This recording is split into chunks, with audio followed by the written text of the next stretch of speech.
Galw'r aelodau I drefn yr eitem gyntaf yw'r cwestiynau ysgrifennydd y Cabinet dros ynni cynllunio a materion gwledig. Nid yw Angela Burns yma I holi cwestiwn 1, ac felly cwestiwn 2, David Rowlands. Diolch, Llywydd. Will the Cabinet Secretary outline how the Welsh Government intends to simplify planning laws in Wales to make it easier to understand? Thank you. This week I've published for consultation a completely revised Planning Policy Wales to make it more streamlined. In addition, I've asked the Law Commission to undertake a review of planning law in Wales to provide recommendations on simplifying and consolidating planning legislation. Well, thank you for that, Cabinet Secretary. I do understand that the Welsh Government has planning laws under consideration, but would the Cabinet Secretary not agree with me that simplicity must constitute a key element in the Government's approach to any changes to laws governing planning, especially given that planning laws in Wales are at present so complicated and often difficult to interpret, and that the increasing divergence between the planning laws of England and Wales is perhaps exacerbating this situation. New legislation made in the Assembly and in the UK Parliament may apply to Wales only, to England only, or to both England and Wales, thus creating an ever more complex planning regime. Can you give us an assurance, Cabinet Minister, that when the report is published in March, you will take these concerns into account? I certainly think there is a very clear need to simplify and consolidate Welsh planning legislation, and certainly the scoping paper that the Law Commission brought forward back in July 2016, I think it was something like 94% of respondents clearly said there was a need to simplify it, so I certainly wouldn't argue with that. I think also, since I've been in portfolio, a great number of stakeholders have told me that they do find it very difficult to kind of work through the existing very complex legislation. So simplification has to be top of the list, I think. Mohammed Ashka. Presiding Officer, good afternoon, Minister. At the moment, planning consent will normally lapse unless development is started within 3 years. Local authorities may serve a completion notice stating that the planning permission will cease if the expiration of a further specified period, but they do not have the power to require that a development should actually be completed. That is the scenario. What plans does the Cabinet Secretary have to simplify the process for serving completion notices by giving local authorities in Wales the power to specify a date by which a development must be completed? Thank you. Well, that is not something that I did ahead of the consultation that I launched on Monday. So in relation to planning law, which was the original question, I mentioned about we've got 2 consultations running in parallel, the Law Commission one and the one that I launched on Monday. And certainly within that Planning Policy Wales consultation, it's something that we can look at. Nick Antonev.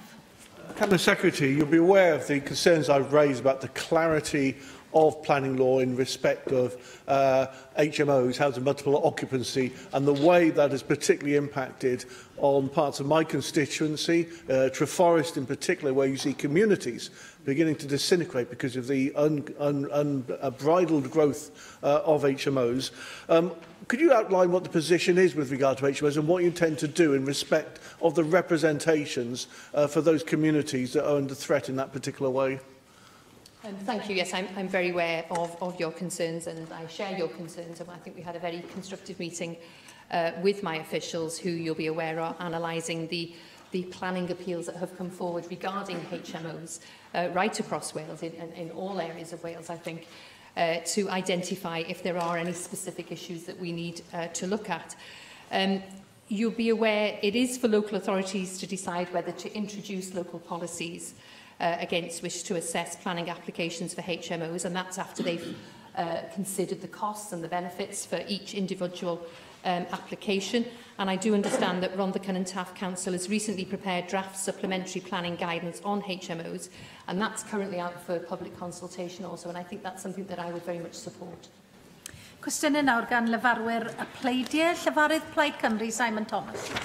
Diolch yn fawr, Llywydd. Ac mae'r ffigurau diweddara am y gweithlu amaethyddol gan yr ONS wedi cyhoeddi y mis yma, a'n dangos bod 53,500 o weithwyr yn y sector yng Nghymru, a gyda llain y 5% o boblogaeth y Deyrnas Gyfunol, mae yna 11.5% o holl weithwyr amaethyddol yma yng Nghymru. Felly mae'n deg I ddweud, dwi'n meddwl, wrth ymadael yr Undeb Ewropeaidd, dyma enghraifft arall o sut mae'r sector amaeth yn mynd I fod yn ogofed I newid yn sylweddol iawn a dwywaith mwy debyg yn fras iawn oherwydd y nifer o gwaithlu sydd gyda ni.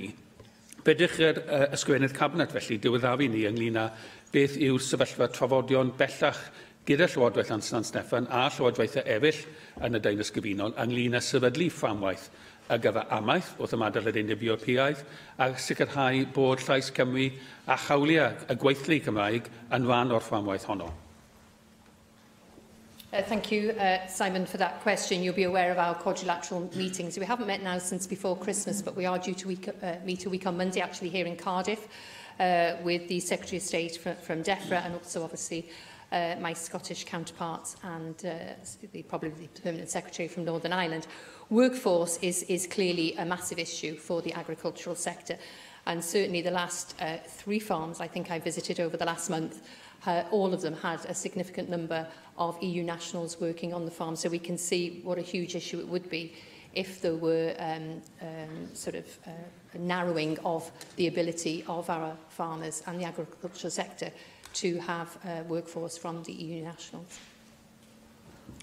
Wel, wy'n ddiolch am hynny. Wrth gwrs, mae'r mater o weithwyr o'r gweddill yn Undeb Ewropeaidd yn fater o bryder, ond mae hefyd yn wir I ddweud y dylen ni defnyddio pob arf sydd gyda ni I helpu bobl ifanc yng Nghymru, enghraifft, I lwyddo mewn amaeth. I chi'n gwybod, wrth gwrs, bod ni wedi dod I gytundeb am 6 miliwn ar gyfer cynllun ar gyfer ffermwyr ifanc, ac mae diddordeb yn y cynllun yma wedi bod yn syfdanol yn dweud y gwir, a mae nifer o ffermwyr ifanc sydd wedi mynegu bod nhw'n awyddus iawn I fentro yn y maes, a'n ganondid, achos dwi ddim yn rannu ei hysbrydoliaeth pob tro o wynebu beth sydd gan Brexit, ond dwi'n gweld bod pobl ifanc am fentro I mewn I amaeth, a dwi eisiau Llywodraeth cefnogi hynny gymaint ag sy'n bosib. I chi wedi dweud yn cyhoeddus eisoes bod chi'n gobeithio bod y cynllun ar amser ac yn mynd I cael y cyhoeddi yn fuan iawn. Fedrwch chi diweddaru cynulliad cyfan do, ynglŷn â beth ych chi'n gobeithio cael allan o'r cynllun yma erbyn hyn, ac am half ffordd ych chi'n gobeithio bydd y cynllun ar gyfer ffermwyr ifanc yn cefnogi a paratoi y gweithlu cyfan ar gyfer heriadau'r Brexit. Yes, thank you. I'm like you, Simon. It's really invigorating to see young people want to have a career in agriculture and go forward and get their own holding, for instance. And you'll be aware that the main issue around the scheme is that it's their first time having a holding in their own name. So what we plan to do is give, I think it's a significant amount of funding, about £40,000, to enable that to happen. There has been a significant interest in the scheme. Officials are still working up the specific details, so I can't update on that. However, you know that we're going to be ready to go on the 1st of April, and I am absolutely convinced that we will be ready to go on the 1st of April. And obviously, you mentioned there's £6 million available from our budget agreement between our two parties, £2 million and then £4 million in the second year. So I'm absolutely convinced that we will spend all that money. And, you know, who knows, maybe there will be even more of an interest in it. But I certainly want to encourage all young people to come forward and apply for it.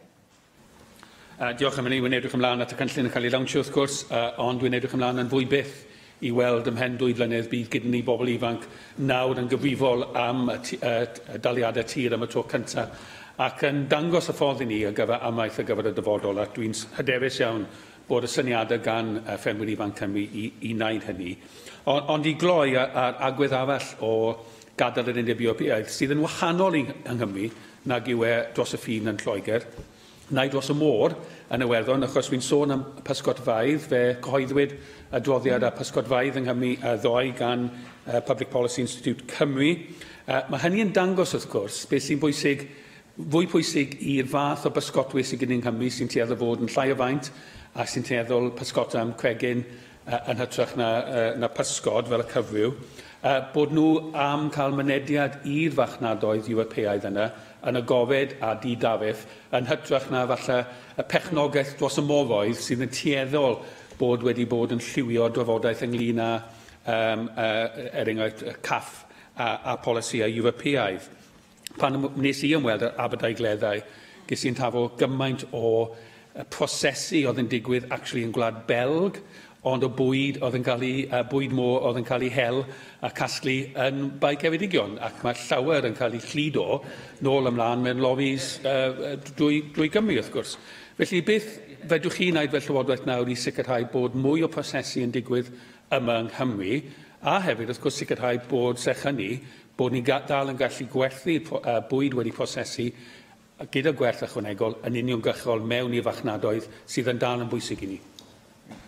Yes, just this morning I met with representatives of the Welsh Fishing Association, and you won't be surprised to learn that, tariff-free, continuation of tariff-free is incredibly important to them. You will have heard the First Minister say yesterday that when he was in Ireland on Monday, he heard about 5 lorries of fish that, couldn't get out of the country, and certainly the representatives I met with this morning are even more concerned that as we go forward, post-Brexit, that situation could happen even more unless the UK government get this absolutely right from the outset.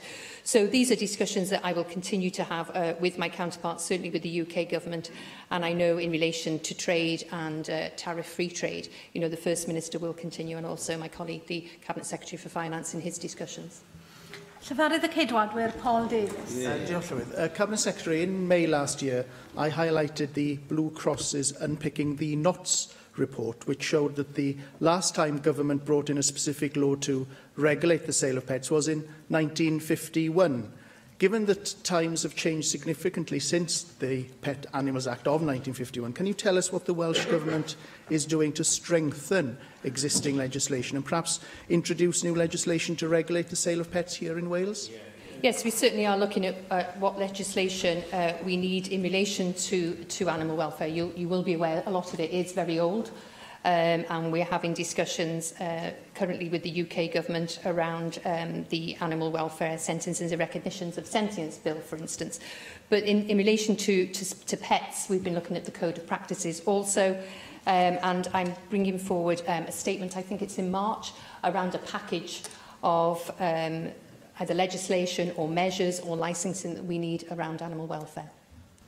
Well, I'm glad to hear that you'll be bringing forward a statement on this particular issue, Cabinet Secretary. Now, one of the more difficult issues that needs tackling is in relation to the scale of unlicensed activity and the rise in the online sale of pets in Wales. The invisibility of this trading system has resulted in many online sellers being able to avoid pet breeding and vending legislation, and it crucially pays no regard for an animal's welfare. Therefore, can you tell us why the Welsh Government has not prioritised this animal welfare issue until now?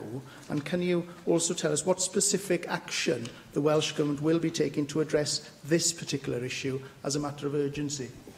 Well, I mentioned I will be bringing forward a statement in March, so I can't give you a specific update now. But it's not that it hasn't been a priority, but you'll be aware, there's lots of priorities, and animal welfare is very high up on certainly my agenda and that of the Welsh Government. So officials are working to bring forward a package of measures around animal welfare. And as I say, I will be making a statement in March in the Chamber.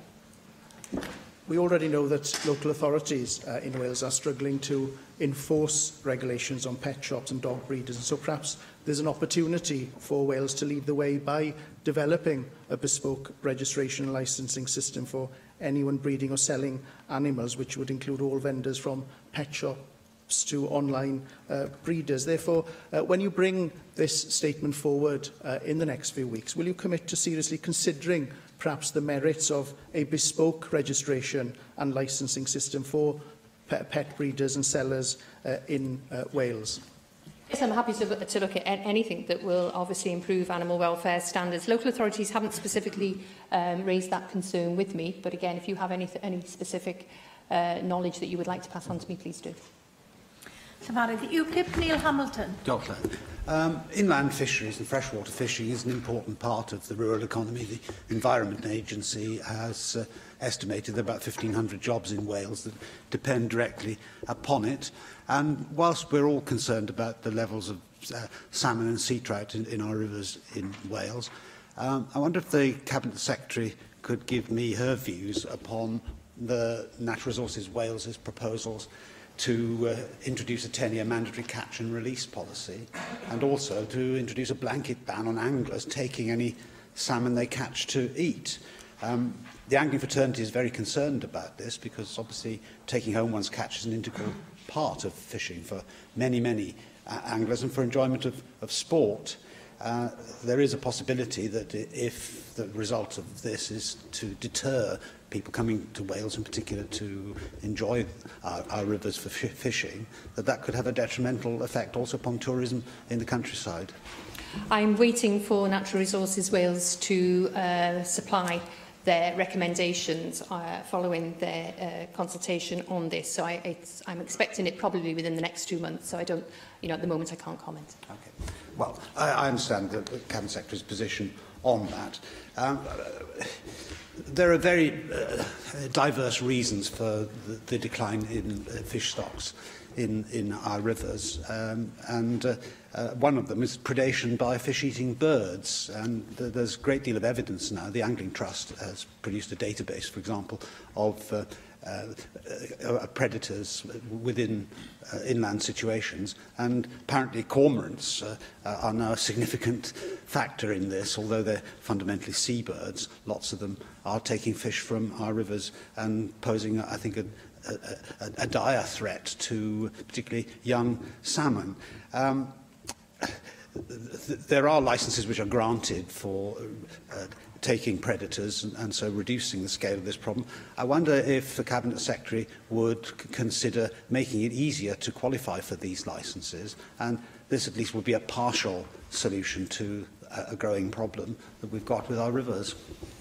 Again, that's not an issue that's been raised with me, but I will ask my colleague, the Minister for Environment, to raise it with NRW at her next meeting. And I suppose the elephant in the room for most people is the extent of river pollution. And I know that this is a much bigger issue than just in relation to fish stocks. And we've had many a debate here about proposals for nitrate vulnerable zones and so on. But although nobody denies that there is a problem with pollution, it is being addressed by voluntary action to a great extent. We've drawn attention in the past to the schemes which exist in Pembrokeshire and which have been very successful. Pollution does kill far more salmon and sea trout each year than the proposals which NRW have put forward for controls on exploitation by nets and fishermen of salmon and sea trout would save.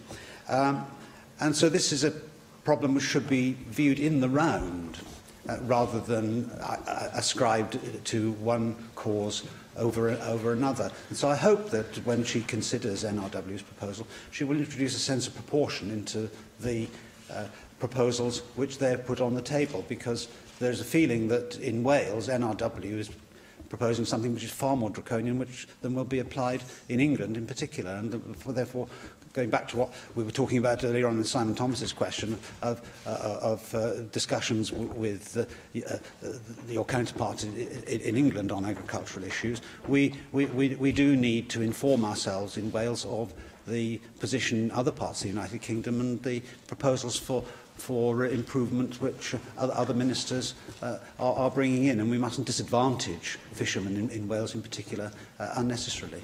I think proportionality is very important in any steps that you take, and you mentioned about voluntary action, and certainly the reason I brought forward the statement I did on MVZs was because whilst I don't think the current voluntary sort of schemes have worked in a way that we would want to, and we've seen significant agricultural pollution of our rivers, for instance. I do think that if you can work with the sector, it's much better than bringing forward legislation, and that's why I brought forward the statement I have. But again, I will ask the Minister for Environment to raise it with NRW at her next regular meeting. Cwestiwn 3.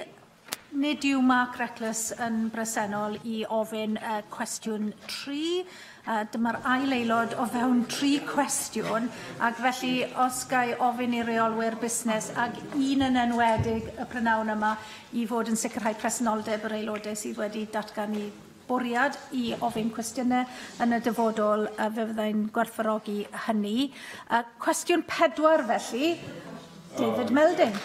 Will the Cabinet Secretary make a statement on the impact that smart meters are having on combating fuel poverty in Wales? Thank you. Smart meters are a non-devolved matter, but we are working with Smart Energy GB and Ofgem to ensure the needs of Welsh consumers are considered in the rollout of smart meters. Within the powers available to Welsh Government, the most direct way in which we can tackle fuel poverty is to improve the energy efficiency of homes. And I should say 2 weeks ago I was with British Gas to discuss the rollout of smart meters in Wales. 47,000 now have been installed in homes in South Wales Central.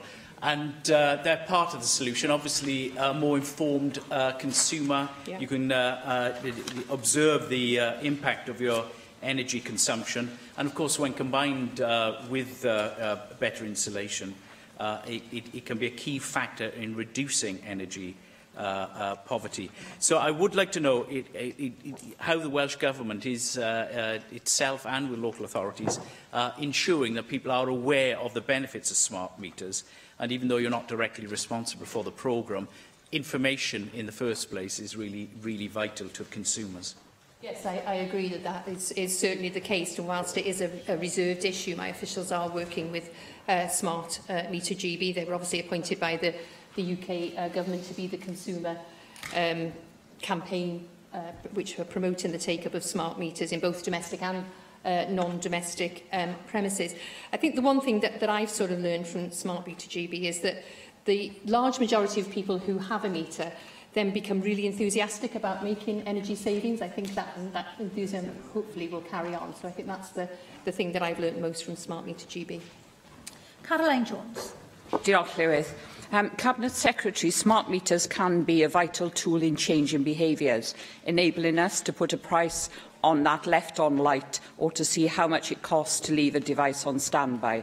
However, older smart meters can tie customers into a single supplier as they are useless when switching to a new supplier, and customers often have to pay for a new smart meter to replace the dumb one. The UK Government have allowed energy companies to continue to install first-generation meters. So, Cabinet Secretary, what can your government do to ensure that customers in Wales will only receive SMETS 2 meters? Well, that's not an issue that has been raised with me, but I will certainly write to the UK Government pointing out your comments and ensuring that people in Wales do absolutely have the most up-to-date meter available. Question 5, Jane Hunt. Will the Welsh Government carry out an environmental impact assessment following the decision by Natural Resources Wales to grant an operating licence for the Biomass UK No. 2 development in Barry?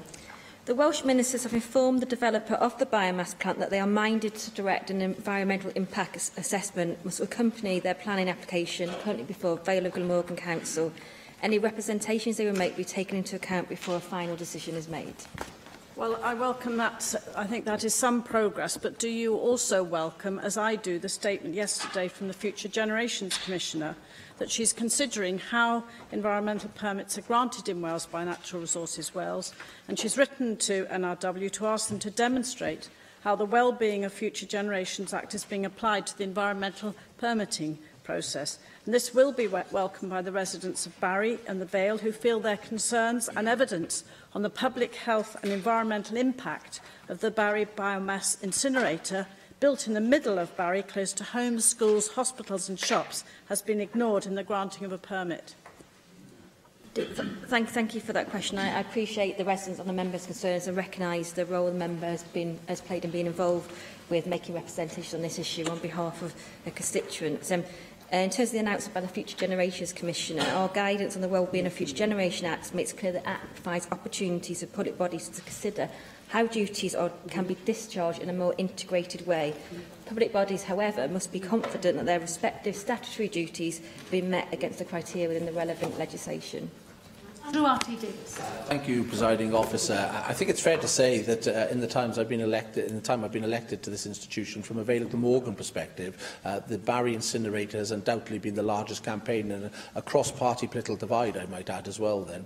And I commend the community around the incinerator and the wider Vale of Glamorgan community for the actions they've undertaken to fight this campaign. But there is an issue about environmental impact assessments and their suitability. Have you had time, in the time you've been Minister, to get to grips of the scenarios that environmental impact assessments are required? And do you believe that the current model that public bodies in particular work to, such as NRW, is fit for purpose, bearing in mind obviously the Future Generations Commissioner's comments, but ultimately it will be you as a government will determine the parameters for guidance to bodies were they to enact environmental impact assessments? Thank you for the question. I know also that the member has been vociferous in this matter and has asked a number of questions previously on behalf of residents and constituents. In terms of the environmental impact assessment, this refers to a specific process to comply with the ERA directive. When the ERA is taken as part of a planning application, naturally as a consultee, the grant of the environmental permit is a matter for Natural Resources Wales, but it is something that was obviously considered in the whole as well.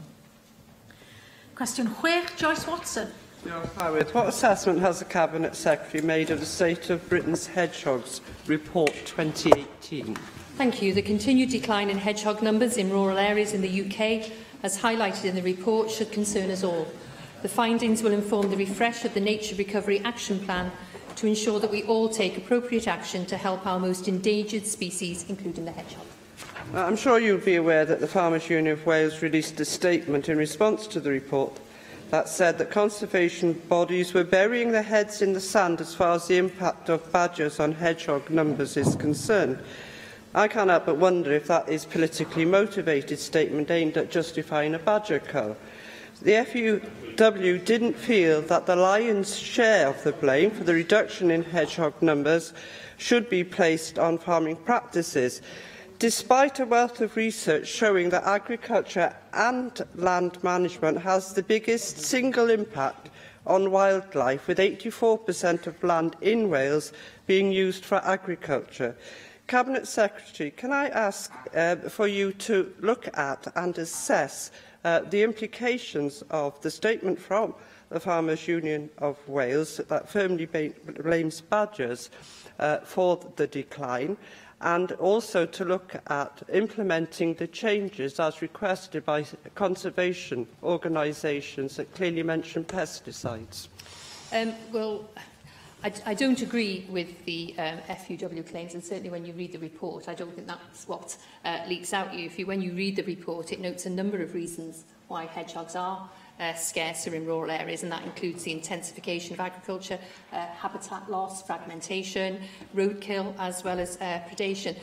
Badgers are a natural predator of hedgehogs, and they actively avoid sites where badgers are present in very high numbers. And I think also the report states that they can coexist. Badgers and hedgehogs can coexist in many areas. So I think we need to have a better understanding of the habitat. Nick Ramsey. Cabinet Secretary, I'm glad that Joyce Watson's asked this question. This is an excellent report, well worth the read. I learnt a few things, such as hedgehogs are hibernating between November and mid-March, so we're currently in a period of that hibernation.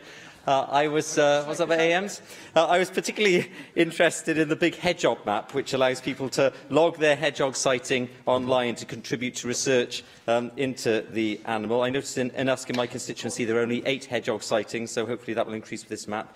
I know that they get some national and European protection, but what are you doing to publicise campaigns such as the big hedgehog map so that we can understand a bit more about this animal and protect it more in future?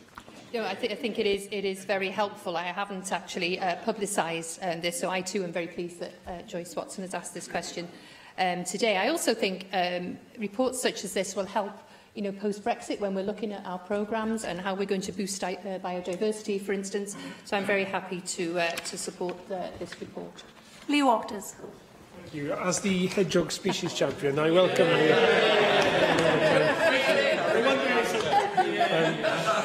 I'm very encouraged by the interest of other members in our prickly friends. I was concerned to read in the report by the Hedgehog Preservation Society of the decline of hedgehogs in rural areas, particularly aligned to the use of pesticides. Would the Minister agree that the use of big data and artificial intelligence does offer us the opportunity to help in this area by using the latest precision agriculture techniques? We can specifically calibrate the amount of chemicals required in the cultivation of land and reduce the amount of chemicals put into the soil, which will have a knock-on benefit effect for hedgehogs. Given that the National Assembly has voted for the Government to come forward with a strategy on precision agriculture, can the Minister update us on the progress, please? Thank you. Lee Waters is certainly the hedgehog champion. I hope you just remember you were actually the second choice. But, and I was the first, but I decided to be a champion for all species. But you're also a great champion of precision agriculture too, and frequently bombard me with a lot of very good research that you've done in this area.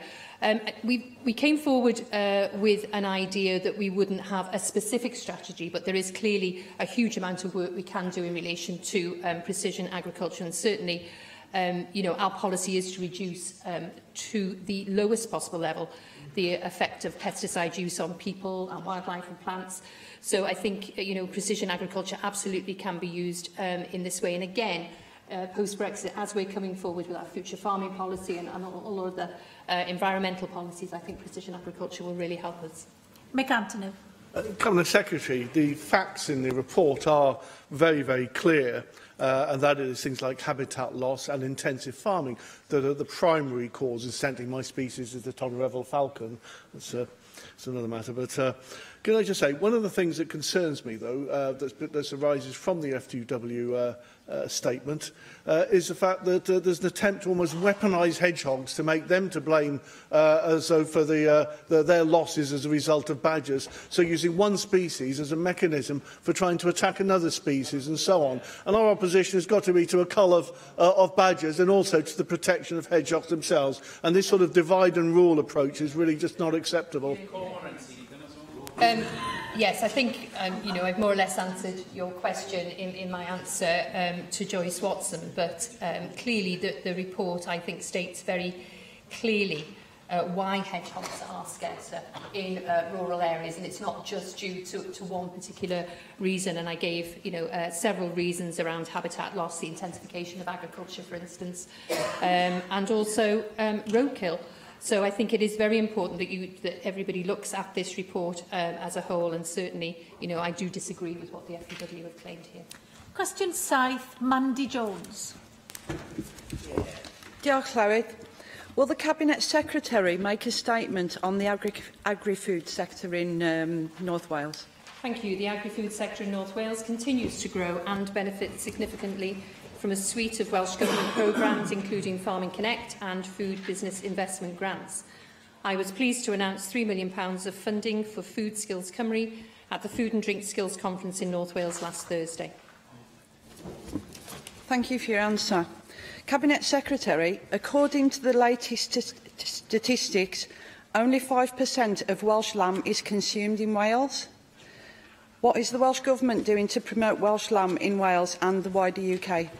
There's a great deal we're doing to promote Welsh lamb. So I've had conversations with specific supermarkets, for instance. So just in the recent, probably 6 months, several supermarkets, including Asda and Aldi, have begun selling Welsh lamb. Other supermarkets already did so, and certainly in the lead up to St David's Day, I think we'll see further supermarkets ensuring that Welsh lamb is on their shelves.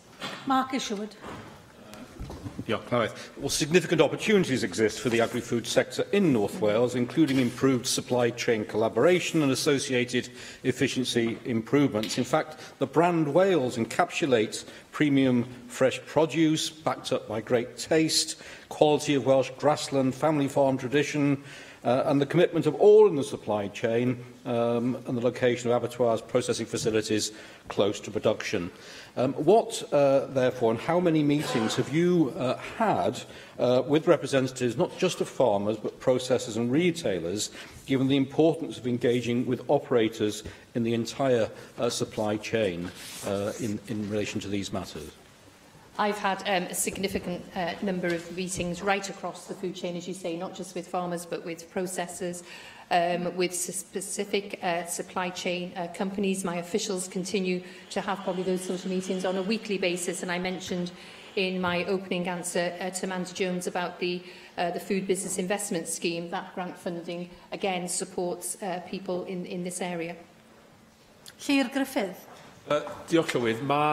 O'n i'n gweld adroddiadau'n ddiweddar bod y cyrff lefi coch yn Mhryden yn mynd i fod yn rhannu cronfa o 2 filiwn o bunnau ar gyfer marchnata ag ymchwil tra bod datrysiad mwy hirdymor. Felly wedwn ni i'r saga yma o'r lefi ci coch yn cael ei ddatrys o'r diwedd gobeithio. A dwi am wybod, achos dwi wedi bod yn codi hyn ers blynyddoedd mawr, a dwi'n siŵr mae chi yw'r 5 neu'r 6 gweinidog neu ysgrifennydd cabinet sydd wedi bod yn ymrafel ar angyfiawnder yma o'r miliwn o bunnau yma sy'n cael ei golli i'r sector ci coch bob blwyddyn oherwydd y ffordd mae'r lefi'n cael ei redeg. Pryd ych chi'n meddwl nawr te, os mae mesur dros dro yw hyn, y byddwn ni'n cael datrysiad unwaith ac am byth i'r angyfiawnder yma, a pryd o'r diwedd y gwelwn ni'r sector ci coch yng Nghymru yn derbyn yr arian sy'n ddyledus i ni? Yes, it is something that we do need to have a permanent solution on. I'm hoping that the temporary one becomes permanent very, very quickly, hopefully within the next few months. You mentioned I was probably, I think I am the 6th Minister with responsibility, and I promised Di Davis before he finished as chair that we would get it sorted out. We managed on a temporary basis, but you're quite right. It is something that has been too long. In the kind of ether out there that needed sorting out. So I will continue to have discussions with other ministers around this, and I know my officials continue to have meetings at an official level too. Cwestiwn 8, Mark Isherwood. What opportunities has the Welsh Government had to research seabeds off the coast of Wales? Thank you. Welsh Government undertakes and supports a wide range of work to understand Welsh seas, including the seabed. I've seen first-hand the excellent academic work at Aberystwyth and Bangor universities in particular. We continue to develop a good understanding of our seas to enable sustainable development. Well, seabed surveying and mapping are of key importance to our economy. The Irish have already acted on this. The EU is now starting too, and there's a danger that both Wales and the UK will be left behind. Bangor University has the biggest university-run seabed research vessel in the UK, the Prince Madoc, key both to our economy and to fisheries management as we look to the future, but it's only funded to 2020. What action will the Welsh Government therefore take to ensure critical and sustainable future funding and to incorporate seabed research into a strategic national plan? I am aware Bangor University are looking to identify future strategic scientific work for the Prince Madoc. It is a commercial matter for the universities and others in the consortium, so I'm not able to comment any further. Di Lloyd. As species champion for the grey seals, all the talk on Vrasili Rocks is about the NRW's recent indicative marine protected area site condition reports. These apparently have highlighted low confidence in determining the status of protected features such as subtidal reefs, with some reporters being in unfavourable conservation status. So in view of that, will the Cabinet Secretary confirm that the extra allocated budget to Marine and Fisheries Department will be used for the recovery and much-needed monitoring of marine protected areas in Wales and keep my grey seals happy? Thank you. Well, I very much want to keep Di Lloyd's grey seals happy. I can't confirm that all the funding will be used for that purpose, but I'm sure that some of the funding will go towards understanding our seas and, of course, the marine protected areas, which are very important. Simon Thomas. You will know, Cabinet Secretary, that the decision to reopen the scallop fishery in Cardigan Bay was very much predicated on the work, in fact, that Bangor University had done on the seabed conditions, and that was, you said at the time, I think, that you'd want to maintain an ongoing monitoring of seabed conditions to ensure that reopening the fishery didn't have an adverse effect, and it was sustainable, as you just said, sustainable development of our seabeds and seas. Can you update us on the position now as regards that fishery, and in light of the earlier question I asked about shellfish generally in the Welsh seas, where we are in ensuring that that fishery can be sustainable and meets the needs of the natural environment as well? I mentioned in an earlier answer, I think to you, no, it wasn't to you, but that I'd met with the Welsh Fisheries Association this morning, and the subject of monitoring, on the basis you can't please all the people all the time, you can imagine the view was coming from a different side, but that monitoring is ongoing. But if the member is happy, I will write to him with the specific situation at the current time. Question now, Vicky Howells. Diolch, Llywydd. What action is the Welsh Government taking to improve community access to green spaces? Quality green spaces and parks provide opportunities for healthy recreation, support biodiversity and can contribute to reducing flood risk and air pollution. The Welsh Government has allocated £27.8 million of capital funding from 2017 to support the development of green infrastructure over a period of 4 years. Thank you, Minister. And I was really glad that you could speak at the event on community spaces, which I hosted the other week. The event heard how access to community green spaces can help to improve health, well-being and prosperity, although it also noted some of the barriers to community ownership.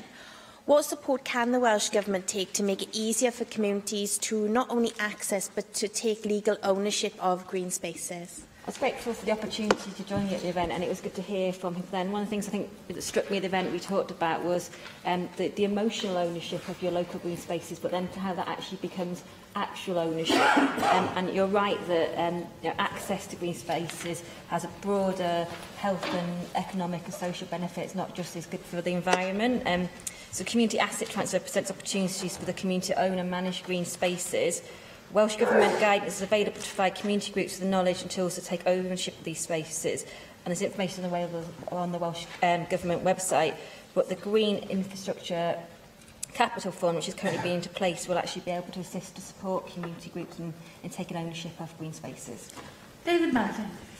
Minister, the Royal College of Paediatrics and Child Health recommends more 20-mile-an-hour zones around green spaces so that children can walk, cycle and play safely and also access those spaces more safely. And I'm particularly concerned about the lack of access to green spaces for children who live in relatively more deprived areas.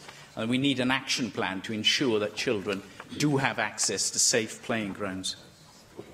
The member makes very important and very valid points there. And, green spaces don't just also not just about safety. It's green spaces help to reduce air and noise pollution as well. I think we are taking forward our air quality strategy at the moment, so perhaps that's something we could take up further and consider going forward. Cwestiwn 10, Hefin David. Will the Cabinet Secretary provide an update on Planning Policy Wales? Thank you. On Monday, I launched a public consultation on a completely revised draft Planning Policy Wales, which has been aligned to the Wellbeing of Future Generations Act goals and ways of working. I look forward to hearing members' and others' views on the document and the contribution it can make to placemaking. And I welcome that review alongside the question David Rowlands asked at the beginning. The Cabinet Secretary be aware of my support for strategic development planning, which are provided within the Planning Act to help move developments away from over-concentrated areas in Cardiff, around Cardiff and the M4.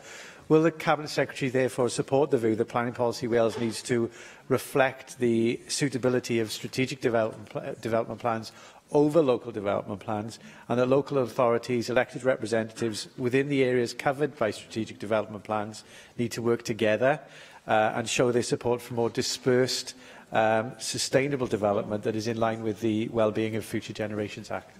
Thank you. Yes, I know the member will be aware from our conversations. I'm very keen to see strategic development plans. I wrote to all local authorities back in December, inviting them to look at how they can work together on SDPs. I've had some responses and around joint development plans also. Not everybody's written back yet. But I have also reminded them of the need to increase housing supply and emphasise that new housing must contribute to the creation of cohesive communities. We don't want to see unacceptable impacts on social, economic or environmental infrastructure. Angela Burns. Diolch, Parth. Firstly, may I apologise to both you and to the Cabinet Secretary for missing my earlier question. Cabinet Secretary, as the species champion for the Greater Horseshoe Bat, can you assure me that in this consultation on the new planning policy for Wales, there will be adequate weight given towards protecting endangered species, whilst of course not stopping necessary planning and renovation of old buildings? But we do need to look after our smaller friends. They have no voice. We need to be their voice. Yes, absolutely. I agree with that. And just to say to the member, thank her for her apology. It was actually a question to the Minister for Environment. Sian Gwenllian. Mae'r polisi cynllunio Cymru yn ei ffurf drafft yn nodi fod y cysyniad o ddatblygu cynaladwy wedi ehangu wrth gwrs o dan ddeddf llesiant cenedlaethau'r dyfodol a fod un ofynol i wella'r bedair agwedd ar lesiant, economaidd, cymdeithasol, amgylcheddol a diwylliannol. ac yn ogystal mae'r ddeddf wedi dod â 7 nod llesiant ymlaen i helpu sicrhau bod cyrff cyhoeddus yn gweithio tuag at yr un weledigaeth o Gymru gynaladwy. Mae'r iaith Gymraeg yn un o'r 7 nod llesiant o dan y ddeddf, ac hefyd yn rhan o'r agwedd ddiwylliannol o lesiant. Pam felly nad ydy polisi cynllunio drafft Llywodraeth yn cryfhau cyfrifoldeba awdurdodau cynllunio lleol wrth iddyn nhw ystyried y Gymraeg fel rhan o'i penderfyniadau cynllunio?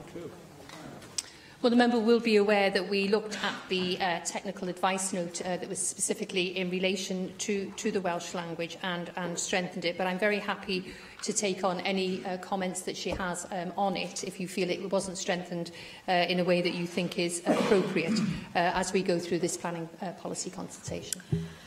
Diolch i'r ysgrifennydd Cabinet. Y cwestiynau nesaf felly ysgrifennydd Cabinet dros gyllid. A'r cwestiwn cyntaf, Russell George. Joel Flywydd, will the Cabinet Secretary make a statement on the future of Welsh Government offices located outside of Cardiff? The Government's location strategy maintains our commitment to a Welsh Government presence across Wales, while ensuring that we optimise the efficiency of our estate and reduce our operating costs and environmental impacts. Thank you, Cabinet Secretary.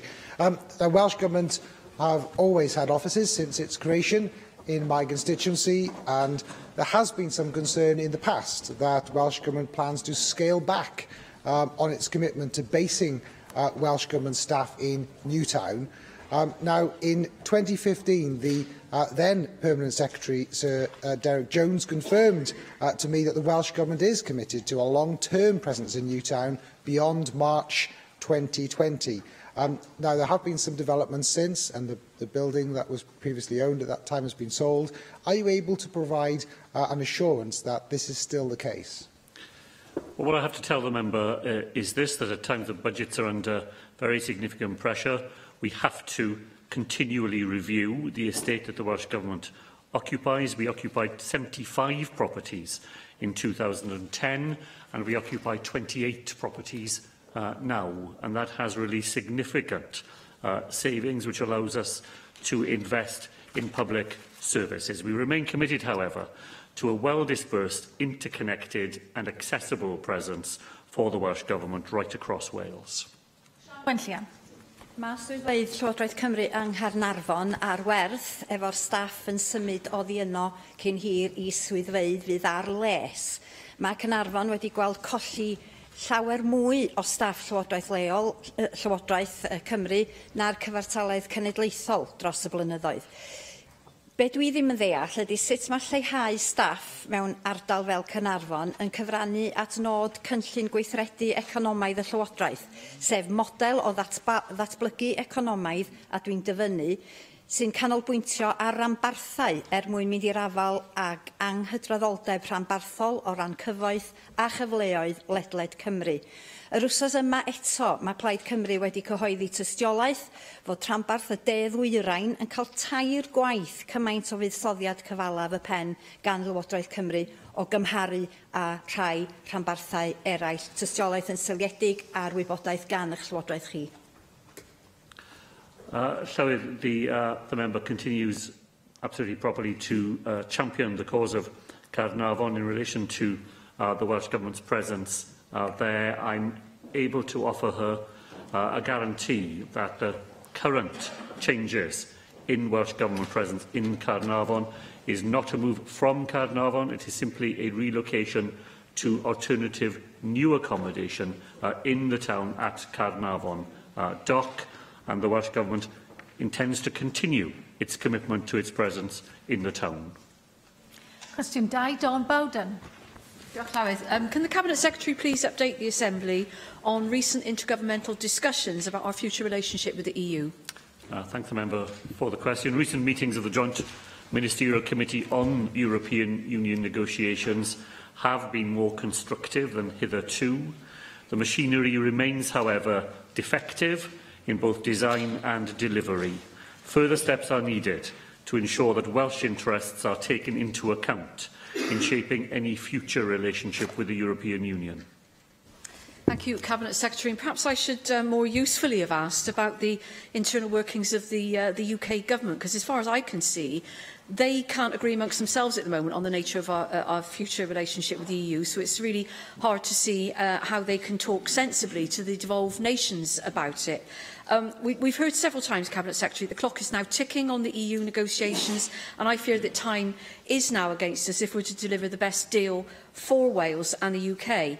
Given that the Joint Ministerial Committee has not met since December and is not providing a mechanism for the serious engagement that is required on these issues, and in light of the recently published national, regional and sector analyses, which I'm hoping to get over and see at some time this afternoon, do you agree that it's imperative that the UK Government now get their act together if the devolved nations are to have a proper opportunity to plan for the consequences of these negotiations with the European Union? Well, so I entirely agree with the member that the really challenging issues that are there in negotiating the UK's future beyond the European Union are not helped by the inability of the UK government to organise itself in a purposeful and reliable way. When the JMC on European negotiations next meet, it will have its fifth chair in the 15 months in which it has been in operation. And it is no wonder that we have not met since December, when we have yet another change in personnel at the head of that body. So dealing with the UK government is immensely frustrating in the way that they struggle to provide a coherent single voice which represents their views on these things, and then to provide practical leadership of the sort that will be needed as the UK leaves the European Union. The Welsh Government continues to take every opportunity that we can, nonetheless, to play a constructive part in every forum to which we are invited and at every encounter that we have with the UK Government. Andrew Arty-Davies. Presiding Officer, one thing we know of Cabinet Secretary is that the footprint of diplomatic activity across the European Union will change from the Foreign and Commonwealth Office, and they are resourcing their footprint to a greater degree. Obviously, it's vital that that new footprint does recognise the devolved context that the United Kingdom operates under, and I'd be grateful to understand what interaction his department has had with the Foreign and Commonwealth Office to make sure that Wales's representative role within that new footprint of representation diplomatically is recognised and is as strong as possible. So if the Foreign and Commonwealth Office is represented from time to time at the JMC on European negotiations and is normally represented at the JMC on Europe, and that does provide us with an opportunity to discuss directly with UK ministers the way in which diplomatic representation will be organised the other side of Brexit. We take every opportunity we have to impress on those representatives the need for a UK presence to be genuinely representative of the whole of the United Kingdom, and regularly make offers of assistance to the UK Government to make sure that when it is speaking on behalf of the United Kingdom, it is well informed about Welsh interests and opportunities that there will be there for Wales in the new post-Brexit era. Leanne Wood. There have been indications from the UK Government that it may be prepared to reverse its approach to the Brexit bill after legitimate concerns were raised about a Westminster power grab that would undermine devolution and pose a constitutional crisis. Now, this mooted U-turn from the Westminster Government is welcomed by Plaid Cymru. However, we see time and time again that Westminster cannot be trusted to deliver on its promises. Can you confirm if you've had any indications of such a policy reversal? And furthermore, can you tell us how you intend to hold them to their word, and if you have a plan B should they renege on their promises? Well, I entirely agree with Leanne Wood that we must have more than warm words from the UK Government on this matter.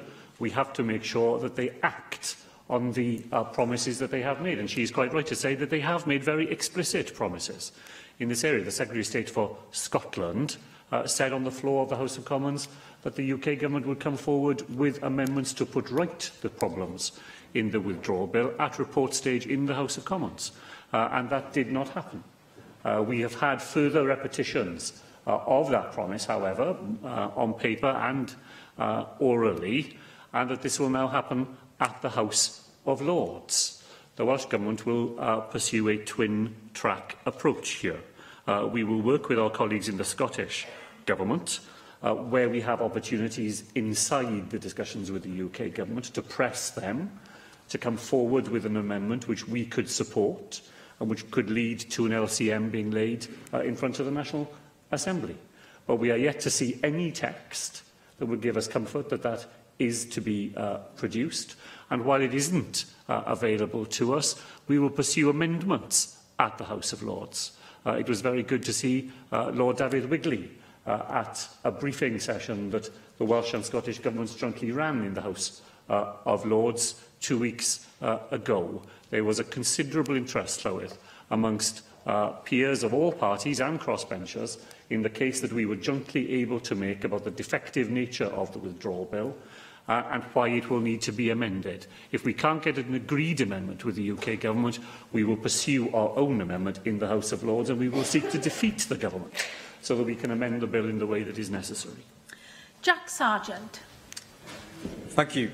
Cabinet Secretary, intergovernmental discussions are obviously vital if we're going to get the best deal for Wales, particularly industry. You will know that my home constituency is home to Deeside Enterprise Zone, and it is home of many companies, including Airbus and Toyota. My constituents rely on many companies like this and those like Tata Steel for their livelihoods and their children's livelihoods. Having worked on the Deeside industrial estate myself, I know how important it is too. Can the Cabinet Secretary reassure me that all efforts are being made by this Government to ensure that the UK Government delivers the best deal for my area and the industries that we rely on? Can I thank the member for that supplementary question? The first, I'm sure, of many in which he will represent the vital interests of his constituency. And he's absolutely right to point to the fact that Deeside has a whole series of major industries that rely on our membership of the European Union for their success and current way of operating. So we press, as we always do, upon the UK Government the vital need for full and unfettered access to the single market, so that Airbus, for example, which relies on the ability to move goods across the European Union in a tariff-free way, is not impeded in its ability in the future, and does not lead, as a result, to questions being raised about whether investment in Wales is the best place for that company to see its future. Not only does Airbus rely on the free movement of goods, but it relies heavily on the free movement of people. The ability of people who operate across the footprint of that company to move in and out of Wales in pursuit of the company's business. We make these points regularly and specifically to UK ministers, and it's very good to have the support of the member this afternoon in the efforts that we make to do so. Cwestiynau nawr gan lefarwyr y pleidiau. Llefarydd Plaid Cymru, Adam Price. Diolch Llywydd. Yn ôl datganiad polisi caffael Cymru, mae caffael cyhoeddus pan gaiff I ddefnyddio'n effeithiol yn arf strategol I ddarparu bydd economaidd I bobl Cymru. Does dim syndod felly fod y Llywodraeth, fel eich chi nodi yn eich strategaeth economaidd ffyniant I bawb a gyhoeddwyd yn ddiweddar, yn ymdrechu I gynyddu lefel pryniant Cymreig gan y sector cyhoeddus er mwyn creu swyddi a helpu busnesau yng Nghymru. Felly, ga I ofyn, ydy'r canran o bryniant Cymreig gan y sector cyhoeddus I chi'n uniongyrchol yn gyfrifol amdani yn mynd lan neu lawr? Wel, ar y cyfan mae'n mynd lan, Llywydd. Wel, allai ddweud wrth yr ysgrifennu cabinet fod e'n mynd lawr. Yn 2015 ac 2015, yn y flwyddyn ariannol hynny, roedd 41% o bryniant y gwasanaeth iechyd yn cael ei wneud yng Nghymru yn ôl eich ystadegau chi, ond erbyn y flwyddyn canlynol, roedd y canran yma wedi disgyn I 39%. Mewn ymateb I ymchwiliad gan y Pwyllgor Cyfrifon Cyhoeddus yn ddiweddar, fe ddwedodd Llywodraeth Cymru eich bod yn ceisio arwain trwy esiampl. Ond ers 2015-2015, mae canran pryniant Cymru gan Lywodraeth Cymru ei hunan wedi disgyn o 44% i 41% yn y flwyddyn hynny, yn y flwyddyn mwyaf cyfredol.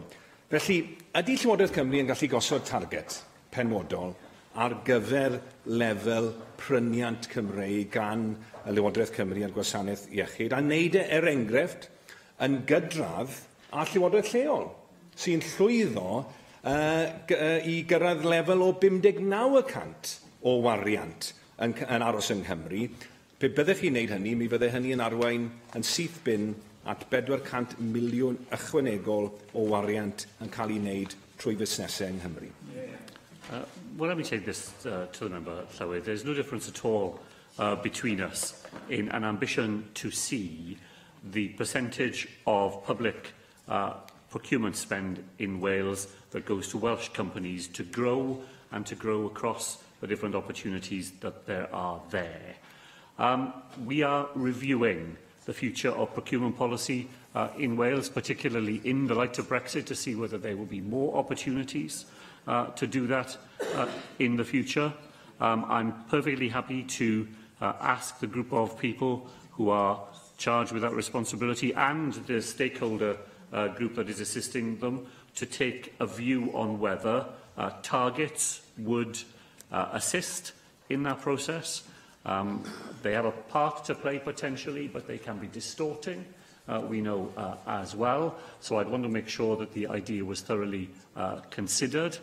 If the conclusion were that it is a useful way of improving the position, then that is exactly what we are trying to do. So I would, of course, take that advice very seriously.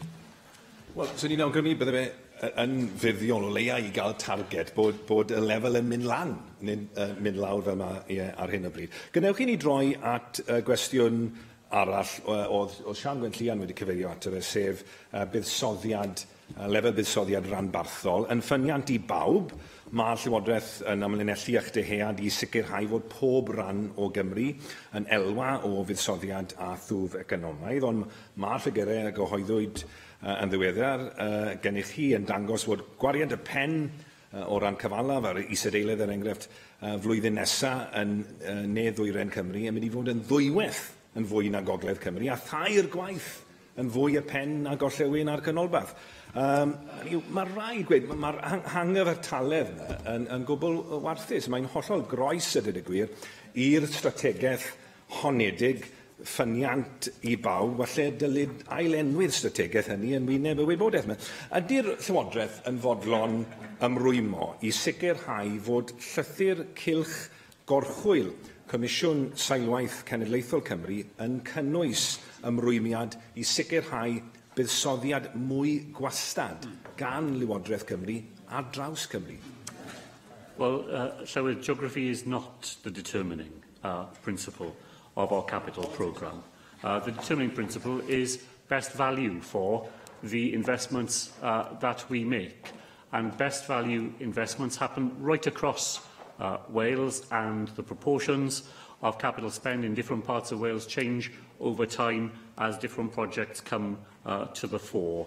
And no part of Wales is left out of our capital programme, and we will continue to invest right across Wales, but not on the basis of geography, not on the basis of saying that everybody must have the same level of investment, because different parts of Wales have different sorts of needs, and those needs will change over time, and it is much more important to align capital spend with need and best value than it is with a simplistic appeal to geography.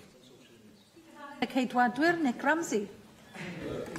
Diolch, Llywyd. I refer the Cabinet Secretary to the questions already asked by the previous member, as that's the problem with coming second, isn't it? There we are. Not politically, that is, I mean, ordering today. Cabinet Secretary, procurement is clearly on the lips of most Assembly members in the wake of the collapse of Carillion, and that clearly affected services and projects across the UK, but also to a lesser extent in Wales. The outsourcing firm Capita have also announced that they are in some financial difficulty. What assessment have you made of the Welsh Government's dealings with Capita in terms of the extent of the contracts with them and your assessment of the risk posed by those agreements? Well, Llywydd, we work carefully with the UK government in relation both to Carillion and to Capita. The UK government confirmed that they're not standing up a team with Capita in the way that they did with Carillion, but that they continue to monitor Capita very closely, and the Cabinet Office are heavily engaged with Capita in addressing some of the underlying issues that that company faces. We have produced an overview of spend and services delivered by Capita in Wales, and we've shared that with the Cabinet Office in order that the efforts that the UK Government are making in this area can be fully informed about the needs of Wales. Thank you, Cabinet Secretary. I asked a number of written questions to the Welsh Government, some to yourself, some to the Economy and Transport Secretary.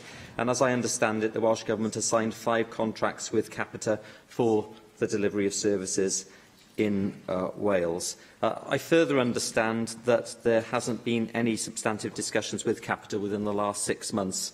Do you think it would be wise for the Welsh Government to engage a little bit more with Capita at this point? I appreciate that there's a UK dimension to this as well, but just to make sure that risk is mitigated as much as possible. I can assure the member that action is happening within the Welsh Government to make sure that any exposure in Wales to Capita is fully understood, and that where discussions directly with a company would be helpful in managing through the position that they face, then we would certainly be open to do that. Capita is not in the same position as Carillion, as far as we are aware, and it's important that we conduct our relationships with them in a way that doesn't give rise to undue alarm that wouldn't be merited by the facts. I appreciate the Cabinet Secretary for his answer to that, and in asking the question, I'm aware that there are big differences, but nonetheless, these areas I think do need to be scrutinised. Adam Price has already mentioned the Wales Audit Office criticism of recent procurement procedures. I mean, their remit is here. Clearly, there have been faults with procurement procedures across the UK as well. I think in answer to your earlier question to Adam, you mentioned the ongoing review. Could you provide us any more details about that review, the extent of it, when you expected a report, and potential alterations that could be made so that we do make sure that the Welsh Government procurement procedures are as watertight as possible? Well, the review is well underway. I expect it to conclude during this calendar year, as well as the work that is being carried out inside the Welsh Government on the review.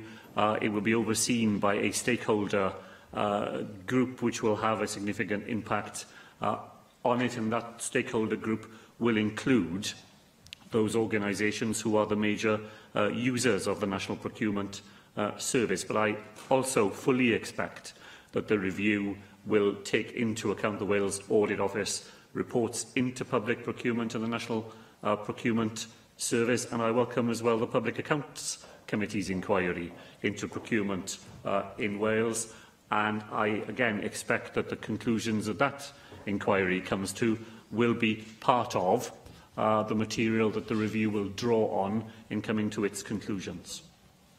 Cyfarwydd UKIP Neil Hamilton.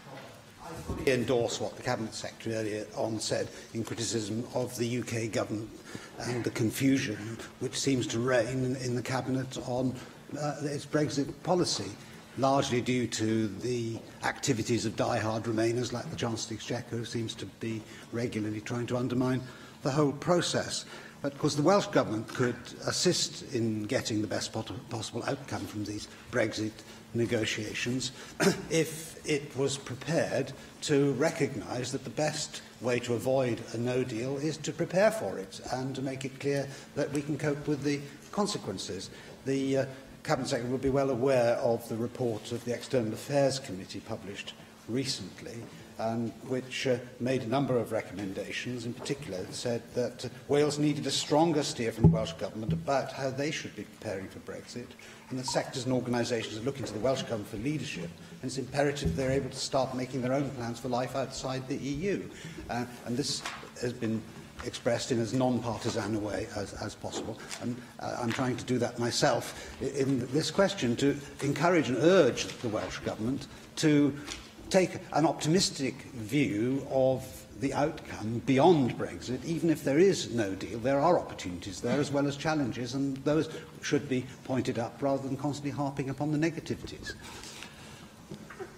Well, even in trying to respond to the tone in which that question was raised, I can't avoid saying to the member that I fundamentally disagree with what he has said. A no-deal outcome from Brexit will be catastrophic for Wales, and there is no preparation for no deal. And one of the reasons that I always say that is it's really important to resist the notion that no deal is just simply one other eventuality that you can prepare for. The normalisation of no deal is in nobody's best interest here in Wales. So the Welsh Government will continue to prepare for all the different possible outcomes of negotiation. Whenever I speak to UK ministers, they absolutely emphasise to me that no deal is not what they are seeking to bring about, and I fully support them in that ambition. Well, the Cabinet Secretary knows that the British Government is doing its best to achieve a deal with the EU. The only people who are playing hard to get in this are the European Commission themselves. This is an essential part of Monsieur Barnier's negotiating strategy. And the kind of response which the Cabinet Secretary has just given to me is music to the ears of Michel Barnier. That's exactly what he's looking for people in this country to say, to indicate that, therefore, the pressure will be on to do what the EU wants rather than what the British Government wants. Yes, of course we want a free trade deal with the EU. We would be mad not to.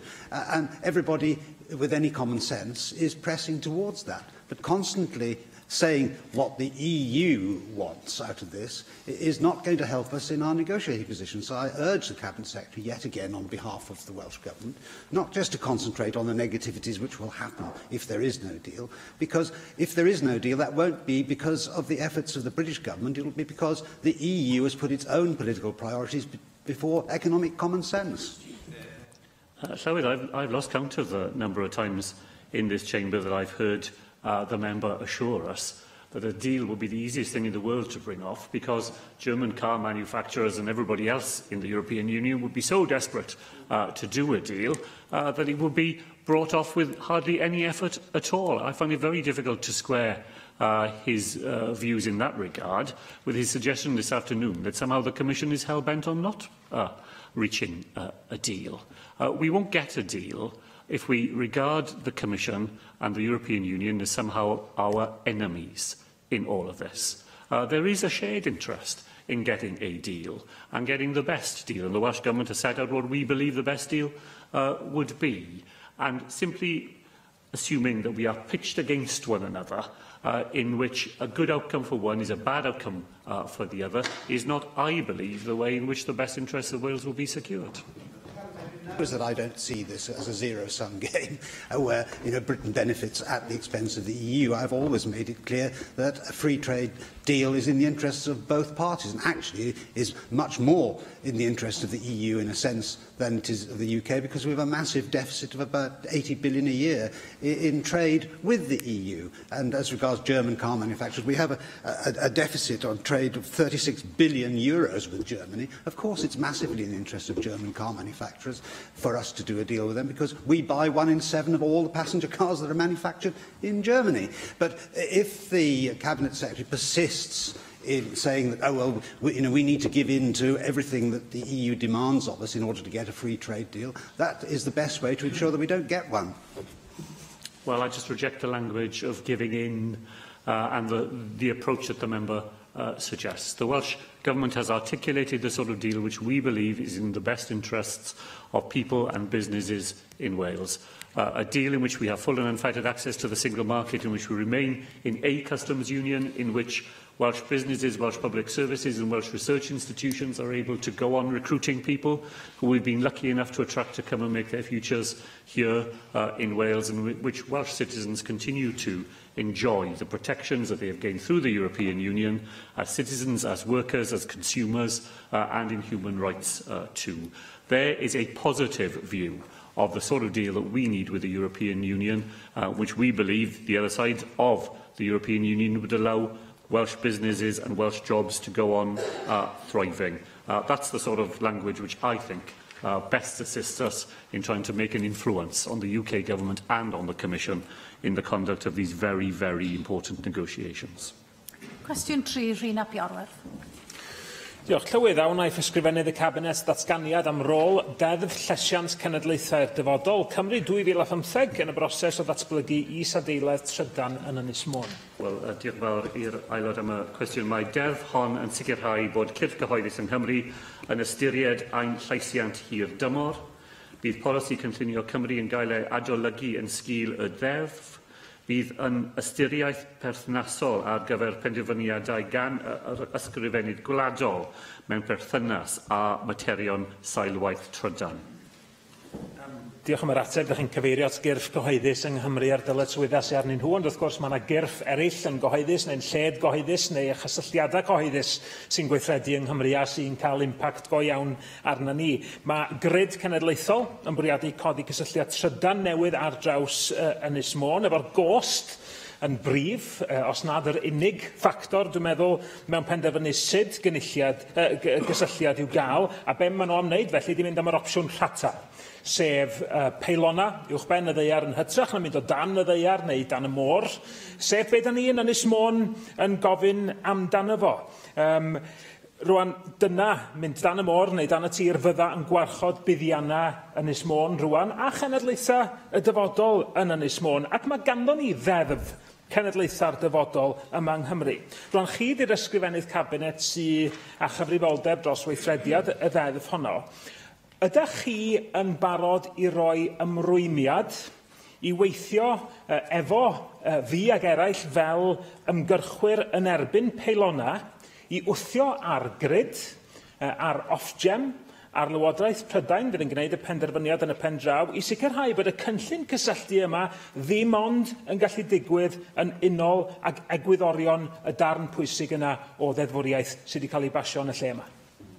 Wel, diolch yn fawr i Rhina Piorwerth am beth wedodd. Dwi'n gwybod y gwaith mae'n wedi wneud yn cyd-destun yr Ynys ar y pwnc yma.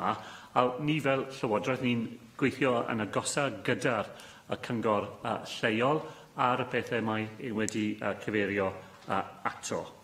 Nawr, oeddwn ni'n falch i weld y datganiad gyda'r National Grid.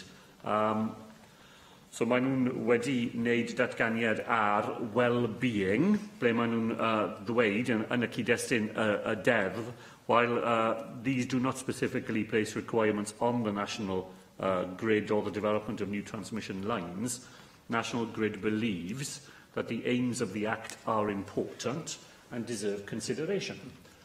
So there is some recognition there by the National Grid of the impact of the Act. The Act is binding as far as the local council is concerned. The Secretary of State will be influenced by it. I hear, of course, what the member says about undergrounding and overgrounding, and the Welsh Government's starting position is that undergrounding is the preferred option. But there will be discussions that will be needed, and the local authority and the Welsh Government will be involved in them as we seek to maximise the benefits for the island while mitigating the impacts of these developments. Last Thursday, the Economic Infrastructure Skills Committee visited the Anglesey Enterprise Zone Board, and we met representatives of the board, Anglesey Council, Mentor Mon, Third Sector, Business and Education, and they told us how important the significant electricity infrastructure transmission infrastructure is, not only to the development of Wilfer Newydd, the new nuclear power station, but Holyhead Port expansion, proposals for new offshore tidal power, and so on. What engagement, therefore, are you having with the board of Anglesey Enterprise Zone to take advice on a sustainable electricity transport infrastructure in the future, and how will you ensure those communication channels remain open in the future following this morning's announcement that Anglesey's Enterprise Zone board is to be merged with that of Snowdonia? Well, so these matters are essentially for my colleague Ken Skates rather than for me as Finance Minister, but I agree with what the member said about the need for an efficient and reliable electricity infrastructure, not simply for the Wylfa Newydd development, but for the broader agenda that is there for Anglesey as an energy island. I can give him an assurance that officials of the Welsh Government are in very regular contact with the essential interests in the island on this matter, and I'll make sure that his question to me is drawn to the attention of the Cabinet Secretary for the Economy and Transport. Question 4, Jane Hutt. Will the Cabinet Secretary clarify the terms and conditions for the £50 million Welsh Government EU Transition Fund? Diolch Llywydd, we are developing the detailed operation of the EU Transition Fund in partnership with Welsh businesses, public services and other key organisations to help them prepare for Brexit. Discussions of potential terms and conditions of the fund formed a major agenda item at last week's meeting of the European Advisory Group. Well, I welcome that response, Cabinet Secretary. I also welcome the Welsh Government's proactive engagement in securing Wales's future, not just with the announcement of the £50 million EU Transition Fund, but also the regional investment and trade issues plans. And I'm also very pleased to be part of the External Affairs and Additional Legislation Committee, which provides constructive scrutiny of the Welsh and UK Government in the Brexit negotiations. But I have to say, last week, I asked in my capacity as a member of that committee to have sight of the so-called leaked document on the impact of Brexit on the economy. We were asked to go to a separate UK Government building, not on the Assembly estate, book an appointment from a selection of very limited and specific time slots in order to enter a guarded reading room. And I understand that the Brexit committees in the Houses of Parliament have full access to this report. This cannot be right. Extensions to this week are neither acceptable or convenient. I'm squeezing in a time tomorrow, which is going to be extremely inconvenient. The report should be made public, not just for us, but for our constituents and our stakeholders. But what's more important is what the report says. And I do understand that this official analysis by the UK Government shows that Wales would suffer a 9.5% hit to GDP if the UK leaves the EU without an exit deal. Furthermore, the study also reveals that Wales would see a 5.5% reduction in GDP even if the UK leaves with a free trade deal, and that there would still be a 1.5% reduction if the country stayed in the single market. The predicted losses are understood to cover a 15-year period. So given these low-growth scenarios and also current uncertainties about the terms of transition period, has this had an impact on your planning and arrangements for the Welsh Government EU Transition Fund? Well, thank the member for what she's had to say. We had earlier questions this afternoon, Llywydd, about the way in which the UK Government organises itself around the Brexit matter and the sorry story of access for members to the so-called leak reports would have disgraced Clochmel, let alone the UK Government. I share the view of Anna Soubry myself. I share the view of Anna Soubry, that Conservative MP, who described the UK Government's performance on this issue as farcical, that it treats the Parliament and this Assembly and the Scottish Parliament as though we belonged in the 19th century. We are taken to locked rooms to look at documents that we can't even take notes on, while members of the public are reading it on the internet. It's entirely farcical and it's disrespectful, and it does not add to confidence that the UK Government is capable of discharging these responsibilities. Mark Reckless. Diolch, Cliff, and may I apologise for the discourtesy of having missed a question in the previous session. I'm not sure whether the Cabinet Secretary has been with David Melding and Jane Hutt to read these reports, but he may also be able to tell us whether the report about leaks or otherwise on the reshuffle will be published, given his new commitment to openness and transparency in public life. Could I also ask him, when he considers these reports from UK government, will he consider that the forecasters who've written these extraordinarily large estimates for potential output loss are in the main the same ones who said there would be an immediate recession if we voted on June the 23rd to leave, and there would be 500,000 job losses across the UK, when actually there have been 500,000 new jobs? Well, I'll make 2 points. The first is that the people who made these estimates are the people that the UK government chose to make these estimates. They're not some group of people who simply set themselves up for the purpose. They are the people that your government decided were the best placed people to give them this advice. Of course, when they come up with advice that doesn't suit you, you think the easiest thing to do is to rubbish the people who provided it. The second point I would make to the member is this, that the trade policy that the Welsh Government published recently also contains estimates of the impact on the Welsh economy of different ways in which we might leave the European Union. And there is a remarkable coincidence between the figures that the people who have advised us in producing that report came to as those people who advised the UK government came to too. Just because we don't like the figures, I don't think we can simply dismiss them because they don't suit the view of the world that we happen to take. Question 5, Joyce Watson. Will the Cabinet Secretary provide an update on the implementation of the landfill disposals tax? Thank the member for the question. Agreement has been reached with the UK government that landfill disposal tax will go live on the 1st of April of this year. A number of landfill sites have already applied to register with the Welsh Revenue Authority, and feedback on the registration process and the guidance produced by the authority has been positive. I thank you for that answer. There does seem to be a real opportunity here to use this as a really good scheme that will hopefully go some way to offsetting some of the potential negative impacts on communities that live within a 5-mile radius of landfill sites. But there doesn't seem to be an awful lot of information available beyond that the WCVA, Welsh Council for Voluntary Action, will be administering it.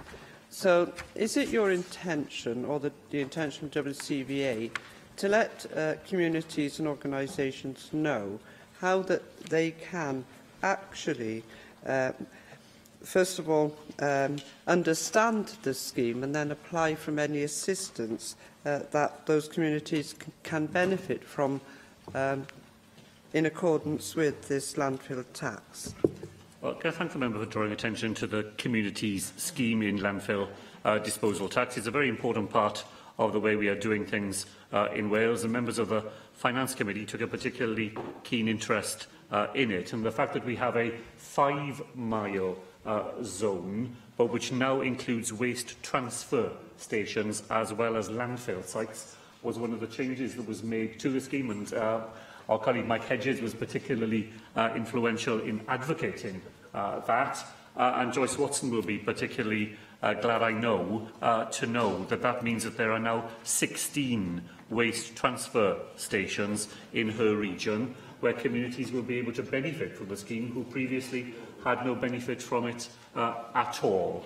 The WCVA has been selected as the body that will oversee the scheme. We expect the first applications to it to come in the late spring of this year, and there will be a period now between now and then in which a fresh burst of publicity about the scheme and the 3 essential purposes for which it is available are drawn to the attention of groups who might wish to make it such an application. David Melding. Cabinet Secretary, well, what are the chances that the rates will actually diverge between Wales and England, or do you feel the problem of the border is always going to be insuperable in terms of having a more nuanced and specific policy in Wales to meet our own needs?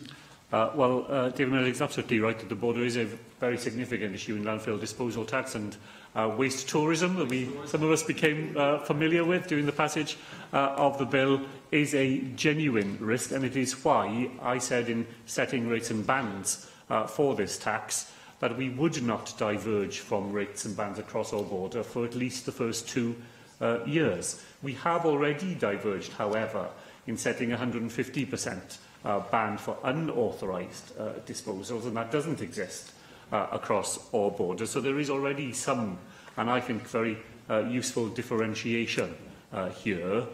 We will look to see the way in which the tax operates over the first 2 years of its life, because we will now, for the very first time, have precise evidence about the way that landfill disposal occurs in Wales. There will then be an opportunity to see whether some purposeful divergence is possible.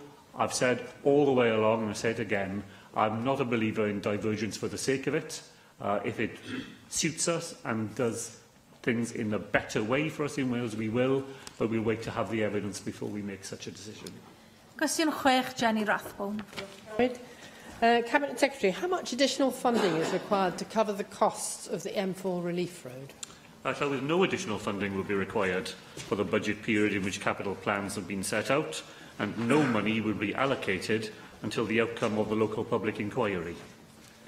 The Cardiff Capital Region has laid out in Powering the Welsh Economy that an integrated transport system aligned with land use planning could be a catalyst for economic change across the region. At the heart of this aspiration is the Metro vision for a modern, high-quality, multimodal, integrated public transport network, offering rapid, frequent and reliable services linking communities together and supporting economic development to create a dynamic, sustainable and livable city region. I quote that because there is absolutely no mention of the M4 Relief Road contributing to that vision. And my concerns are that with the continual rising estimates of the cost of the M4 Relief Road, were it to go ahead, how much of the Welsh Government's overall capital borrowing limits would be gobbled up by this project, and what, if anything, would be left for developing the Metro? I don't myself find it surprising that the M4 Relief Road is not referred to in the Cardiff Capital Deal document, because funding the Metro is actually a specific and major component of that deal, and the funding that underpins it is already set aside for Metro development. Let me be clear on the position as far as capital borrowing is concerned. The Welsh Government was offered early access to borrowing, with that borrowing predicated on it being available for the M4. In the event, as I explained to the Finance Committee this morning, I have not needed to use borrowing for capital costs for the M4. In this financial year, I've been able to cover them using conventional capital. All of that was overtaken by the financial fiscal framework, which was signed in December 2016. The Welsh Government will be able to borrow £125 million in 18-19, and that will rise to £150 million thereafter, up to a total of £1 billion. But that borrowing is not hypothecated to the M4. Finance Secretaries at the time will need to make a decision on the balance to be struck between conventional capital and borrowing for the M4, should that go ahead, which is dependent, as we've said, on the outcome of the local public inquiry. Mohamed Ashkar. Thank you, Madam Presiding Officer. Cabinet Secretary, the traffic analysis firm INRIX estimates that the traffic jams on our roads last year cost Welsh economy almost £278 million, which is a staggering figure. Congestion cost Cardiff £134 million, Swansea £62 million, and Newport £44 million. Will the Cabinet Secretary confirm that this cost to the Welsh economy will be taken into account when deciding the future of proposed M4 Relief Road in Newport area? Thank you.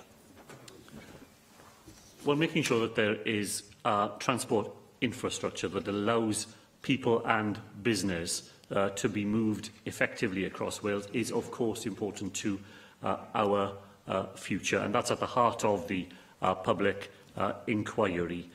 Does the answer always have to be building more roads? Well, of course it doesn't have to be. That's why we're investing in the Metro, to which Jenny Rathbone made reference. So the issue, of course, is one that we recognise. The solutions to it will be many and various. Question 7, Angela Burns. Will the Cabinet Secretary provide an update on the progress of the Swansea Bay City deal? The City Region continues to work with the Welsh and the UK governments to move the deal into the next phase. That is a delivery phase, and that will unlock government funding. Cabinet Secretary, I am a great supporter of the City deal, and I believe that the real benefit will not just be in the 11 projects that have been selected to go forward, but in the economic climate that that infrastructure will create and the multiple small projects and alternative projects that can come off the back of it. In Pembrokeshire, the Pembroke Dock Marine has been put forward as the key project. Now, Cabinet Secretary, the City deal input is some 28 million, with 24 million coming from other public funds and another 24 million from the private sector. But could you please confirm to me which organisations will be responsible for paying the interest element of those loans? Well, the loan aspect, if I'm understanding the member's question correctly, will be borne by the local authority, because prudential borrowing was always part of the contribution that local authorities were to make to the deal. When the deal was struck and the financials of it were very carefully scrutinised, both by the Welsh Government and by the UK Government, the ability of local authorities to support the contribution that they are committed to making to the deal was carefully examined. I remain, as I know she does, very keen to move into the phase where the money that I have set aside, and I know the money the UK Government has set aside, can be released, both to support the Pembroke Dock Marine project, but the other 10 projects that are in the deal, and local authorities must make sure that they are in a position to deliver on the funding aspect to which they made commitment when the deal was signed. Yn naturiol, fel chi'n gwybod, fel rhan o'r fargen ddinesig, mae buddsoddiad yr sector gyhoeddus, wrth gwrs, yn allweddol mwyn sicrhau bod y seilwaith angenrheidiol ar gael a bod y prosiectau unigol, fel dyn ni wedi clywed, yn cael y cyfle gorau i lwyddo. Ar ôl deud hynna, mae pawb yn ymwybodol bod buddsoddiad y sector breifat yn mynd i fod yn holl bwysig i lwyddiant y fargen dinesig. Heb hyn, bydd y peth yn methu yn Allai ofyn pa mor ffyddiog ydach chi ar hyn o bryd bod y fargen dinesig yn mynd i ddilifro'r buddsoddiad preifat angenrheidiol, a beth ydych chi'n gwneud fel llywodraeth i gefnogi'r cynghorau lleol yma i gyrraedd y nod? Wel, Llywyd, un o'r pethau oedd ar y wyneb y fargen dinesig yn y bai Abertawe oedd y cyfraniad sydd mynd i ddod o'r sector preifat, ac ar ôl oedd y sector preifat yn rhoi pan oedd y fargen yn cael ei cynllunio. Nawr, dwi'n edrych ymlaen at yr pwyntiad o'r cadeirydd o'r Economic Strategy Board sy'n allweddol i'r fargen, a bydd y cadeirydd yna yn dod o'r sector preifat. So mae yn hollol pwysig yn y fargen i tynnu i fewn beth mae'r awdurdodau lleol yn gallu roi, beth ni'n gallu roi fel llywodraeth, ond hefyd i defnyddio yr egni ac a pethau ar y tir mae'r sector preifat yn gallu roi i'r fargen hefyd. Yn dwi'n hyderus mae'r diddordeb na, a ni'n gallu defnyddio hwnna i cael fargen sy'n mynd i llwyddo i bob ran o'r deg gorllewin Cymru. Mike Hedges. I think that the one thing I'd like to tell the Cabinet Secretary is massive cross-party support from the people living in the Swansea Bay City region to make Swansea Bay City region a success. What I'm asking is, will the Cabinet Secretary confirm that all the money initially budgeted by the Welsh Government for the Swansea Bay City deal is still available for the Swansea City Bay City?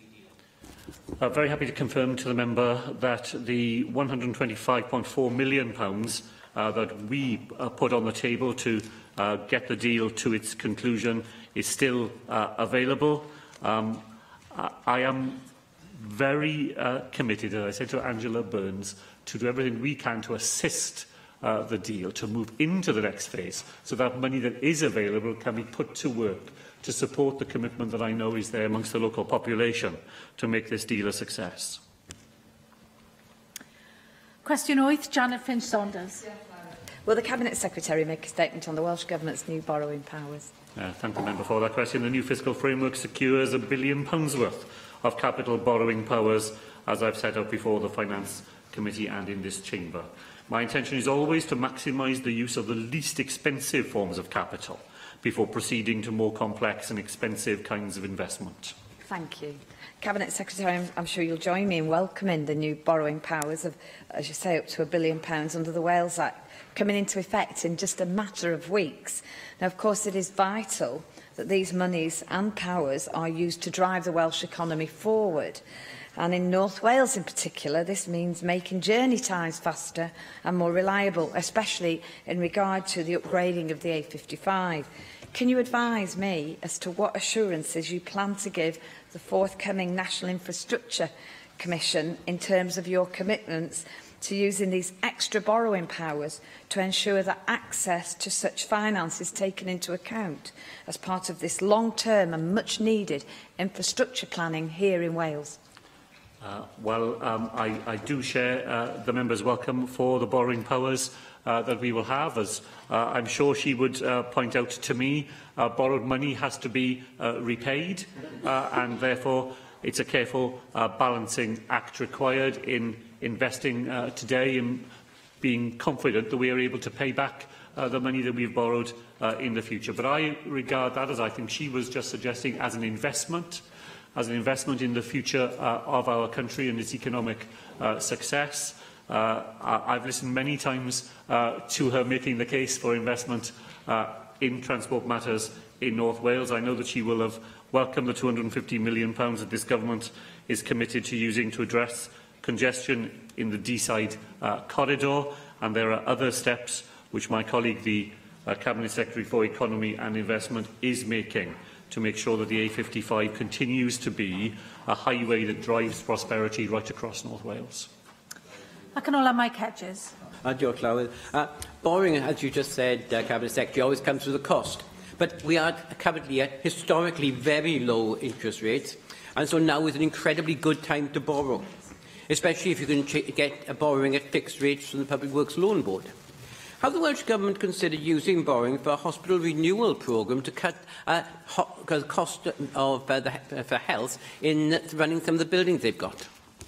Well, Llywydd, one of the things that's apparent from the questions we've had this afternoon is the understanding that the borrowing we're able to now draw down is available for a whole range of potential purposes here in Wales. And I know that my Cabinet colleagues will be coming to me, all of them, with worthwhile schemes that they will want to take forward to invest in essential infrastructure and public services and health, and the ability to create buildings of the future that run more efficiently will, I'm sure, be on the list of proposals that the Cabinet Secretary for Health will want to propose to me. Diolch i'r ysgrifennydd. Cabinet, yr eitem nesaf felly yw'r cwestiynau amserol ac I ofyn y cwestiwn Simon Thomas. Diolch, Llywydd. A wnaeth y gweinidog ddatganiad ynglyn â gwasanaeth y plant ymhawys yn sgil y doddiad gan y Fwrdd Diogelu Fanbarthol, Canolbarth a Gorllewin Cymru a'n farwolaeth plentyn o dan ofal y Cyngor Sir. Diolch, Simon. This young person's life was lost in the most tragic of circumstances, and I think the publication of the review will be a difficult time for his family. They and we would expect powers to expedite the necessary improvements to ensure that the very best care and support is always provided. I thank the Minister for his reply, and obviously all of us would want to send our condolences to the foster parents and anyone else affected in this concern. It's clear from reading the Child Practice Review report that the child had actually expressed very strong anxieties and uncertainties about his pathway, and one of the most fundamental and very disturbing things to read in the report is this breakdown in communications between the child, his foster carers and the authorities who simply weren't listening.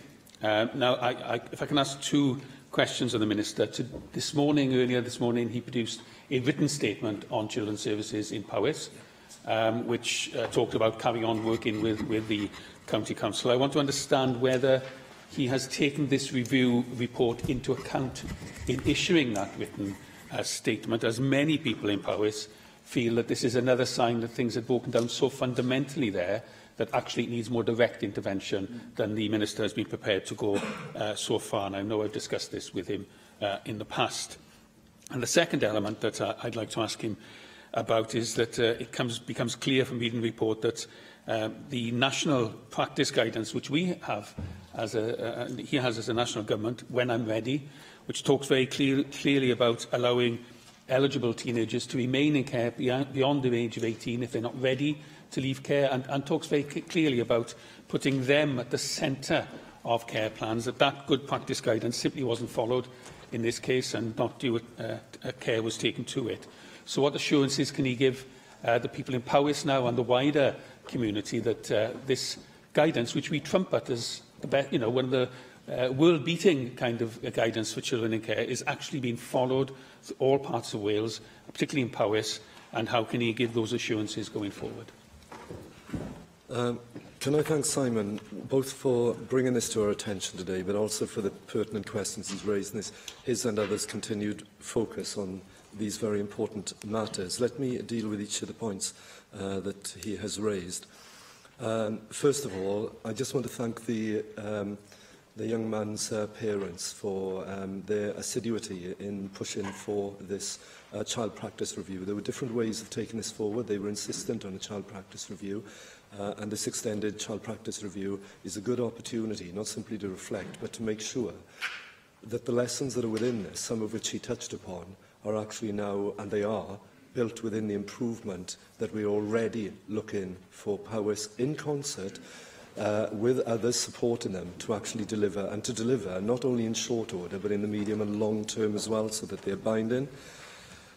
He referred to the aspect of the fact that the voice of the children and young people themselves, how important they are generally, and we have that as a matter of principle within our statutory framework, and yet here it was missing. That's a key point that comes out within this review and report. And we would expect Powys, as part of its improvement plan, it's already in there, but to take forward the lessons from this in line with their improvement plan and to make sure that is binding so that the voice of young people is listened to. The voice of the child is key to this. The chair of the committee sitting next to me has reiterated this in her committee's work before, and so on. We need to make sure that this is implemented on the ground at every interface with frontline professionals. Simon referred to the approach of When I'm Ready, so that exactly that point, so that the concerns and the aspirations of young people are listened to, particularly at that moment of transition planning. And here it is made clear in the report that that was not the case. And tragically, we know that if that had been listened to, then perhaps this tragic scenario could have been avoided. There is indeed a statement that has been issued in the name of my colleague, the Cabinet Secretary for Local Government and Public Services, and I today. It's the latest in a sequence of statements followed on from improvement plans and action plans. The statement today updates Assembly members, and I would urge members to look at it on the next phase of support to Powys County Council and the establishment of an Improvement and Assurance Board to oversee and coordinate the delivery of improvement in Powys County Council. This doesn't take away from the work that's already going on within social services. What this actually does is build upon that, and in urging members to look at it, goes wider into the corporate sphere of leadership and the culture of Powys to make sure that these are binding changes, and not only the review and report today, which goes hand in hand with the improvement plans that are already in place, but that wider corporate leadership that needs to be driven through with support within Powys really binds, so that this sort of eventuality, we minimise the possibility of this ever happening again. So I draw attention to that statement. I've also asked my officials to ensure that the learning from this child practice review informs the ongoing work of my ministerial advisory group chaired by David Melding, our colleague, on the advisory group on improving outcomes for children. and also to advise the ongoing work of Social Care Wales and the work of the other safeguarding children's boards in Wales. Too often we say we have to learn the lessons from this. Well, some of these lessons had already been learned. We put in place the right frameworks and so on. We now need to make sure that it's implemented without failure right across the board. Russell George. Minister, the tragic case that's been outlined today, of course, clearly goes back to 2015 and, of course, predates the critical care standards inspection report into children's services, which was issued, of course, last October. Will the work of the current Children's Services Improvement Board take into account the findings of this report, and what lessons do you think have been learned in the wider context? And can I also ask, in light of this report, do you think that there is a need for further assistance to the local authority? Well, on the latter point, thank you for those queries. On the latter point, indeed, if I could refer the member to the quite extensive statement that we've made jointly today, because it signals the higher level degree of engagement that we have directly now with Powys on a corporate level, on a cultural level, on a leadership level that goes beyond the sphere purely of social services. And I thank my colleague for the very intimate way that our officials have engaged on this matter, trying to actually help Powys to help itself and turn this around. There's been a great deal of peer support from other authorities already, not only within social services, but now within the wider corporate sphere as well. In terms of how this feeds into the ongoing work, well, yes, absolutely. I'm pleased to say that in line with the previous statements that we've made and the warning notices that we've issued and the actions that we have demanded of Powys, whilst putting support to them as well, which they have readily now taken, this does form part of the ongoing work. So all the action plans that are identified within here, and we look at if you look at the four key areas that have come out of this report: transition planning, including the knowledge of the WIR, the When I'm Ready approach, and the legal framework for children when the local authority does not share parental responsibility. That's part of it. The escalation and challenge, which includes the development of quality assurance mechanisms and performance information. That's part of the ongoing improvement work. The corporate parenting, including the development of quality assurance mechanisms to monitor the effectiveness of resolving professional difference policy, the use of multi-agency performance, tracking good outcomes for children. That's part of the improvement plan. And finally, the fourth key point, the key point of participation and the voice of the child.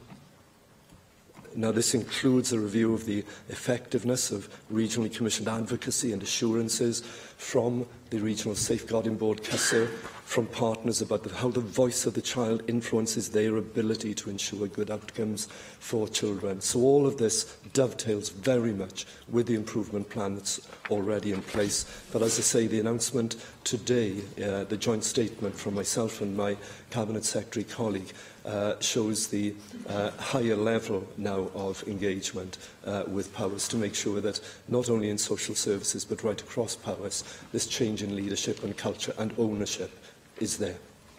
Neil Hamilton. Can I support Simon Thompson, what he said earlier on, and also to support the Minister in what he has just said about helping Powys to help itself. I know that from discussions with him that if that doesn't bear fruit in due course, that he will take more draconian action. I wonder if you'd agree with me that one of the most troubling features of this case, as it appears in the Child Practice Review report, is, as it says, the most significant challenge appeared to be the simplest, namely that of good communication and coordinated planning based on a thorough understanding of child A's daily lived experiences and the significant impact of serious early childhood trauma. This seems to be a failure of partnership working, principally.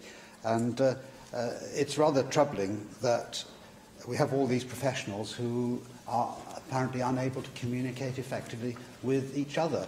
In this particular case, Child A was very eloquent in telling them what his needs were, and the difficulty was that the professionals were not able to communicate that between themselves.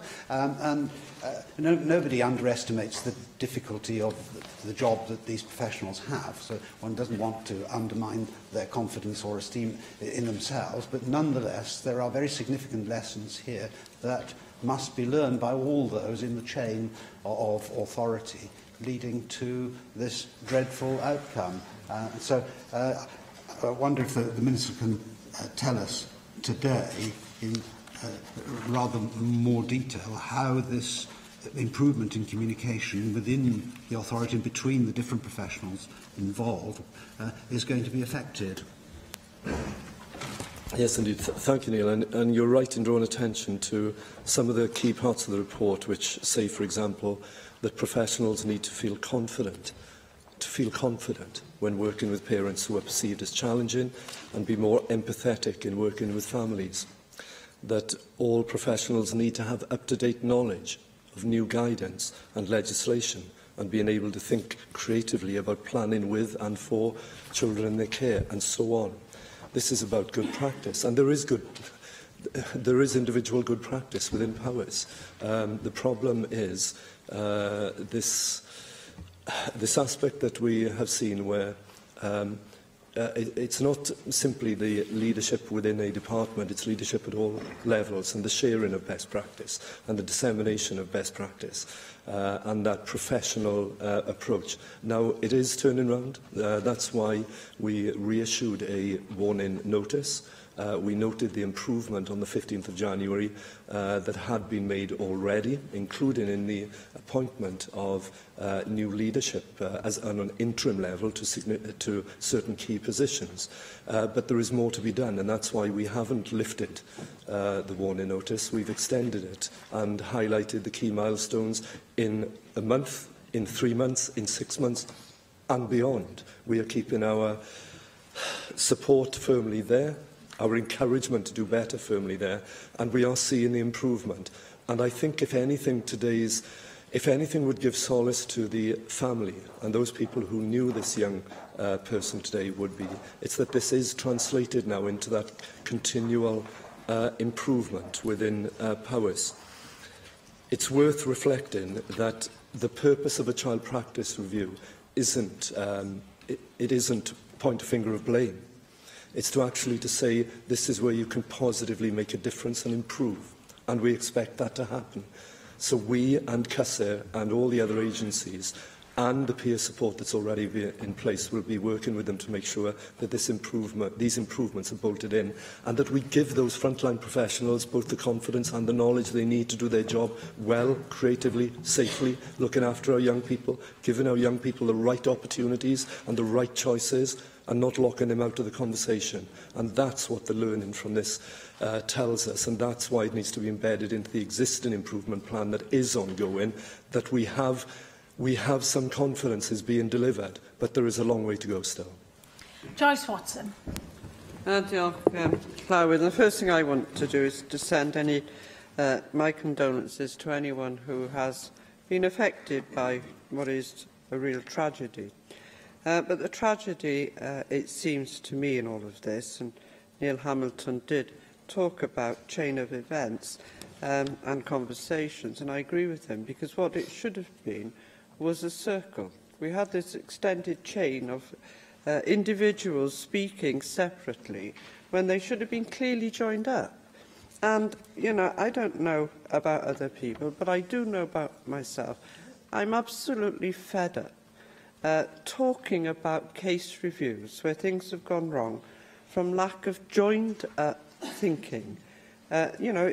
These key words that don't ever deliver any change, and yet we will learn from it. Well, will we?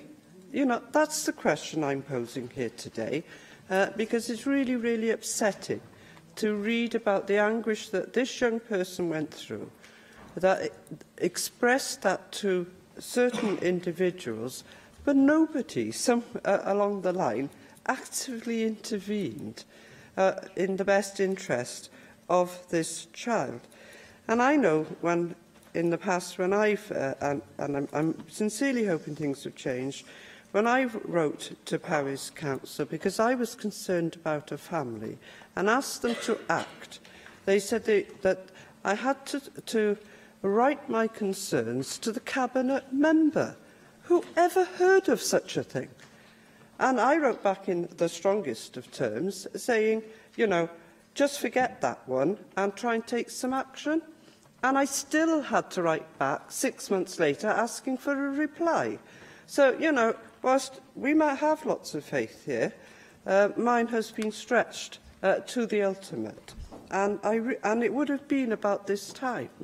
So, and I've seen others nodding their heads saying they've had the same experience. So my question here is, you know, that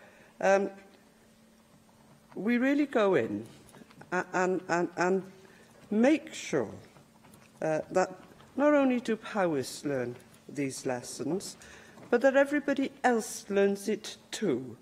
So that we don't have to read about young, vulnerable individuals who are terrified of going into the world on their own, who didn't actually have to go into the world on their own because there was a system in place that would have supported them, and that was called When I'm Ready. I really think we ought to do something about this now. I'm really fed up with sitting here listening to the failures time and time again. Joyce, thank you very much. I think that any minister who stands in a position like this and says we will be able to rule this out, any eventuality like this ever happening again, I think would be an unwise minister. But it is within our power, both through the messages that we've just heard, through the frameworks that we set in place, and do bear in mind that within Wales we're in some ways ahead of the game here because of the way that we've approached safeguarding with the National Board, with the regional boards, that framework of safeguarding, with some of the initiatives that have been talked about that actually should have been embedded here, should have been delivered on the ground. Listening to young people is what we do. It's the framework we put in place. But I think the anxieties of Assembly members within the Chamber today, I hope, will have been heard in Powys. But I would also like them to hear not only good frontline staff, but also the changes that they've been putting in place over recent months because of the willingness of this Assembly and this Government to hold their toes to the fire, both encouraging but also saying there is a backstop position here if things do not improve, that they will improve. And we are seeing them happening on the ground now within Powys. Your point is well made, though, as well, that the lessons from this child practice review, as for any child practice review, should not be simply for Powys. They should be right across the piece. And that is what will go out. That is the message from here. This child practice review will be disseminated, not simply across that region, but across through the National Safeguarding Board, across the whole of Wales as well. We do need to keep the focus on excellence within this service, listening to young people, providing them with what they deserve and what they need, and listening them to do so. It has failed on this point. It is a tragedy that it has failed. And I think the voices of Assembly members today in saying we have to do everything to avoid this happening again that is within our power, and encourage those who work on the front line to have the confidence and the skills and the knowledge to make the right decisions and to engage with young people. I think that has come across very strongly indeed this afternoon. Diolch i'r gweinidog. Yr eitem nesaf felly yw'r datganiadau 90 eiliad. Llyr Gruffydd. I ni gwybod bod diwydiant papurau newydd yn gyffredinol yn crebachu dyddiau yma, bod yna bryder am ddyfodol sawl teitl a bod llawer o bwysles ar greu gwefannau newyddion hyperleol. Wel, mae yna ddwy ardal yng Nghymru sy'n dal i weld gwerth yn eu papurau lleol wythnosol, a rhain yn dangos fod newyddion print hyperleol yn dal i oroesi ac yn wir yn dal i ffynnu. Mae'r Corwen Times a phapur y cyfnod sy'n gwasanaethu ardaloedd y deirnion a Meirionydd wedi dechrau'r gyfnod newydd yn ei hanes yr wythnos diwetha. Hanes sy'n mynd yn ôl i sefydlu'r cyfnod ym 1934 ac wedyn y Corwen Times a'r Meirionydd Express yn ôl beth dwi'n ddeall yn dod i'r amlwg yn y 50au. Nawr, mi ddiflannodd teitl y Meirionydd Express yn 2013 wrth i'r 3 papur ddod i ben am gyfnod byr, ond diolch i waith Mary Williams o Lan Uwchlyn, ddotheuradwy bryd hynny, fe atgyfodwyd y Corwen Times a'r cyfnod. A mae hithau erbyn hyn newydd drosglwyddo'r awennau i Sian Teleri, merch leol sydd yn gweld angen ond hefyd cyfle i ddatblygu'r papurau ymhellach. Does dim amheuaeth fod y Corwen Times a'r cyfnod yn cynnig gwasanaeth o bwys yn yr ardalodd yma nhw'n ei gwasanaethu gyda miloedd o bobl yn ei darllen nhw yn wythnosol ac yn cael eu cynhyrchu gyda llaw heb unrhyw gefnogaeth ariannol gyhoeddus. Felly wrth i ni weld y diwydiant newyddion print ar draws Cymru yn crebachu, o'n i am gymryd y cyfle i longyfarch Sianteleri a thîm y Corwen Times a'r cyfnod am sicrhau dyfodol i bapur sydd wedi ac yn dal i brofi i fod yn ganolog i'w cymunedau. Dwi'n siŵr yn bod ni gyd am ddymuno'r gorau am ddyfodol llewyrchus i'r ddau bapur hwnnw. Vicky Howells. Diolch, Llywydd. AMs from all parties came together today at an event organised by the Wales Environment Link. This was held in support of the Show the Love campaign. We know the risks posed by climate change to the world around us. It's affected the behaviour, abundance and distribution of all manner of flora, fauna and fungi around the world, but also here in Wales. But it is not too late for us to make a real difference and protect Wales and the rest of the world from climate change, observing and understanding the warning signs and taking remedial action. Show the Love gives us the chance to think about the places, species and habitats we love and want to protect. It helps us to celebrate the significant progress we have already made, whilst also affording us an opportunity to consider the next steps we can take to build a clean, secure and sustainable future. Those of us who are species champions have been given green hearts to wear as symbols of the campaign, a very fitting emblem on Valentine's Day of all days. Thank you to the RSPB supporters who crafted them. I will wear mine with pride as species champion for the nightjar, and also as a reminder both of the impact of climate change and the role that I and all of us can play in tackling it. Jane Bryant. Arthur Joseph Gould was known as the Prince of the Three Quarters and Wales's first rugby superstar. Gould was nicknamed Monkey for his love of climbing trees as a child, played rugby for his hometown Newport RFC. His first full game was at Rodney Parade on the 20th of October 1882. In that game, he ignored his captain's repeated instruction to kick and scored 2 tries. He went on to become a complete footballer, running 100 yards in 10.2 seconds and successfully being able to kick off both feet. Gould's career spanned 16 seasons. He played for Newport during the Invincibles season of 1892 and played 27 times for Wales. He captained the national side 19 times, including the Triple Crown win in 1893. Arthur was so popular in Newport that fans were determined to honour him by presenting him with the deeds of a house he was living in, Thornbury on Llanthwy Road. They were presented to him in commemoration of his brilliant successes as an all-round athlete, in recognition of his valuable service to rugby football, and of his extraordinary prowess as a player. Last week, following a crowdfunding appeal, a blue plaque was installed on Thornbury. This will ensure that Arthur Monkey Gould will forever be remembered in his beloved home of Newport and is a testament to the Prince of the Three Quarters. Yeah. Yr eitem nesaf felly yw'r cynigion ieithol aelod I Bwyllgorau yn unol ar rheolau sefydlog 12.24 a 20.40. Rwy'n cynnig bod y cynigion ieithol aelod I Bwyllgorau yn cael ei grwpio ar gyfer eu trafod a'u pleidleisio. Dwi'n galw ar aelod o'r Pwyllgor Busnes I wneud y cynigion yn ffurfiol. Cwestiwn yw a ddylai derbyn y cynigion a oes unrhyw aelod yn gwrthwynebu. Nag oes, felly derbynir y cynigion yn unol ar rheol sefydlog 12.36 sy'n dod yn ni at yr eitem nesa, sef dadl aelodau o dan rheol sefydlog 11.214 a dwi'n galw ar 2 Lloyd I wneud y cynnig. Diolch yn fawr, Llywydd, a dwi'n falch o agor o ddadl yma ar ffyrdd sydd heb ei mabwysiadu. Nawr, yn dilyn fe etholiad I Gyngor Sir Abertawe yn 1998, un o'r dana cyntaf o waith achos nes I dderbyn, oedd un yn ymwneud â hewl oedd heb ei fabwysiadu ym Mhentref Waenarlwydd. Roedd y ffordd dan sylw yn llawn tylla, yn anwastad, yn peri risg iechyd y diogelwch i'r rheini oedd yn ei defnyddio ac yn y pen draw yn tynnu o ddiwth harddwch yr ardal leol. Roedd y ffordd heb ei fabwysiadu estygawdau a byddai cerddwyr a cherbydau'n gwynebu amser anodd wrth iddi geisio symud ar ei hyd. Roedd y trigolion lleol ac ymwelwyr yn gwbl anfodlon, ac 20 mlynedd yn ddiweddarach mae'r ffordd yn parhau heb ei fabwysiadu ac maent yn parhau I fod yn anfodlon. Nid yw'r ffordd yn wenarlwydd wrth gwrs yn enghraifft unigryw. Trwy Gymru gyfan, ym mhob etholaeth, gwelwn enghraifft ar ôl enghraifft o'r ffyrdd yma. Mae rhai o'r ffyrdd hyn yn hynafol ac mae perchnogaeth o'r ffyrdd hun yn aml yn anhysbys. Yng Nghymru, gwelwyd llawer o'r ffyrdd yma'n cael ei datblygu ar ddiwedd y 40 ganrif ar 15, pan ddarparwyd tir ar gyfer bythynod glywir o ystadau'r aristocratiaeth glo.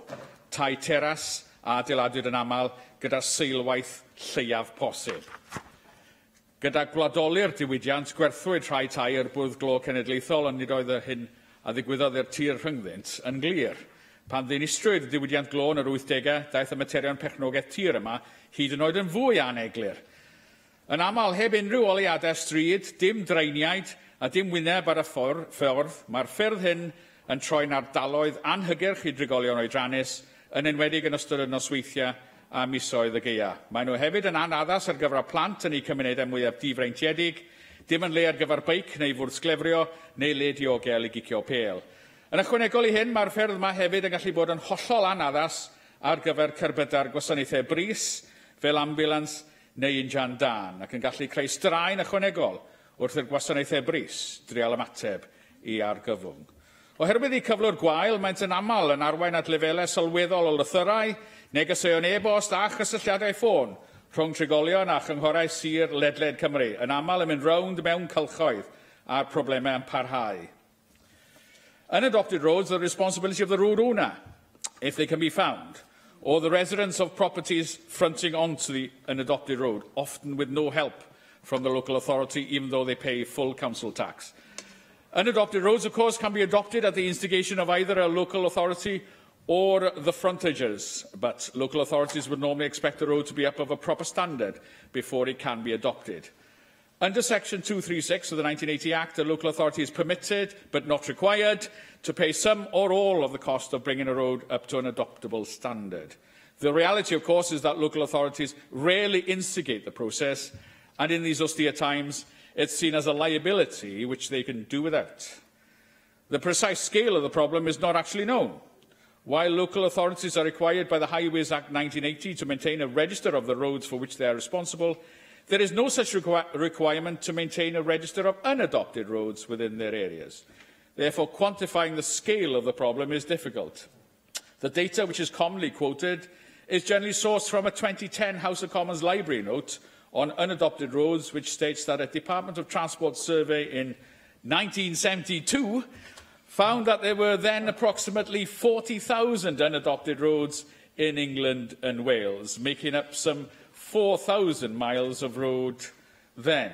Not just the roads are neglected, but the stats are as well. The UK government estimated in 2009 that it would cost £3 billion to make up these roads to an adoptable standard. The reality is that, as well as these historic unadopted roads surveyed in 1972, we have had a significant number of new estates being built in Wales, and we can all point to examples in our own areas where developers have either decided not to put forward roads for adoption or have gone into liquidation, and where the roads in question remain unadopted for years on end and often in a state of disrepair. Yes? I've got those statistics in front of me as well, Di Lloyd, and as you say, 1972 is going back, well, it's when we entered the European Union, isn't it, around that time. Would you join me in calling on the Welsh Government to get the up-to-date statistics so we know what we're dealing with in this situation, and then we can move on and get these roads sorted? Absolutely. I was coming to that as part of a call for a task force later on. We need to know exactly where we are now. Simple. We are also seeing a rise in the number of new estates being developed with households then subject to annual management fees, sometimes running to hundreds of pounds a year on top of their council tax bills. There can be no doubt that the number of unadopted roads in Wales is on the rise. We might not be able to put a national figure on it. I'm sure we're working on it, but we can all see the reality on the ground. Since residents cannot look to the local authority to maintain their road, they must do so themselves. Residents sometimes form an association, collect contributions, organise maintenance and deal with other issues such as insurance, parking, tree surgery, rights of way and so on. This brings with it added stress for house buyers, local residents and local representatives, which often result in disagreements, community tensions, legal costs and much local authority officer time being wasted going over the same arguments year after year. There must be a better way, a simpler way, a fairer way. The issue of legal advice is one aspect which comes up time and time again. We hear of examples of new housing estates being built, the developer going into liquidation, and the residents left to foot the bill in order to bring the road up to an adoptable standard. Very often, the sums that the solicitors have retained for this purpose is totally inadequate, only a few £100s, where the actual cost for bringing up the sewerage, roads and lighting up to adoptable standard runs into thousands. For many low-income families whose savings have been spent in buying their first home, this is an expense that they simply cannot meet. It is unfair and it is cruel. What advice is available to solicitors to help them set aside sufficient levels of retentions? What more can local authorities do to address the situation? What can the Welsh Government do to aid the legal profession and bring about a uniform and fair system in Wales? Members will know that this area of law generates a large number of constituent inquiries. The adoption of roads is a devolved matter, so we have the power to bring about change. We need to ask ourselves this afternoon some pretty fundamental questions. Do we believe that the current situation is unacceptable? Do we believe that we can develop a better system? Do we believe that the Welsh Government should be taking steps to address the issue? The answer to those questions, in my mind, is a resounding yes, yes and yes. Felly, beth allwn ni wneud? Oes lle newid deddfwriaeth i sicrhau bod mwy o ffyrdd yn cael eu mabwysiadu? A allwn ni edrych i sefydlu mecanweithiau cyllido cenedlaethol, rhanbarthol neu lleol a fyddai'n caniatáu i awdurdodau lleol fabwysiadu ffyrdd? Beth am atebion ariannol arloesol? Benthygiadau llog am ddim i breswylwyr sydd am fabwysiadu ffyrdd sy'n dyladwy dros tymor hir efallai? A oes lle i gyflwyno deddfwriaeth a fyddai'n caniatáu i dir ger llawr ffyrdd yma gael ei gwerthu, gyda'r arian yn cael ei ddefnyddio i ddod â'r ffyrdd hyn yn ôl at safonau mabwysiadu? A oes dyletswyddau ychwanegol y gellir roi ar awdurdodau lleol i fod yn rhagweithiol wrth fynd i'r afael ar mater yma? A allwn ni ddatblygu cynllun hir dymor dros nifer o flynyddoedd i leihau a dileu nifer y ffyrdd sydd eto heb ei mabwysiadu? Dwi'n credu bod hi'n holl bwysig bod ni'n mynd i'r afael ar broblem yma. Un sy'n gwynebu treithdalwyr a thrigolion mewn nifer o'n cymunedau ni. Mae'n trigolion hynny yn heiddi cefnogaeth, nid difaterwch. Mae'r cynnig heddiw yn gofyn i Lywodraeth Cymru i sefydlu tasglu, i gynnwys awdurdodau lleol, y proffesiwn cyfreithiol, datblygwyr a rhanddeiliad allweddol eraill, yn cynnwys y bobl sy'n gallu cyfru faint o'r ffyrdd yma sydd heb eu mabwysiadu yn ein gwlad, gyda'r bwriad o ddatblygu gwelliannau i'r broses prynu tai a mabwysiadu ffyrdd. Rwy'n ffyddiog, drwy gydweithio, y gall y cynulliad yma ddangos arweiniad clir ar y mater a datblygu rhaglan fydd yn lleihau nifer y ffyrdd sydd heb eu mabwysiadu yma yng Nghymru. Mae'n rhaid i ni ddatblygu system sy'n well, system sydd yn symlach a system sydd yn dicach. Diolch yn fawr. Mike Hedges. Diolch, Lawys. Unadopted roads can be split into three categories. Unmade roads, I think Di Lloyd's explained in great detail about those. Private roads which are public access but have been made up by the local residents, and people probably don't know they are unadopted roads. And what I want to concentrate on is roads on new estates that have not been built to a standard that would allow the council to adopt them. And there are a lot of those happening at the moment. And I know Di Lloyd mentioned builders going bankrupt. Some of this is done by some of the biggest builders in Britain. They're building estates and they're not building it anywhere near the standard.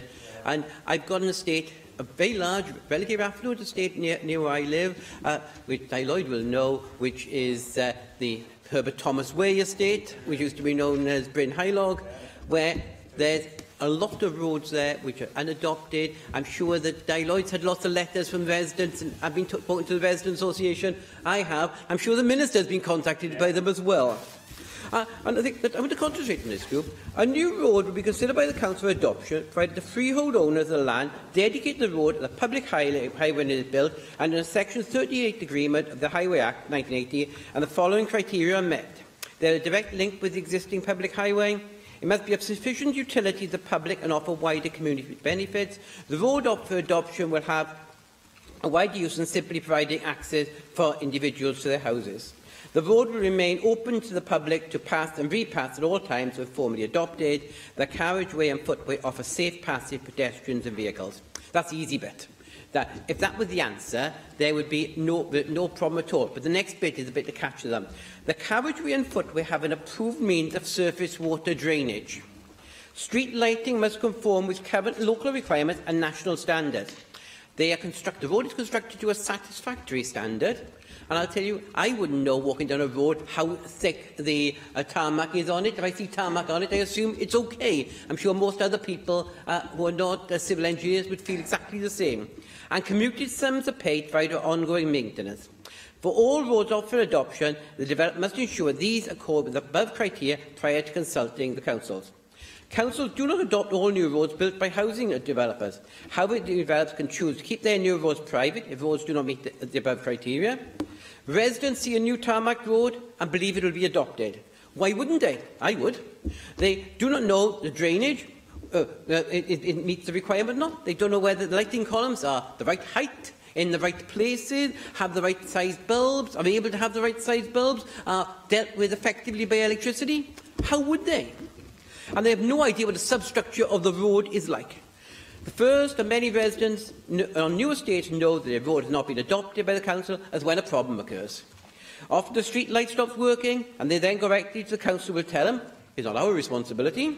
This is when the irate residents contact first their local councillors, then their local assembly members and MPs.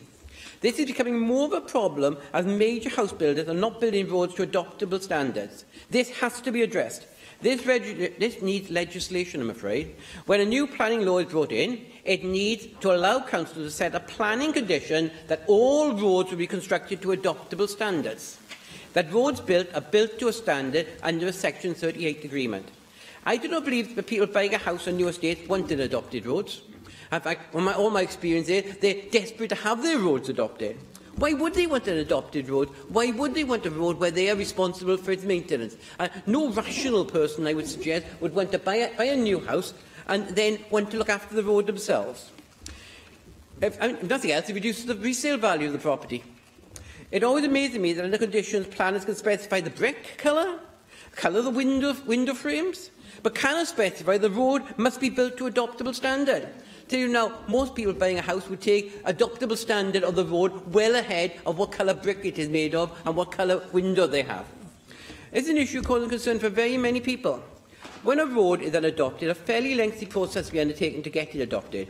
I supported a constituent in getting Bishop's Walk in Morriston adopted, which was only completed because it had one resident prepared to lead on it and do all the work with a solicitor, and more importantly, set up a company.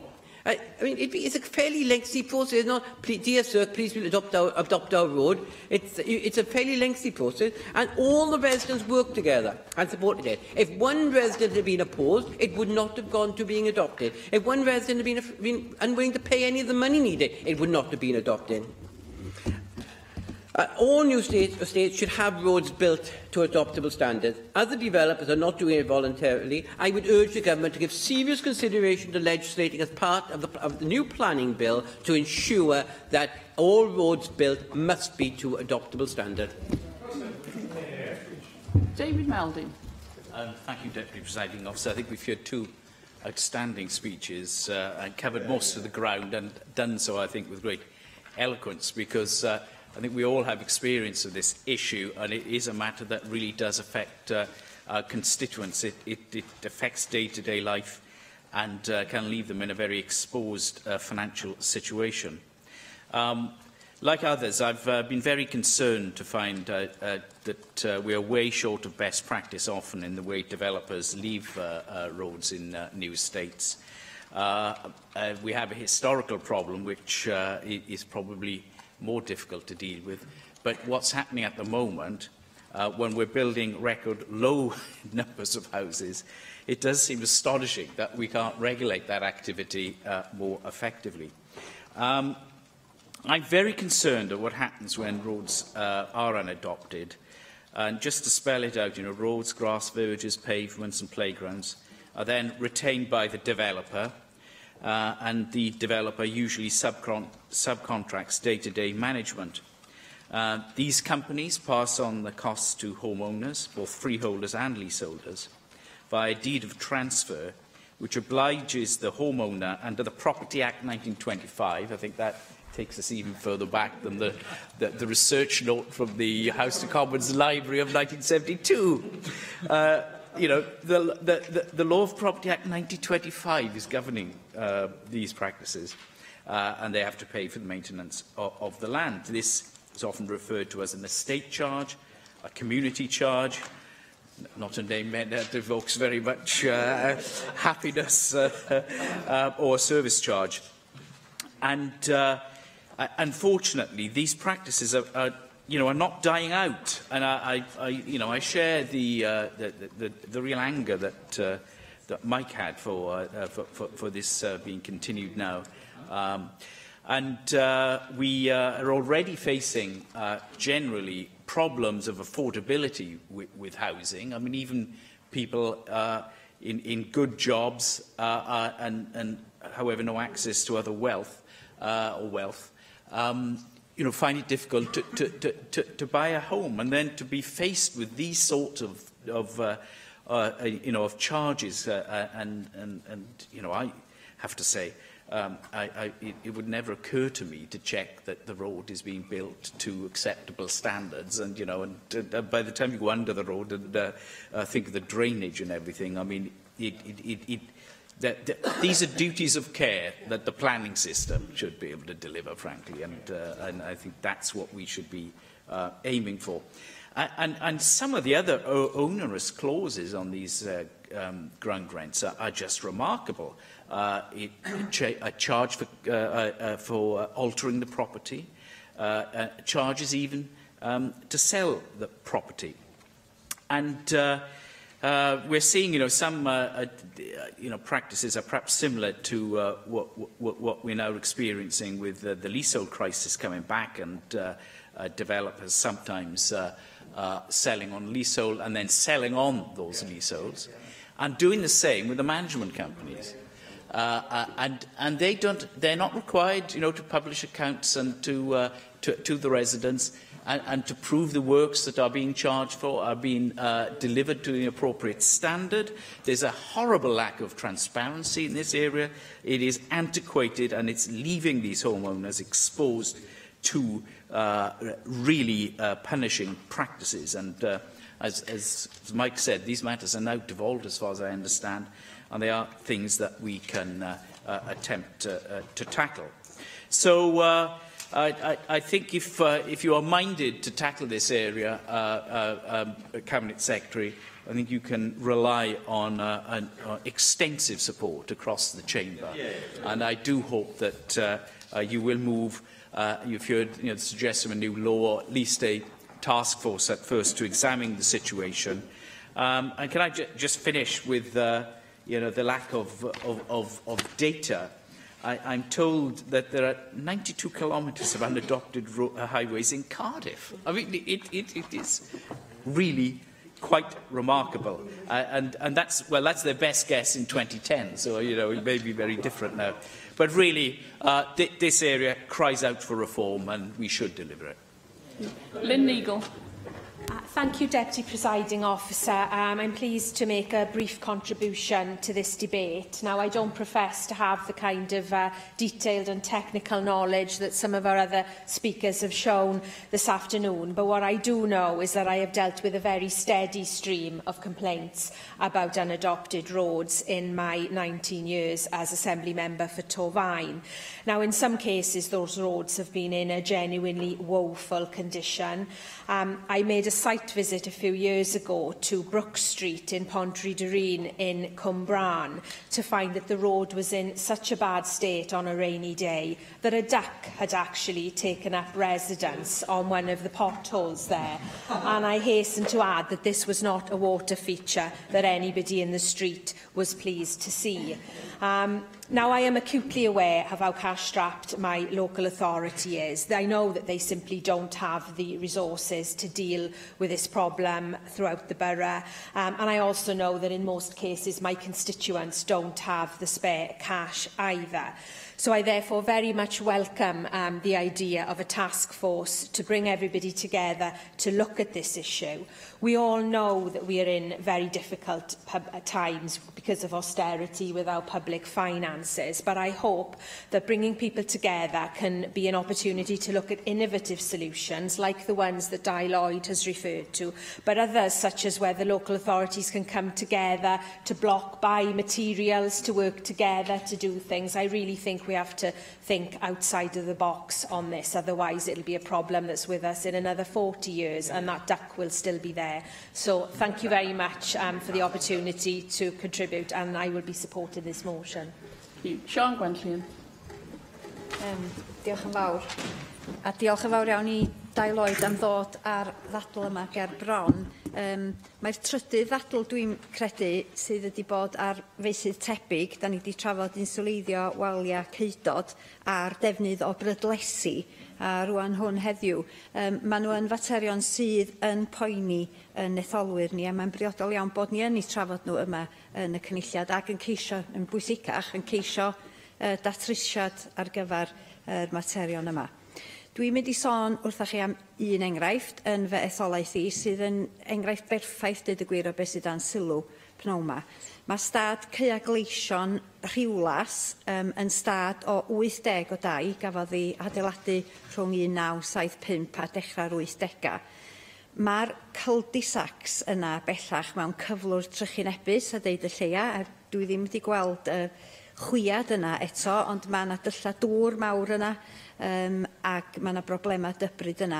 Dydy yr ffyrdd a'r cul-de-sacs ar yr stad yma rioed wedi cael ei mabwysiadu gan yr awdurdod lleol sef Cyngor Gwynedd. A mae yna 9 o'r cul-de-sacs yma ar y stad.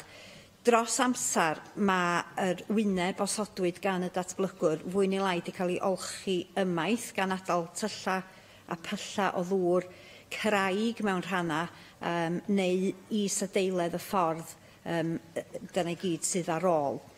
Ac o hyn dwi'n ddeall hefyd, mae yna bibelli pitch fibre wedi cael ei gosod I gario dŵr wyneb I ffwr, a trafod y fath yma o bibelli oedden nhw'n cael eu hargymell ar y pryd, maen nhw bellach wedi colli siap a dyn nhw ddim yn ffiti bwrpas maen nhw angen I hadnewyddu. Mae yna unigolion o'r stad wedi ceisio mynd i'r afal ar broblem yma, wedi bod yn cysylltu efo'r Cyngor Sir ac mae'r aelod seneddol a finna fel yr aelod cynulliad wedi bod yn ceisio I helpu nhw, ond yn anffodus heb fawr o lwyddiant I gael ymlaen i'r wal hyd yma. Yr ymateb da ni'n gael gyn Cyngor Gwynedd ydy fod y ffyrdd a'r cul-de-sacs ddim wedi cael ei mabwysiadu a felly yn yr hinsawdd economaidd bresennol dyn nhw ddim yn bwriadu gwneud dim byd am y sefyllfa.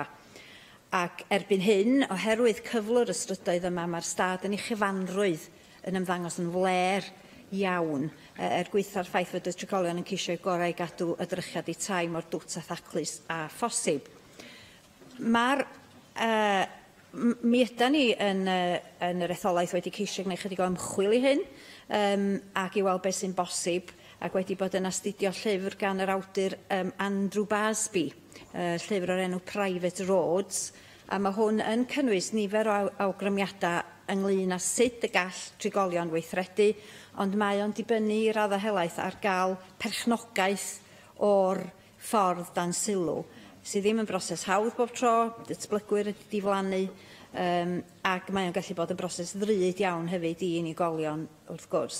Ac yn ôl y llyfr Private Roads, os dio ddim yn bosib cael perchnogaeth o ffordd arbennig, mae modd I drigolion lleol wella cyflwr y ffordd, ond mae nhw'n rhedeg y risg o gael eu herlyn ar sail tresmasu anghyfreithlon. Felly mae'n sefyllfa anodd ac dwi'n croesawu y cynigion fan hyn, yn enwedig y syniad o sefydlu tasglu a chael rhaglen waith bwrpasol fel bod ni yn gallu mynd i'r afal ar broblem yma ac wirioneddol daclo rhywbeth sydd yn digwydd bod ym mhob etholaeth fyswn ni'n tybio. Diolch yn fawr. David Rowlands.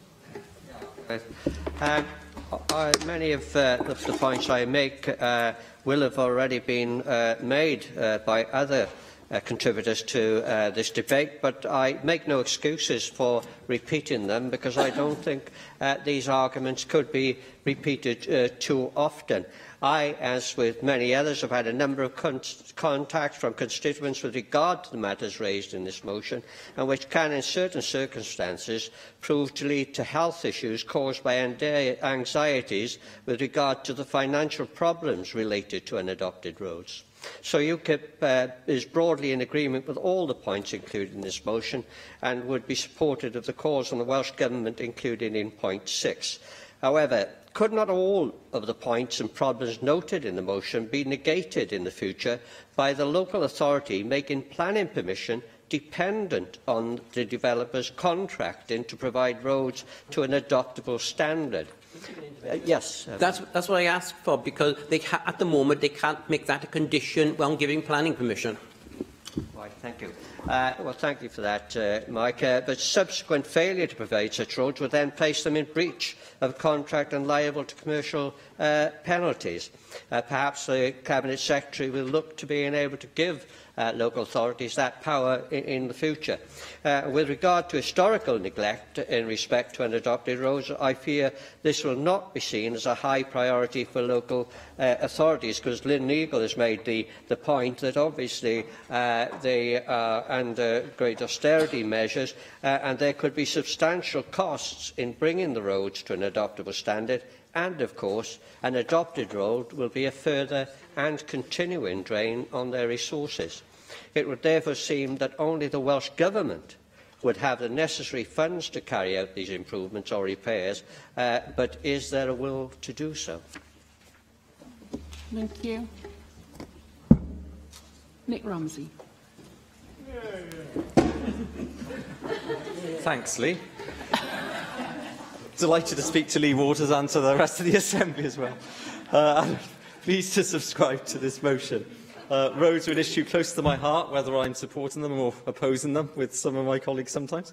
And at the heart of this motion is the fact that when you leave the beaten track of our motorways and our A roads and B roads, many of our rural roads and also, as we've heard, our urban roads are indeed way below the standard that we would expect, and many speakers have already spoken about those problems.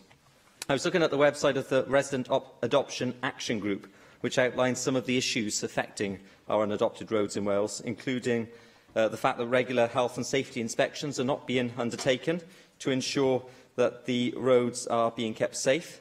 And as this is a national issue, there are countless road users who are regularly driving on unsafe and unregulated roads.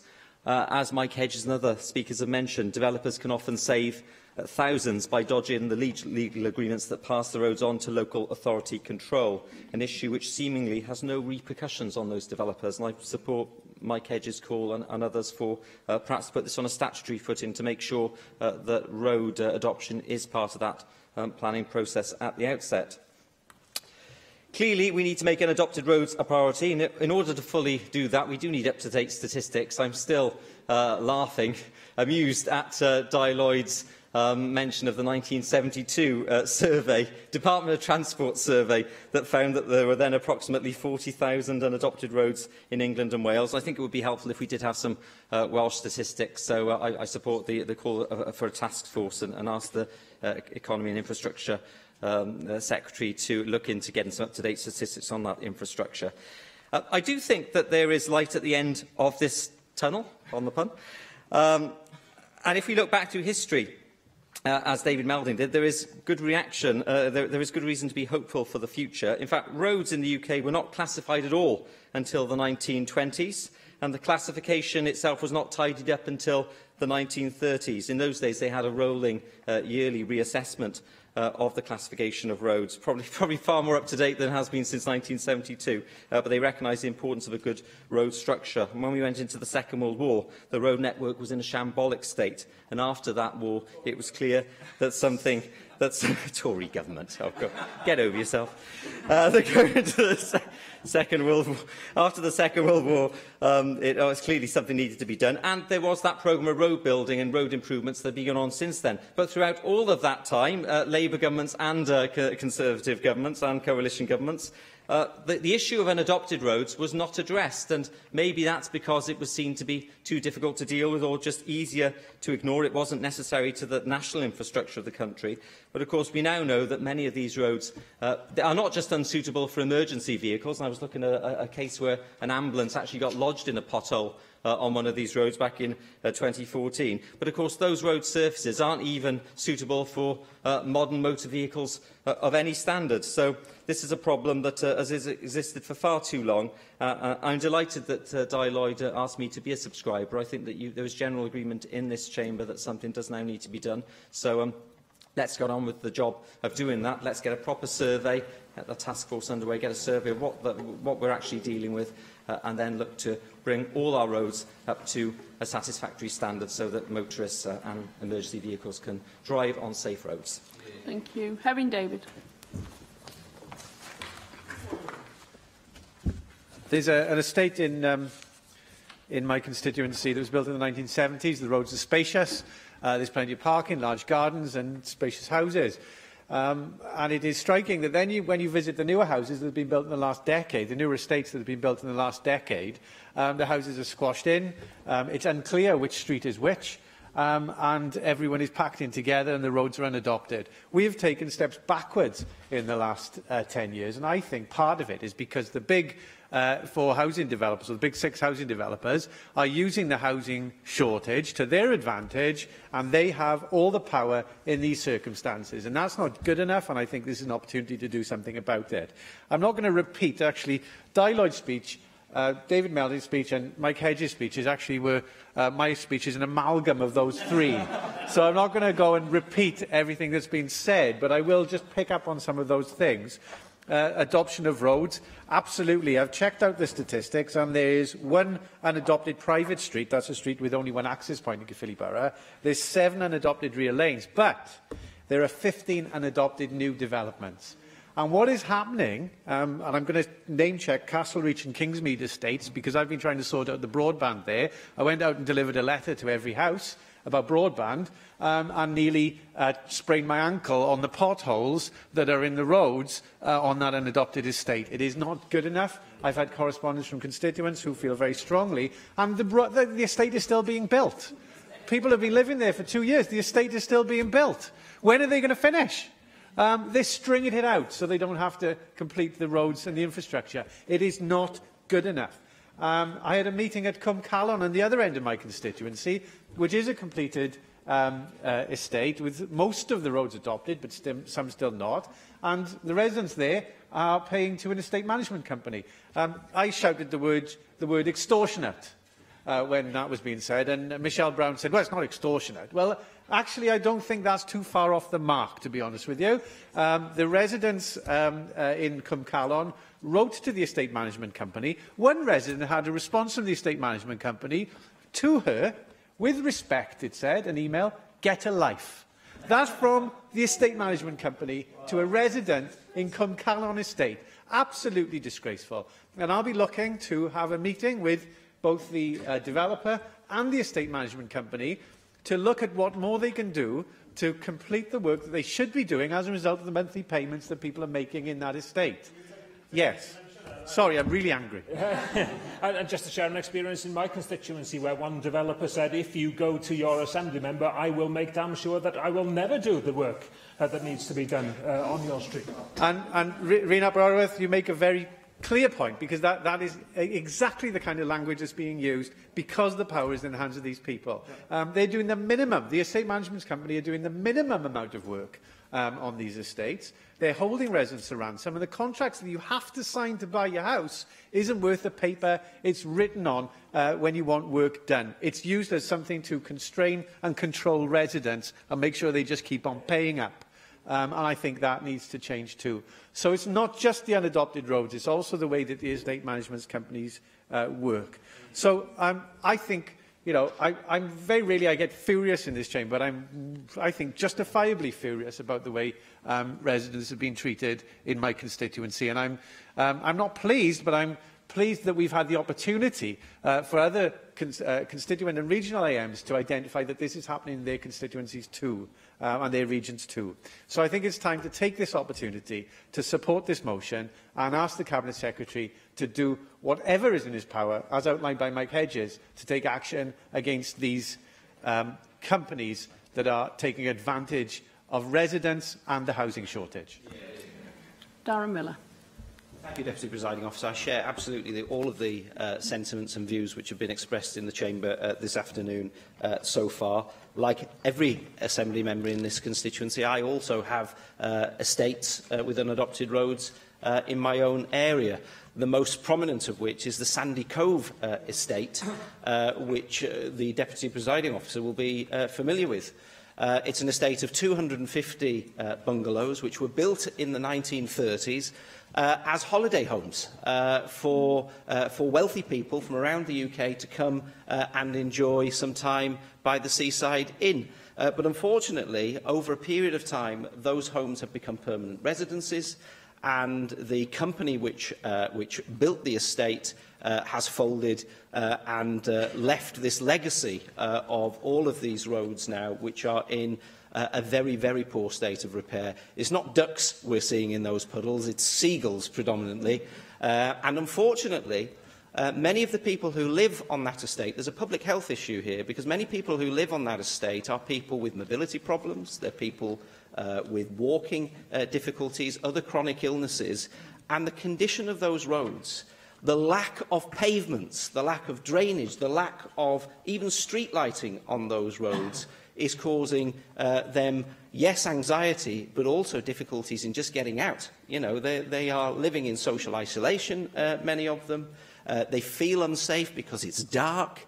And, of course, this estate, to add to its woes, is also in a flood risk area, immediately behind the sea wall defences in Kinmel Bay, and it was flooded. It's been flooded on multiple occasions in recent years. So it's in a pretty sorry state of affairs. Now, to be fair to the local authority and others, they have tried to do what they can to support those residents. They've tried to look at what the cost of bringing those roads up to an adoptable standard might be.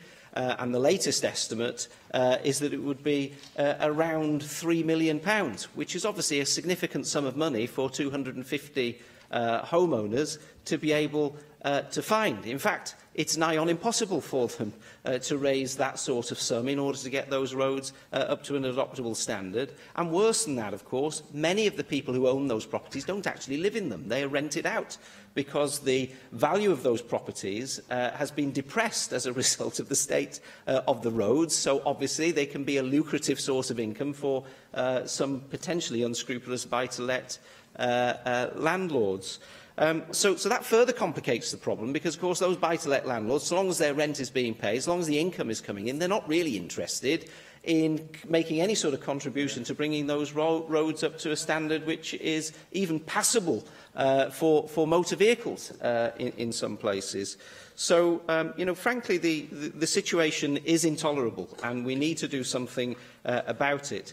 Now, a few years ago, back in 2011, I can remember being in this Assembly when the then Environment Minister took a very brave decision to use some powers that she had under the Water Act 2003 to transfer private sewers and lateral drains into the water system, which is, of course, the responsibility of Welsh Water here. So they were all basically adopted, whether they had been before or not. And I think what we need is that sort of approach, frankly, with all of these historic unadopted roads, in order that we can solve this problem once and for all. And then, absolutely, as Mike and others have said, we need to change the planning system to make it a requirement that if an estate is going to be built, there has to be an adoptable road which is accessible.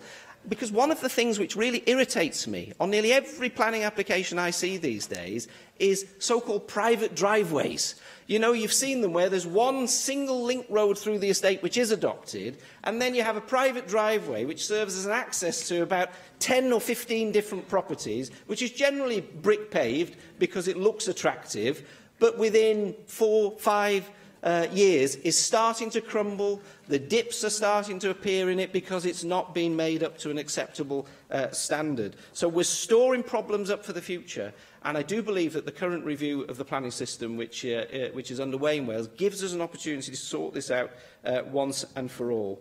One thing I would like, if the Cabinet Secretary is minded to establish a task force, which is an idea which I very much welcome, is that that task force sort out, in terms of priorities, which areas might need to be addressed first. Because I can tell you now that I suspect very much that the Sandy Cove estate in my own constituency would be right near the top of that list, for the reasons which I've outlined today. So I encourage people to support the motion. Thank you. Vicky Howells. Diolch, Dibro Llawer. In rising to speak in support of this motion today, I will focus my remarks on the experiences of my constituents who live not just on unadopted roads, but as so many of my colleagues here have stressed today, but on unadopted estates. I want to talk about the impact that the failure of developers to bring these estates up to adoptable standards is having on my constituents. Indeed, I don't think it's been overly dramatic to talk about the misery that this is causing. I'm at present dealing with 3 sizeable housing estates of so-called executive homes, all built by the same developer.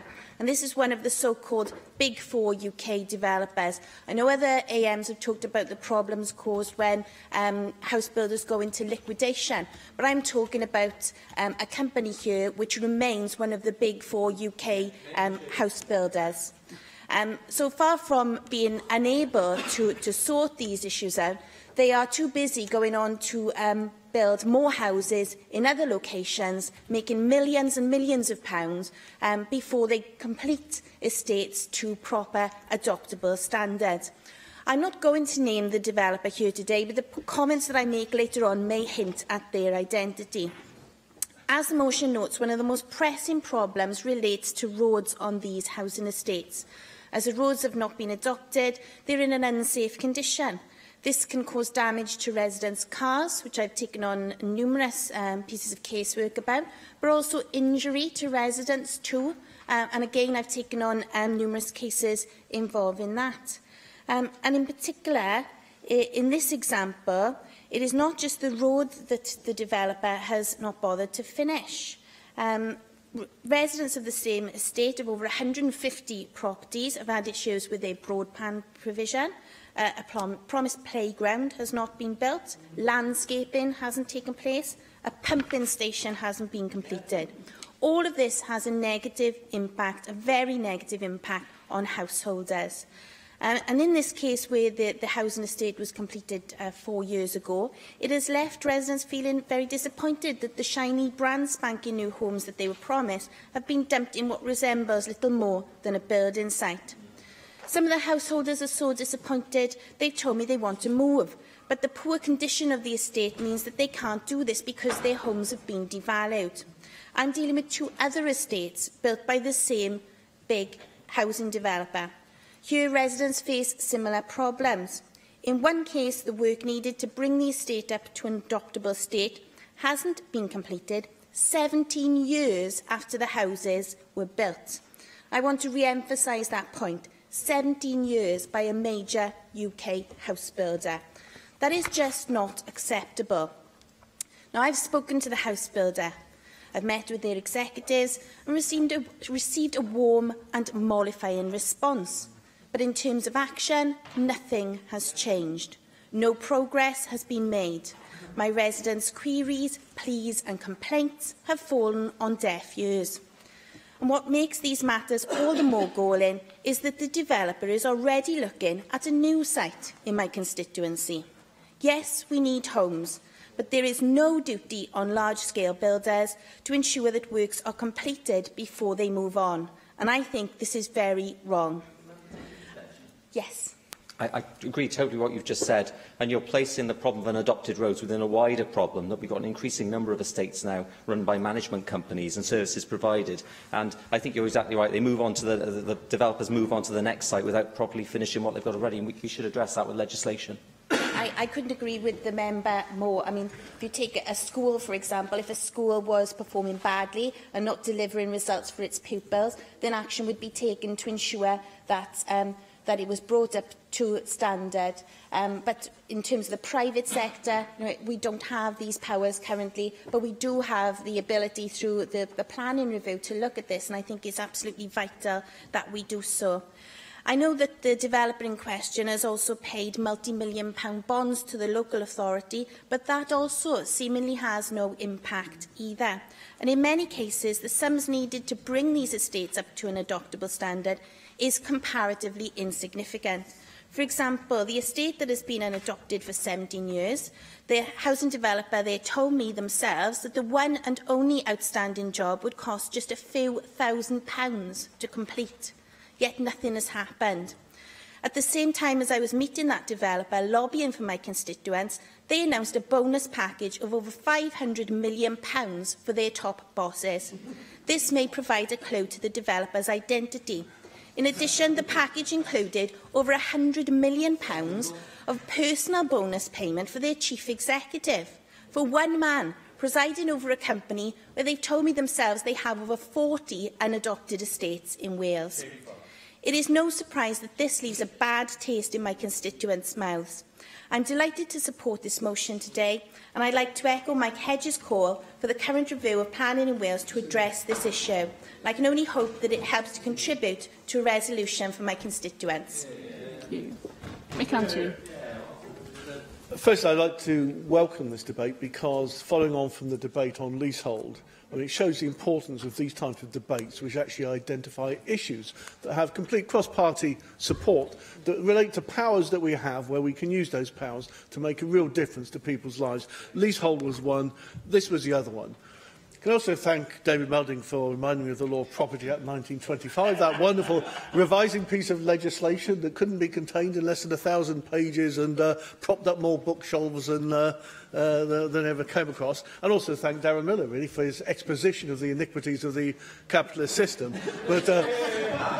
But particularly to Di Lloyd for his almost Shakespearean exposition of really the injustice that does exist.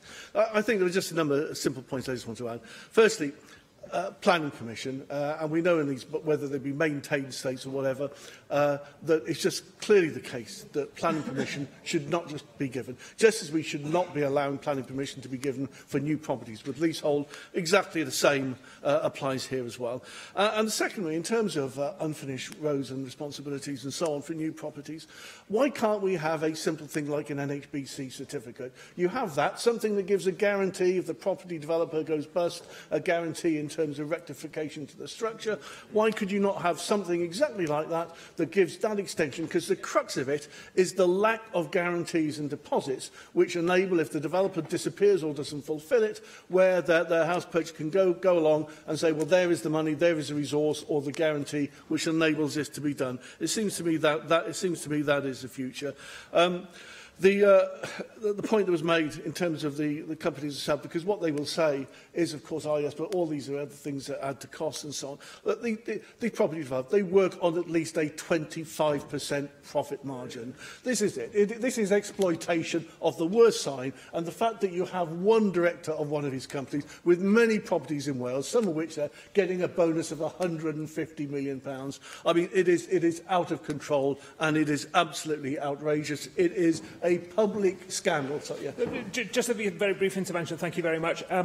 In the case of Llys Tegerian in Llangrysolis on Anglesey that I mentioned earlier, different property holders have taken out different insurance schemes against the possible loss or defaulting of the developer down the line.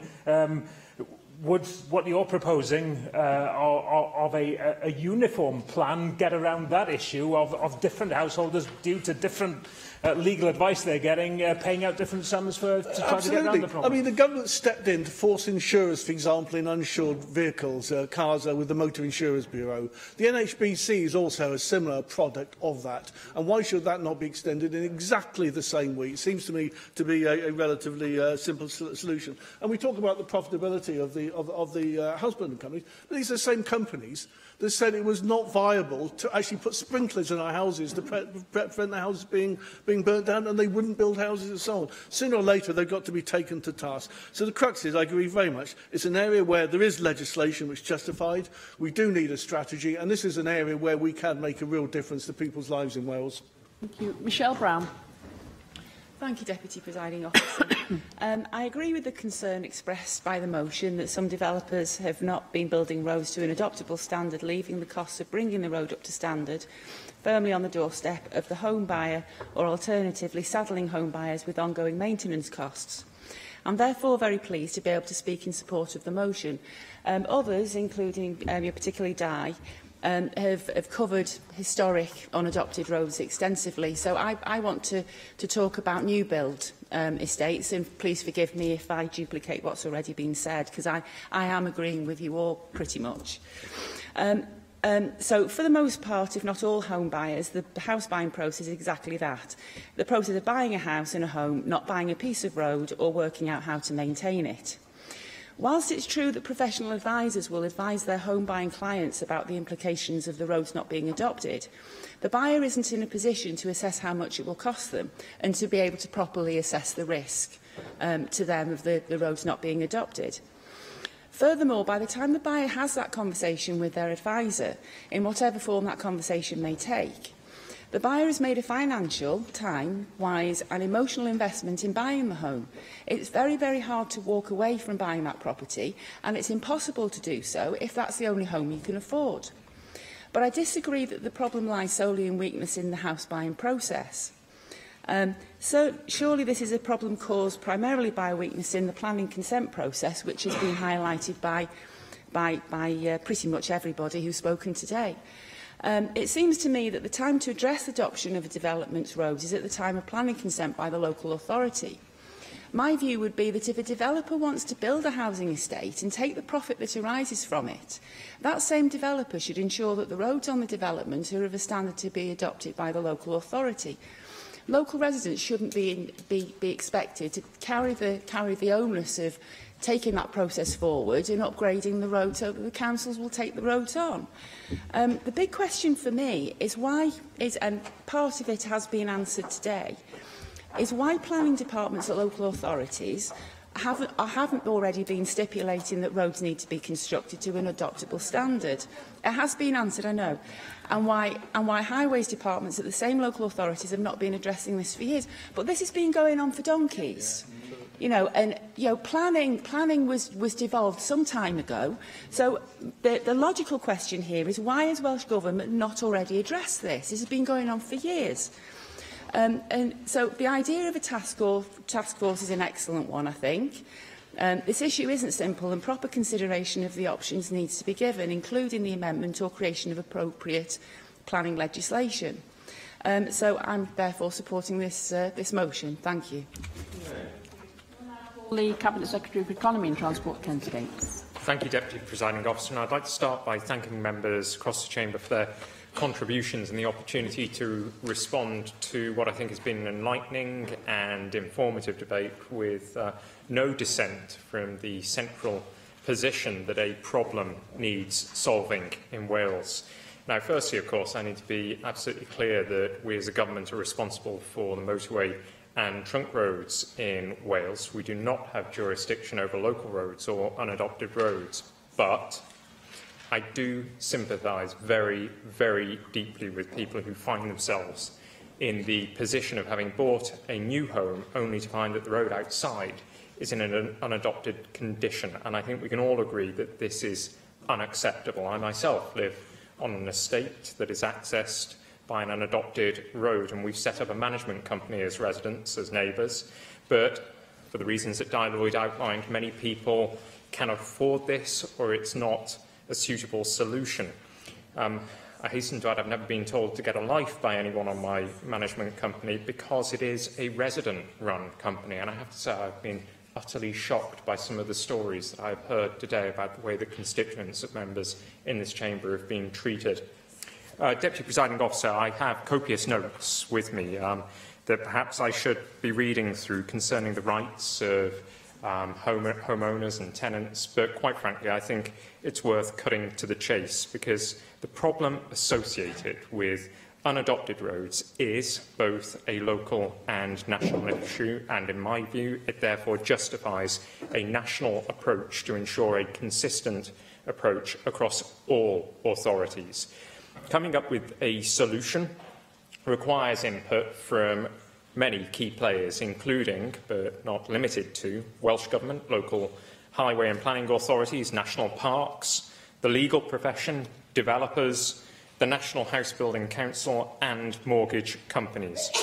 And there are two areas that require consideration. There is the here and now issue around bringing existing unadopted roads to adoptable standards, and then there is also the need to develop a way that avoids existing issues being repeated in future developments. And I accept that the Welsh Government has an important role to instigate this change, and so I'm very pleased to be able to inform members today that I have asked my officials to seek discussions with the WLGA on the development of a task force to resolve this problem across our country.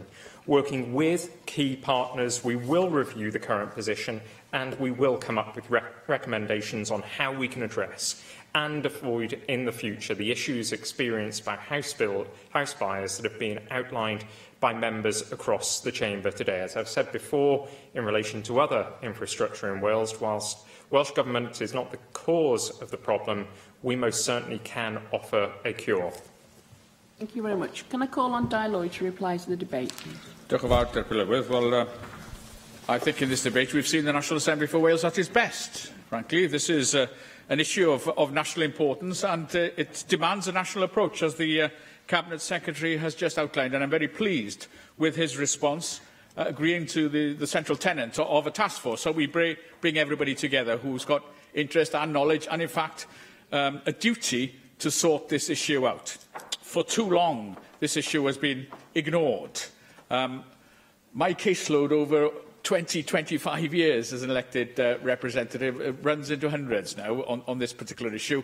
I didn't realise that everybody else's caseload also runs into hundreds as well. I haven't had ducks yet, but it's only a matter of time. But it does bring about huge emotion and passion as well, because I've been in so many meetings over the years that people have just said, well, sorry, there's nothing that can be done. You know, and you're an elected representative and you want to help people and there's a problem there and people say, oh, well, it's not in planning and all the rest of it. Well, things need to change. Things need to change. I'm very pleased with this debate this afternoon. We've come together. We've decided there's a huge issue here. Emotions have run high. Our constituents are getting abused. No, there's no stronger term. There's an issue that needs sorted. I mean, I was talking to somebody a week and said, Di, unadopted roads? I mean, that's not earth-shattering, is it? Well, I've just discovered just how earth-shattering it is, frankly, because if you're a house owner with frontage on an unadopted road, it is a huge issue. So I'm very grateful. Oh, Mike. What I was going to say, of course, a number of people live on unadopted roads, don't know those roads are unadopted until they have a problem. Absolutely. Absolutely. So, thank you very much indeed, Mike, and you were the first speaker as well, so thank you very much indeed. Indeed, one of the tenets that the task force needs to look at is a change in planning consent, is a change in planning law. I think we heard a lot of comments about that, and David Melding, in his own wonderful way, took us obviously further back than some of us would like to remember, or even can remember, in 1925. But the 92 kilometres of unadopted roads in Cardiff was an interesting statistic, being as that's the most up-to-date statistic I've had this afternoon. Really, Lynn Eagle, thank you very much indeed. With the duck, that'll remain in the memory. And your steady stream of complaints as well. Because, yeah, it's a steady stream of complaints that you feel, you know, unable to sort out, but the complaints keep coming. And Sian Gwenllian, Stad Newydd, Stad Caeag Gleision, wel, ddim yn newydd, 20 mlynedd ydych chi, efo nifer o ffyrdd y fanna sydd heb eu mabwysiadu hefyd. Dim hwyaid yn fanna. David Rowlands, thank you very much indeed for your contribution, and Nick Ramsey, emphasising the real health and safety issues and the need to change the planning law. And a very powerful presentation, once again, from Hevin David here about the huge number of unadopted roads and the abuse suffered by constituents, and the same point made by Rhyn as well. So it's obviously, it's pan-Wales, this sort of how people are treated with a very honest problem that demands resolution. Thank you again to Darren Miller, outlining the same issues again in Kinmel Bay, with the poor condition of roads, with the frail and elderly people, seagulls this time, not ducks, but obviously the huge unaffordable costs to adopt, and we need innovative solutions. Diolch yn fawr, Vicky. Thank you very much indeed, Vicky. And also the point that it's unadopted estates as much as unadopted roads, and that house builders, it's not just about the house builders that have gone into liquidation, it's about the house builders that are very much nowhere near going into liquidation that are profiting on this experience. And similar points made by Mick as well, in terms of linking it with the leasehold issue as well, and the change in planning. And that national insurance situation is something, again, a national task force could bring together. And thank you also, Michelle Brown, for also making that planning consent point as well, particularly on the new build estate. And as I started, reiterating thanks to Cabinet Secretary for responding positively to what has been a very powerful debate with wholesale support from all sides. Yes, we've had some high emotion and passion and stuff, but it does show this National Assembly to be a true national body when we can come together with our local challenges and demand a national solution. So support the motion. Diolch yn fawr iawn i chi. Thank you. The question is that the proposal is to propose the motion is accepted. Does any member object? No. Therefore, in accordance with Standing Order 12.36, the motion is carried. Yr item nesaf yw ddadl ar adroddiad y Pwyllgor Iechyd Gofal Cymdeithasol a Chwaraeon ar unigrwydd ac unigedd yn galwaf ar y Dailwyd I wneud y cynnig. Diolch yn fawr, Dirprwy Lywydd, a dwi'n falch iawn o gael agor o ddadl yma heddiw ar adroddiad y Pwyllgor Iechyd Gofal Cymdeithasol a Chwaraeon ar unigrwydd ac unigedd. Fel da ni gyd yn gwybod, gall unigrwydd ac unigedd effeithio ar unrhyw un ar unrhyw adeg yn ystod ei hoes. Mae tystiolaeth i awgrymu gall unigrwydd ac unigedd effeithio'n sylweddol ar iechyd corfforol a'n iechyd meddyliol a gall achosi iselder, problemau cysgu, straen a hyd yn oed problemau gyda'r galon. Rwy'n siŵr y bod ni oll wedi clywed yr ystadegyn hwn, gall profi unigrwydd ac unigedd fod mor niweidiol I chi ag ysmygu 15 sigaret y dydd. Felly, drwy leihau'r nifer sy'n wynebu'r problemau hyn, dylai'r galw ym wasanaethau iechyd a chymdeithasol hefyd leihau. Cytunodd y Pwyllgor mae un o'r blaenoriaethau cyntaf fyddai ystyried faint sy'n dioddau oherwydd unigrwydd, y rhesymau dros ei unigrwydd a'i effaith. Ein bod yn ymwybodol iawn bod unigrwydd ac unigedd yn effeithio ar lawer o grwpau eraill, mae'r ymchwiliad hwn wedi canolbwyntio yn bennaf ar bobl hŷn.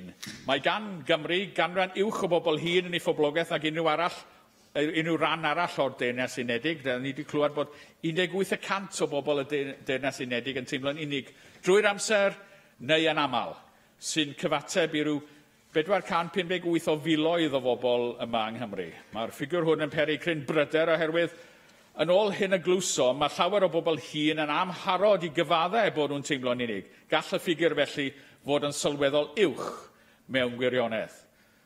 Rhwng mis Ionawr a mis Mawrth llynedd, gwnaethom gynnal ymgynghoriad cyhoeddus, cafwyd 39 o ymatebion ysgrifenedig a rheini gan ystod o sefydliadau gofal iechyd, grwpiau proffesiynol a sefydliadau o'r trydydd sector. Clywsom dystiolaeth lafar gan nifer o dystion ac fe gymerais I ran yn lansio'r ymchwiliad mewn darllediad ar Facebook Live, weplyfr byw, gan annog y gwylwyr I rannu ei barn ynghylch pa mor gyffredin y maent yn ystyried y mae unigrwydd ac unigedd a'r hyn a sbarduno hynny. Bu aelodau'r Pwyllgor hefyd yn rhan o sesiynau grŵp ffocws yng Nghasnewydd, fel rhan o'r rhaglen Seneddant Casnewydd ar y pryd. Gwnaethom gwrdd â phobl sy'n profi unigrwydd ac unigedd a phobl sy'n rhan o fentrau i'w cefnogi, ac roedd yn braf iawn gen I'm allu dychwelyd I Gaffi Hortons yng Nghasnewydd ym mis Rhagfyr I lansio yn hydroddiad a chlywed gan yr un grŵp o bobl beth oedd yn sy'n ei feddwl o'n canfyddiadau ni. A felly hoffwn ddiolch i bawb y gyfrannodd at ein hymchwiliad. Troi at y casgliadau ac argymhellion y Bwyllgor, da ni wedi gwneud 6 argymhelliad i Lywodraeth Cymru, a gobeithio'n byddant yn cyfrannu at gyflawni atebion sydd eu hangen i fynd i'r afael ar mater pwysig hwn. Hoffwn ddiolch i'r gweinidog am ei ateb cadarnhaol i waith y Pwyllgor. Mae'n hargymhelliad cyntaf yn ymwneud ag ymrwymiad Llywodraeth Cymru i ddatblygu dull traws lywodraethol cenedlaethol o fynd i'r afael ag unigrwydd ac unigedd. Da ni'n croesi'r ymrwymiad hwn, fodd bynnag, mae'r ffaith na chaiff hyn i gyflawni tan 2019 yn destun y pryder. Erbyn hynny, bydd unigrwydd ac unigedd wedi effeithio ar gymaint mwy o'n dinasyddion hun. Ni ellir rhoi digon o bwysigrwydd i'r mater o fynd i'r afael ac unigrwydd ac unigedd, yn enwedig o ystyried yr effaith ar wasanaethau iechyd a gofal cymdeithasol. O ystyried y boblogaeth gynyddol yng Nghymru sy'n heneiddio, mae angen gweithredu nawr i atal y sefyllfa rhagwaethygu. Da ni'n pryderu am y grŵp o bobl dros 80 mlwydd oed yn enwedig. Fel y sonias, mae gan Gymru gyfran fwy o bobl yn yr ystod oedran hwn nag unrhyw ran arall o'r Deyrnas Unedig. Mae'n bosibl y bydd pobl yn y grŵp hwn yn wynebu mwy o risg o fod yn unig neu wedi ynysu yn gymdeithasol o gynlyniad i'w hanghenion iechyd, cynyddol, gymleth a'r ffaith na allent ond symud rhywfaint. Gall hynny yn ei dro effeithio ar ei gallu ymgysylltu ag ystod eang o weithgareddau cymdeithasol. Rydym wedi argymell felly y dylai Llywodraeth Cymru ail ystyried yr amserlen ar gyfer datblygu strategaeth gyda'r bwriad o'i gyhoeddi cyn 2019. Ac mae'r gweinidog wedi derbyn hyn yn rhannol. Rydym yn cydnabod graddfa a mawredd yr her sydd o'n blaenau wrth i ni fynd i'r afael ar mater hwn, ac rydym yn croesawu ymrwymiad y gweinidog i barhau i adolygu'r amserlen hon a chymryd cama, lle bo'n bosib, yn gynharach na 2019. Soniodd nifer o'r ymatebwyr i'n hymchwiliad am y ffyrdd y mae unigrwydd ac unigedd yn effeithio ar y defnydd a wneir o wasanaethau cyhoeddus. Enghraifft, clywsom fod pobl sy'n profi unigrwydd ac unigedd yn fwy tebygol o ymweld â'i meddyg teulu, cymryd cyfraddau uwch o feddyginiaeth, bod risg mwy iddynt ddisgyn, ei bod yn fwy tebygol o fynd i ofal preswyl, a gwneud mwy o ddefnydd o'r gwasanaeth damweiniau ac achosion brys. Mae nifer o'r gwasanaethau hyn eisoes i'w cael. Mae angen canolbwyntio ar godi ymwybyddiaeth a hwyluso mynediad. Clywsom fod ymyrraeth gynnar, lefel isel yn arbennig o fydd i bobl sy'n profi unigrwydd ac unigedd. Yn eironig, mae'r cyfyngiadau ariannol ar gyllid y sector gyhoeddus yn golygu mae'r gwasanaethau hyn sy'n fwyaf tebygol o gael eu torri. Roedd awgrym hefyd y gallai ymyriadau o'r fath arwain at arbedion i'r pwrs cyhoeddus yn y tymor hir, fodd bynnag nid oes tystiolaeth gadarn ar hyn o bryd i gefnogi'r honiad yma. Da ni di argymell felly bod Llywodraeth Cymru yn ymgymryd neu comisiynu gwaith i asesu effaith unigrwydd ac unigedd ar iechyd a llesiant ac a yw pobl sy'n profi'r problemau hyn yn gwneud defnydd cynyddol o wasanaethau cyhoeddus. Dyna argymhelliad 3. Fel y noda'r gweinidog yn ei ymateb i'r argymhelliad hwn, mae atal cynnydd yn anghenion pobl hyd at bwynt lle ei bod yn gronig ac yn dioddef dros y tymor hir yn greiddiol i leihau pwysau y gellid ei osgoi ar y gwasanaethau cyhoeddus. Rwy'n ddiolchgar iddo am dderbyn yr argymhelliad hwn ac yn ymrwymau ategu'r dystiolaeth a ddarparwyd i'r Pwyllgor drwy gomisiynu ymchwil annibynnol wedi thargedu i'r defnydd am wneud o wasanaethau cyhoeddus gan bobl sy'n profi unigrwydd ac unigedd a'r costau sy'n gysylltiedig â hyn. Mae argymhelliad 4 yn ymwneud â chyllid ar gyfer y sector gwirfoddol. Mae rôl hanfodol grwpiau gwirfoddol wrth ddarparu ystod eang o weithgareddau a chymorth i helpu i fynd i'r afael ac unigrwydd ac unigedd yn cael ei chydnabod yn eang, ac roeddem wedi ein plesio ar llawer o'r gwaith y clwsom amdano. Mae gan gyrff gwirfoddol le unigryw i ymateb i anghenion cymunedau lleol ac i elwa ar adnoddau lleol megis staff gwirfoddol. Fodd bynnag, mae natur byr dymor y trefniadau cyllido a'r cymlethdod o ran cael cyllid grant yn gallu bod yn her i sefydliadau llai o faint. Yn rhy aml, mae prosiectau llwyddiannus yn cael eu gorfodi i ddod i ben pan nad oes cyllid ar ôl. Rydym yn credu felly bod angen i gyllid gynnig gwell cysondeb a sefydlogrwydd i wasanaethu'r sector gwirfoddol am o leia 2 blynedd os ydynt am gael effaith hirhoedlog mewn cymunedau lleol. Mae'n siom nad yw'r gweinidog ond yn derbyn yr argymhelliad hwn yn rhannol, gan y clwsom gan y sawl sy'n darparu'r gwasanaethau hanfodol hyn, sut y gall trefniadau cyllido graddfa fach a byr dymor effeithio ar gymhelliad staff, a chlwsom sut y mae angen chwilio'n rheolaidd am ffynonellau cyllid newydd. Fodd bynnag, rwy'n croesawu'r ffaith iddo roi sicrwydd y bydd y gwaith o ddatblygu dull i fynd i'r afael ag unigrwydd ac unigedd yn cynnwys gwaith pellach efo'r sector gwirfoddol a llywodraeth leol i bennu beth yn fwy y gallu wneud i sicrhau sefydlogrwydd ariannol i wasanaethau allweddol. Cawsom ein plesio efo'r dystiolaeth o glwsom ynghylch cyswllt rhwng cenedlaethau a all fod yn fwy buddiol na chyswllt efo'r un grŵp oedran weithiau. Rydym yn gwybod bod enghreifftiau o arfer da yn digwydd ar draws Cymru ac rydym yn credu bod angen gwerthuso buddion y fath gynlluniau gyda golwg ar eu cyflwyno'n ehangach. Rydym wedi argymell felly bod Llywodraeth Cymru yn ymgymryd â gwerthusiad i asesu effaith cyswllt rhwng cenedlaethau a'r bobl sy'n profi unigrwydd ac unigedd. Dyna argymhelliad 5.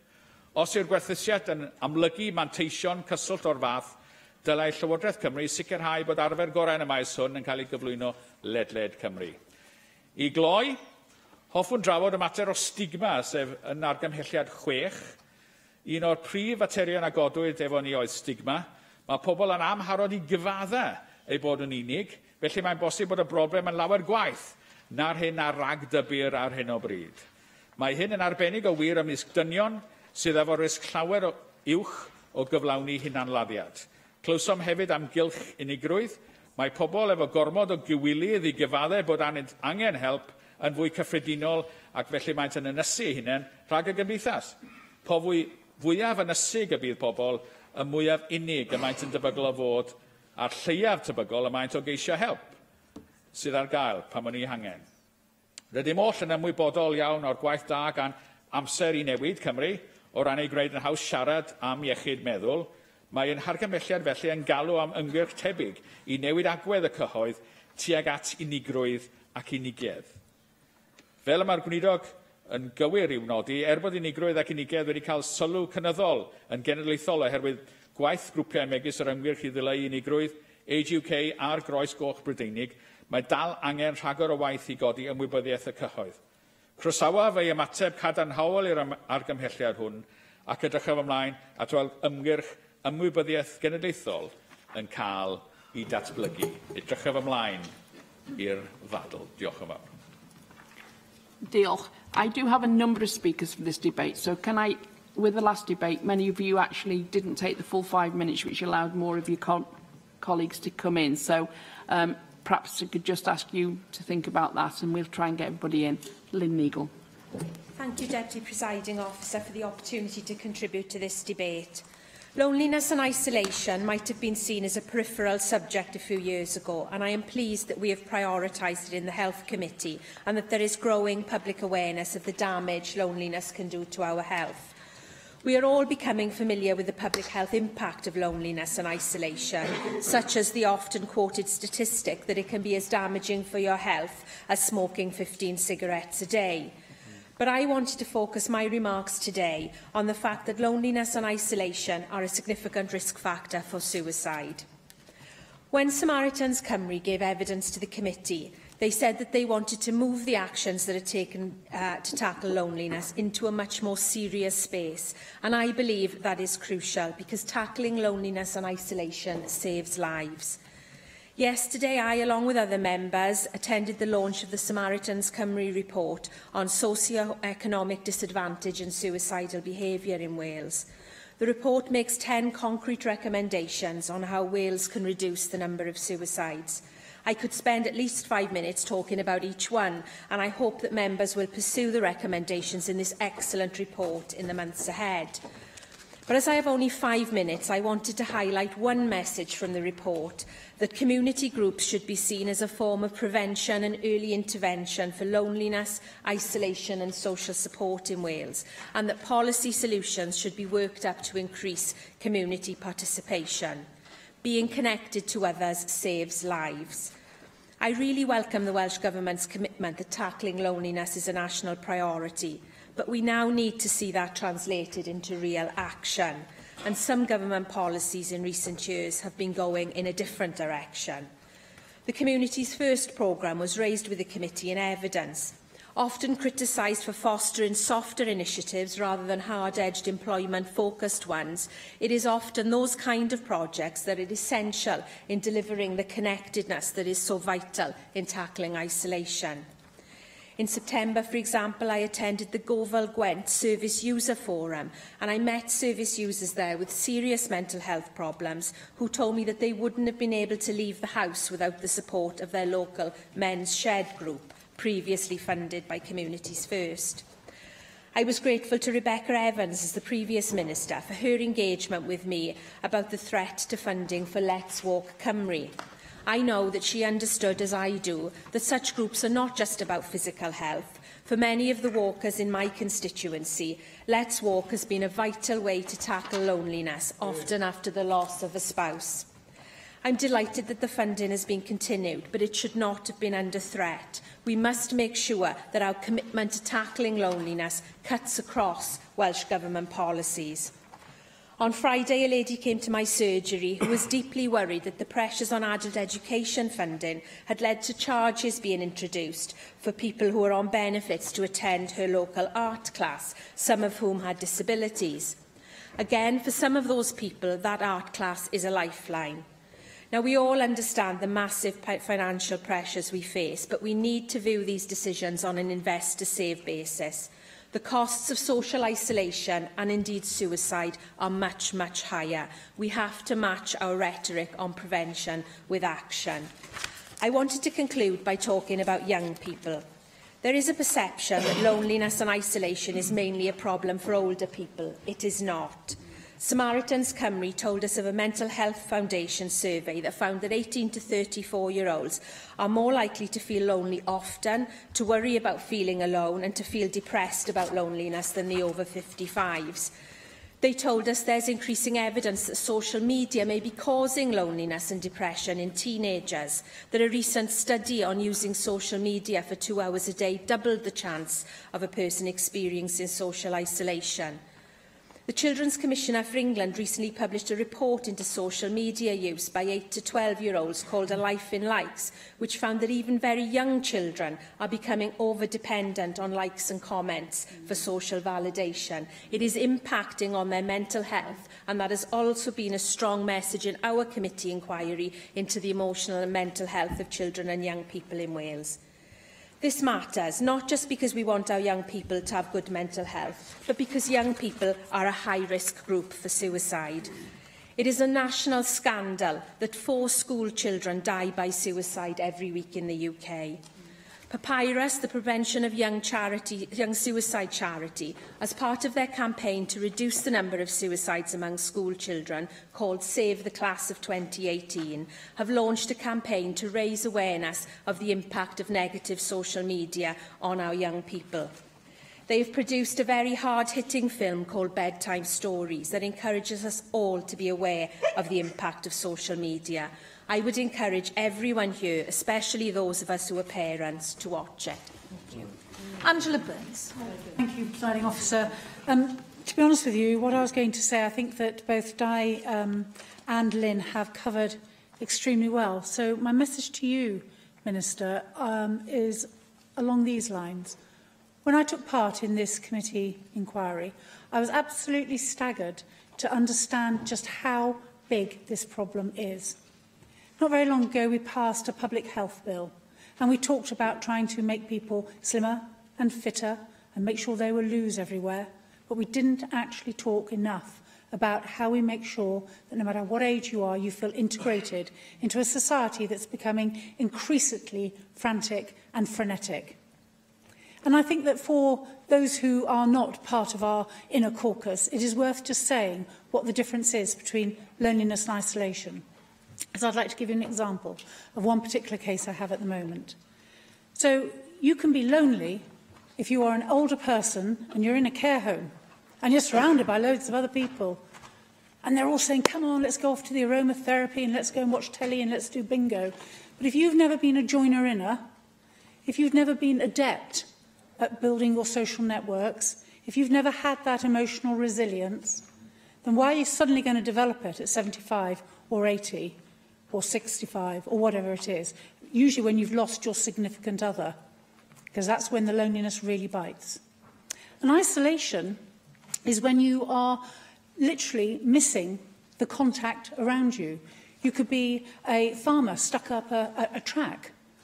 Or in fact, you could be like a gentleman that I have in my constituency. And he lives in a very large town. I won't identify it too much because I don't want to give away his identity. But he lives in a little bungalow that's on the edge of a very busy road. He sees nobody. However, he sees the world. He sees the cars going by. He sees the school kids queuing up for the bus. He feels a little bit of connection. And unfortunately, the person who owns his property is going to sell it, and he is going to be moved away. And, you know, the Housing Association very kindly want to go and pop him into a nice little bungalow, but where he won't see anybody, where once that door closes, that's it. He's on his own. He is truly, truly isolated. And I will predict that that elderly gentleman, with his enormous widescreen TV, because that's all he has, and I've been to his house, because that's his companion, from 9 in the morning when he switches it on until he goes to bed at night. He's just going to become more lonely, he's going to become more isolated, he's going to become more depressed, and he will eventually start having to lean on us, on our social services, on our healthcare, as his health plummets. And if I took away nothing from that committee report, it was about how we need to support people in their older age. And I do just want to pick up one point that Lynn made. Although our report, or our inquiry, focused on older people, we cannot forget the young. Because the danger of social media is we forget how to make relationships. We click on Facebook or Twitter or whatever it is, and wow, we've got 450 friends. Of course, they're not real friends. They don't know who your mum is. They don't know if you've got a dog. They don't know what you like for your tea. But you think they're friends. And we're breeding a generation that is actually making very shallow connections. So what happens when that young generation becomes our middle-aged generation and our older generation? Because then they will truly understand what loneliness and isolation is all about when they look to Facebook and actually find those 400-odd friends really, really don't exist. They're a chimera. So I think it's really important, and I would beg you to please bring forward your strategy as soon as possible.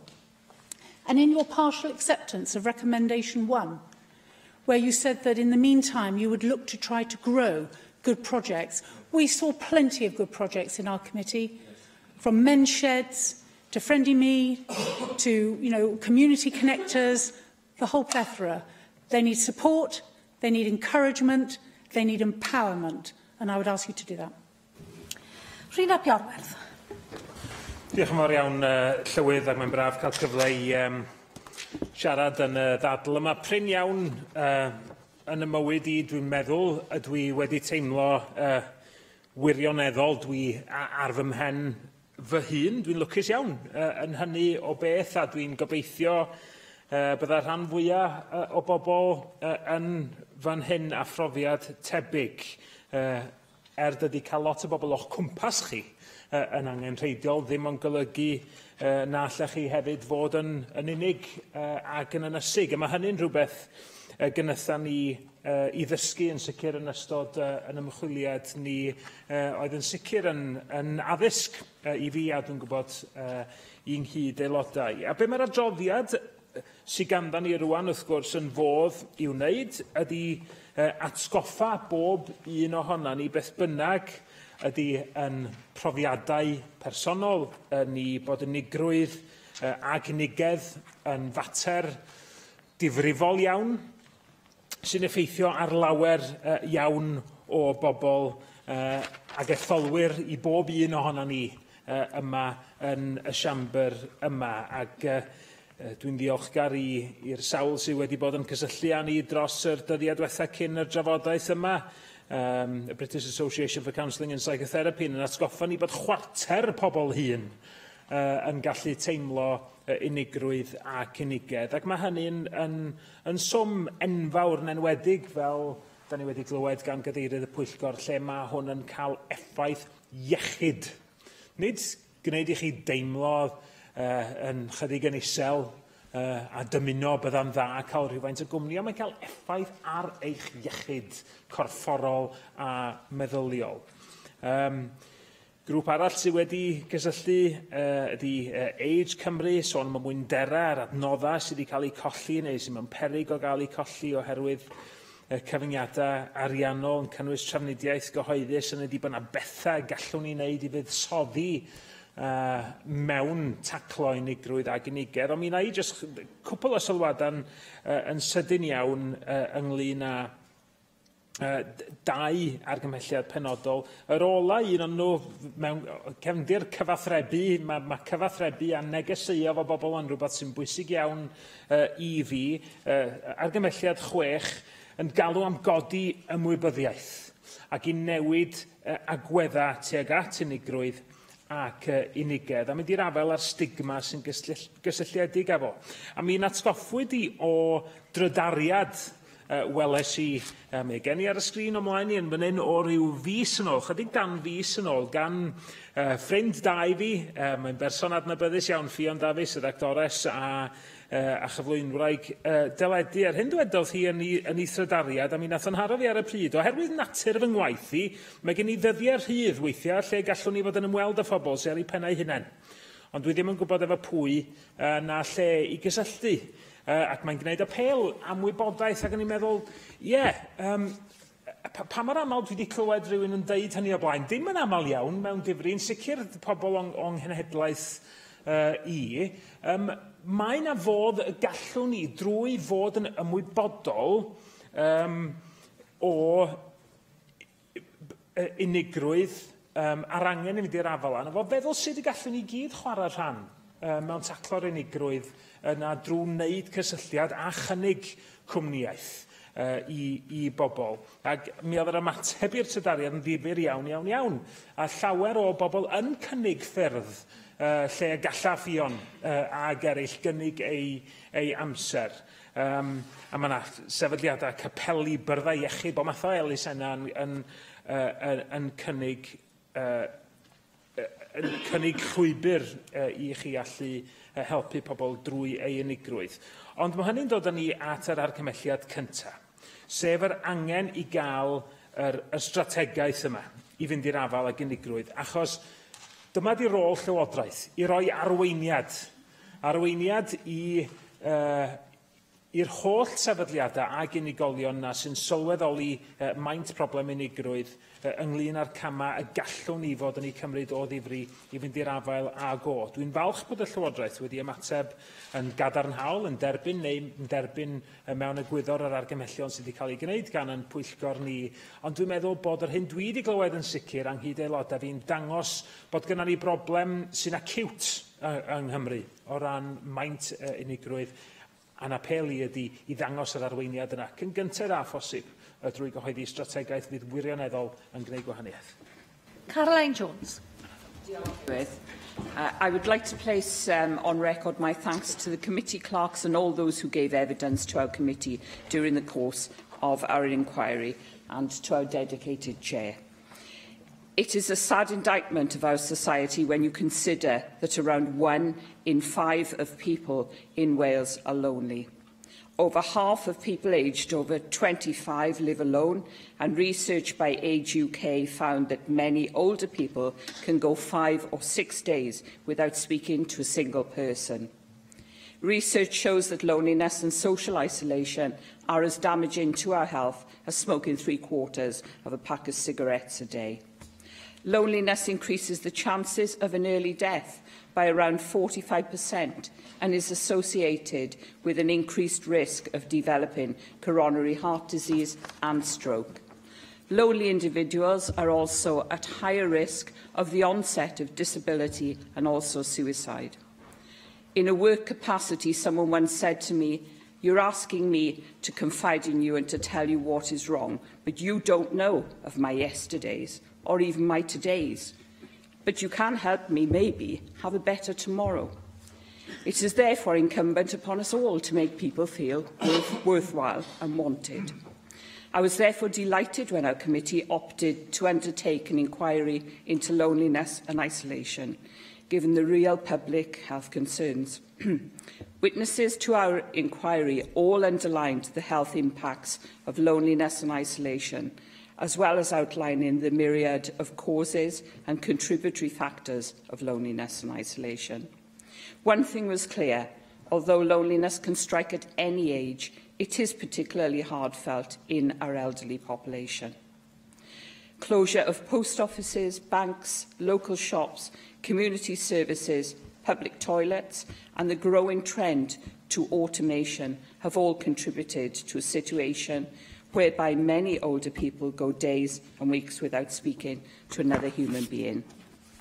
We also learnt of the fantastic work being undertaken by voluntary groups across Wales to address loneliness and end isolation by providing a whole raft of activities and support services. Men's Sheds, for example. Whether it's Ffrindiau Me in South East Wales, Welcome Visitor at Home in South West Wales, Pontafran in Mid Wales, or Contact the Elderly in North Wales. These organisations and hundreds like them plug the gaps left by our shrinking social care sector. They are pivotal in addressing loneliness and isolation. It is our job to ensure that these groups are supported and funded to continue doing what they do across every part of Wales. Our committee recommended that the Welsh Government works with the voluntary sector and local government to secure the funding stability needed by these organisations by introducing 3-year funding programmes. I had hoped the Welsh Government would fully accept all 6 of our recommendations, and it is therefore disappointing that the Welsh Government could not fully commit to this recommendation. You accept that short-term funding can be costlier, but wish the flexibility to make short-term decisions. Short-term decisions based on financial pressures are just the sort of decisions we have to move away from. Welsh Government are proud of their Invest to Save programme. Well, the London School of Economics have undertaken research that shows that every pound invested in addressing loneliness and isolation can save £3 in costs to our NHS. These voluntary organisations are a lifeline to our older people and deserve government support. I urge the Welsh Government to reconsider and to accept all of our recommendations. Diolch yn fawr. Dawn Bowden. And I think I would be agreeing with virtually all the comments that have already been made this afternoon. There was a great deal of consensus in the committee and we heard some very powerful evidence from a number of organisations and bodies which led us to our report and the recommendations in it. And for my contribution, I just want to really make some sort of general observations on the issues around isolation and loneliness, rather than focusing on any of the specific recommendations. Because it's a huge irony, isn't it, that in the days of the internet, of knowing that people can FaceTime each other from 4 corners of the globe, that on our very doorsteps, here in our own communities, we find the problems of loneliness and isolation. I think this partly reflects the stresses placed on the social fabric of our communities. Too much of the public realm, too many of those things that we all hold for the common good are being sacrificed in these times of austerity. And surely it's for all of us to place a far higher premium on retaining those shared spaces which allow people to make connections with each other. And by shared spaces, I don't just mean the physical buildings, important as they are, but also those networks which bring people together. After all, it is the social networks that provide the foundations of so much care and resilience. So while the inquiry established that the problems of loneliness and isolation are most commonly associated with older people, and that was very much what we concentrated on, the issues outlined in this report do affect a wide range of other groups, and Angela Burns touched on that, and as did Lynn Neagle. And I'm pleased that the committee will be doing some further work on this as well. But it will be good if the Minister can confirm that the Welsh Government will secure a cross-departmental approach in the forthcoming strategy, which will address the wider issues of isolation and loneliness across other groups in society, including ex-service personnel, single parents, young people, as we've already heard from, to name but a few. Because the report shows why investing in measures to prevent isolation and loneliness makes good economic sense for all parts of government. We've already heard about Invest to Save. That's been mentioned by a number of speakers today. And this is an Invest to Save activity. If we can help to provide people with stronger networks, then we're less likely to have to tackle the acute deterioration of physical and mental health conditions associated with this problem.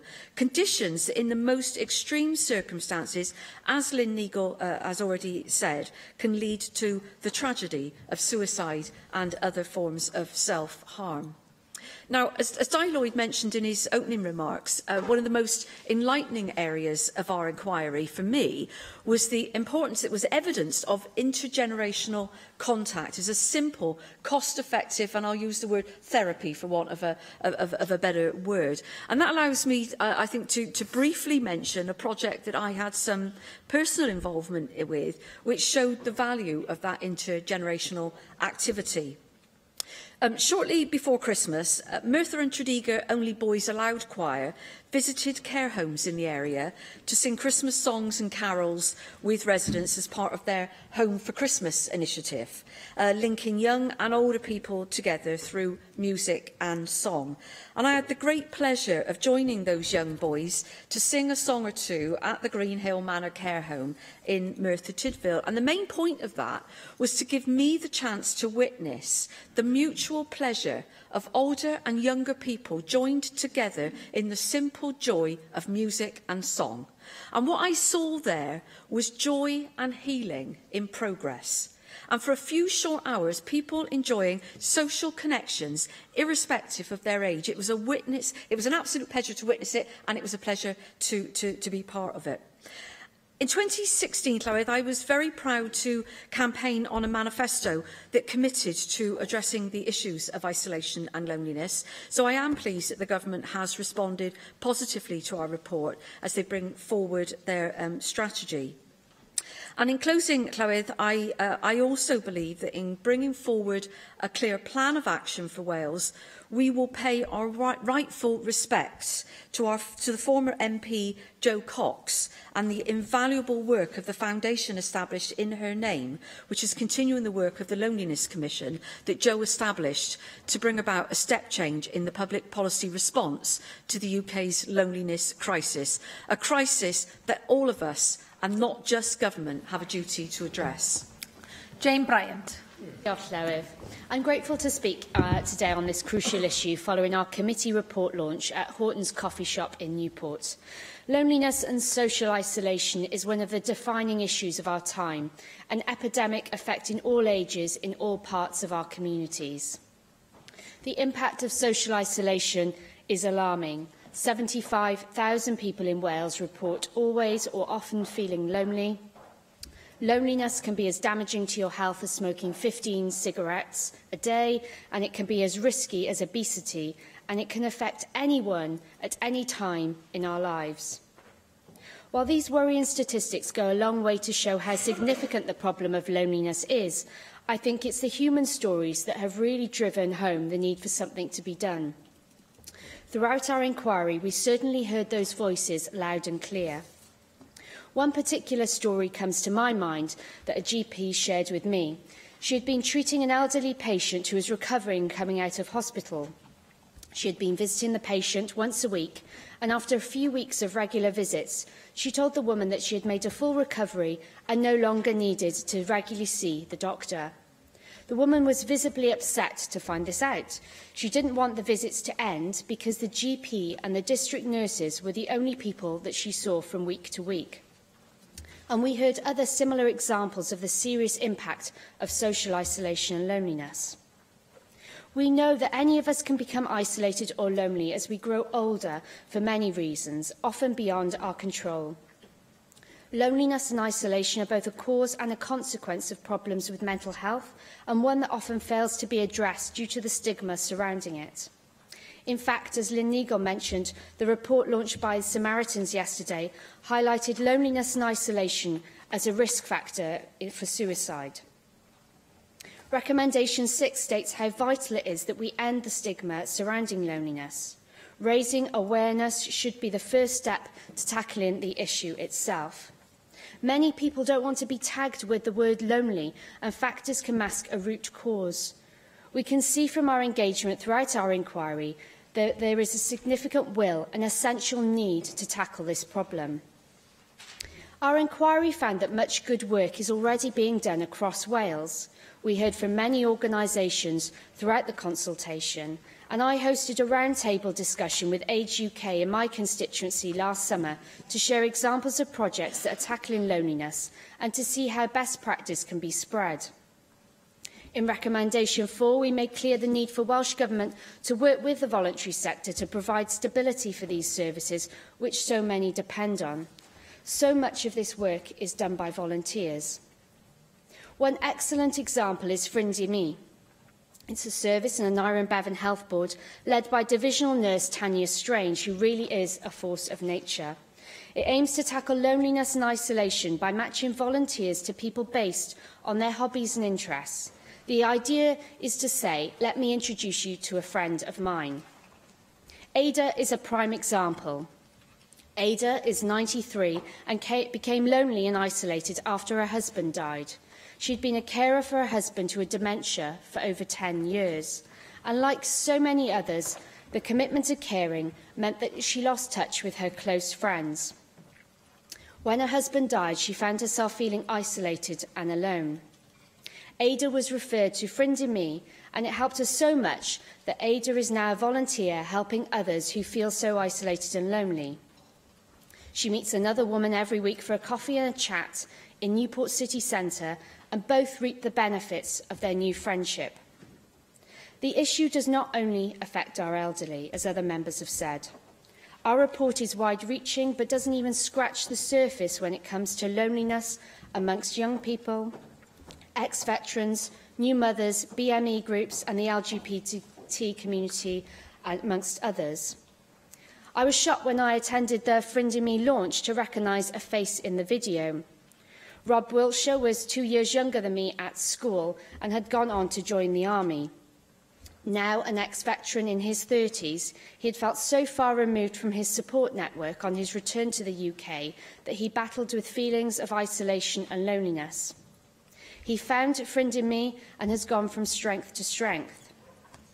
But while schemes like those made an invaluable contributions to the lives of people like Ada and Rob, we need to plan for the future and take a more holistic approach to dealing with loneliness and isolation, which is highlighted in our Recommendation 2, and this is vital. Another Newport resident, Carol Beaumont, said at our inquiry launch how important it is to be able to know about services easily, for example, through community connectors, and we need to use the rich resources that we already have in our communities and ensure that information is available and accessible for people wherever they may need it. We have a proud history of community in Wales, and we know that we have the highest proportion of older people in the UK. It's a public health issue which must be a national priority, and it needs to start now. Tackling it will not only improve people's lives, but it will help reduce demand for health and social services. Joyce Watson.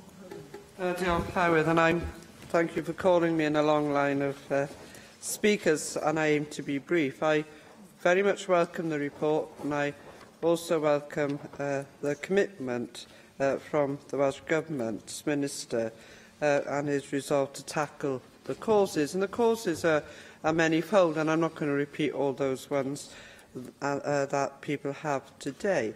But I do think that we need to remember that loneliness doesn't only reside in the elderly, although it does reside in the elderly. It resides in anyone, anywhere, any age group, at any time, because it's, as Angela Byrne so eloquently stated, very often a position you find yourself in. But it is also connected sometimes to the facilities and services around you.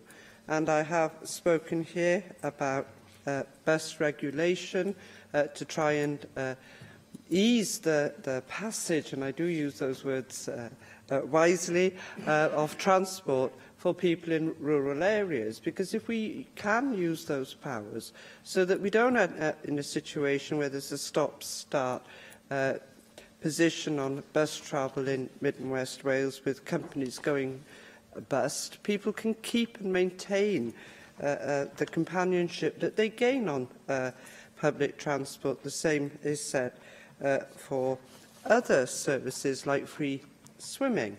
And I think it's those things that we need to join up now, that where they're working for individuals, where people can access their services, their facilities, and actually gain some friendship.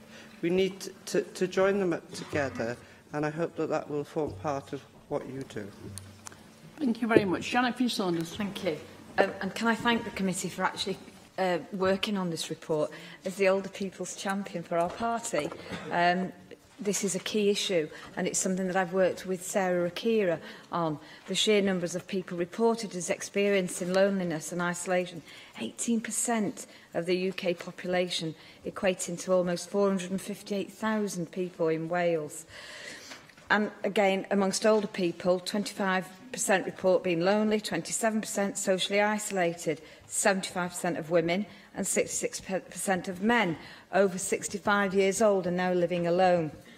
We often rush to think of older people in this regard, but this report and evidence here today showed that this can impact on a much wider range of social groups. Our younger individuals themselves finding themselves worthless as a result of living alone, often resorting to social media as a means of dealing with the realities of isolation, and quite often this is their only means of actual communication with the outside world.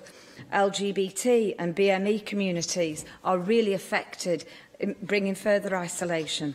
The cost of loneliness and isolation to our public services and productivity, £2.6 billion a year, £427 million cost to our health service, but not to mention the cost in real terms to the quality of life and longevity in each one of these individuals. The relative ease and low cost of tackling this issue. And I say that because, you know, a lot of the issues we deal with here need government resources. There's a lot we can do in terms of support, and we could all do, actually, within our own communities. Prevention is key, and the sooner we act, the better. Value for money in terms of investment is clear. The Eden Project estimates that disconnected communities cost the Welsh economy in excess of £1 billion a year in terms of lost productivity, yet simple measures such as reinvesting in local and community transport and supported buses, an area that has faced cuts of over 4.2 million, over 20% since 2011. So whilst we're talking about it, we're actually seeing negative things coming forward that are making the situation worse. Our health and social services in particular, the impact is considerable. Now, tackling these issues could prevent otherwise unnecessary GP appointments and visits, free up vital resources for our already stretched GPs. The additional associated health implications adding to NHS pressures, depression, high blood pressure, increased risks of heart attack, stroke and dementia, to name but a few. We know that the British Red Cross estimates the cost of increased service usage by older people experiencing loneliness as up to £12,000 per person over the next 15 years. And if you correlate that up as to the numbers, we're talking, you know, this is a ticking time bomb.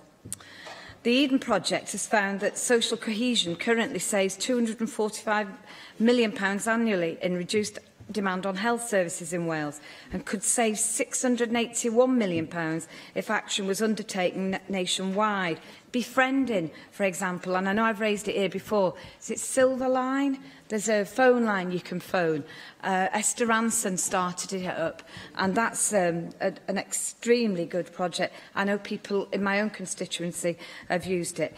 Intermediate care funding is used to support third sector organisations in Aberconwy to run local friendship groups, such as a regular watercolour class. And one of our local councillors now has hired a local church hall and does a monthly film show, Councillor Julie Fallon, and I'd like to pay credit to her for her initiative in ensuring that these lonely people who feel isolated can come together and watch a film together, a film that often brings back many happy memories for them. A number of groups have been identified as Alzheimer's Society Cymru. Llywyd last year, Deputy Llywyd, Fiona Phillips undertook an experiment whereby she spent 5 days alone to experience the effects of loneliness and isolation. After less than 24 hours without contact, she felt despondent and unimportant. By 3, she was desolate. Day 4, tearful. And by day 5, she felt her self-worth had plummeted. This is a young lady who has a family around her. She tried the experiment for a week. It is an experiment that brought some reality into her life, and she had the support of a family. Imagine when you haven't got that family around you. So let's us all do everything we can to support every single individual that is living alone and feels socially isolated. Lee Waters. Deputy Llywydd, it is grimly ironic that we're holding a debate on loneliness on Valentine's Day, but as many have noted, it's a timely debate. I did not serve on the committee, but I think that the call to action is spot on. But I am frustrated that these solutions ignore the technological shifts that other countries around the world are seizing on. The 3 paragraphs of the report which do address the role of technology in tackling loneliness reference microwaves as inciters of isolation and sets out social media and FaceTime as future technologies and innovations. Let's get one thing straight. Social media isn't a future technology. FaceTime is 8 years old. The fact that it isn't already widespread in its use through the health and social services system should be a cause for concern. But let's not allow ourselves to set our ambitions so low. Because whilst we dither over whether a GP can handle Skype, other countries are trialling cutting-edge artificial intelligence assistants, a sort of next-generation Siri. Luke Dormel, in his book Thinking Machines, sets out some examples. He talks of a Microsoft chatbot in China, which responds to text messages that users send it, which has caught the attention of millions. Xiao Iki, I believe it's pronounced, uses deep learning techniques to scan the internet, looking at how humans interact, and uses this learning to create lifelike responses to texts that it gets sent. The bot tracks the lifestyles of its users, including if they're dating, their jobs, things they might be worried or anxious about, and refers back to these in later conversations, mimicking the behaviour of an old friend. In Japan, they've developed the world's first therapeutic robot, a sociable baby seal that can look you in the eyes and which adapts its behaviour depending on how it's treated, a sort of 21st century Tamagotchi. The baby seal's seeming ability to empathise with its users has been found to provide comfort, particularly amongst older people. Now, Luke Dormel isn't suggesting that AI assistants will be able to replace all forms of human interaction, and neither am I. But there are clearly opportunities for technology to play a role. What troubles me in this report is that these opportunities are barely alluded to, because we should all be able to envisage how technology might help people with dementia to stay in their homes, retain their independence for a bit longer. The tech already exists to monitor behaviour, to check, for example, if people are opening and closing cupboard doors more than they normally would, or leaving a long time before using the oven to check if their behaviour is erratic. And we can also imagine tech that notices if somebody hasn't managed to dress themselves right, or that translates slurred speech. This stuff is all within reach.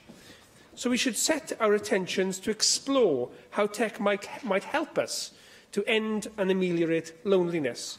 Downplaying the role of technology in this epidemic and reducing it to simple communication devices that are already a decade out of date, I think is deeply problematic.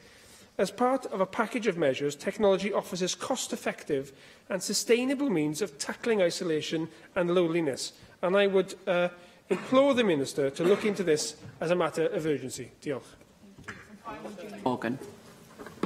Thank you very much, Deputy Presiding Officer, for squeezing me in the debate. And I just wanted to say, really, that like everybody else, I was deeply shocked at the figures that emerged.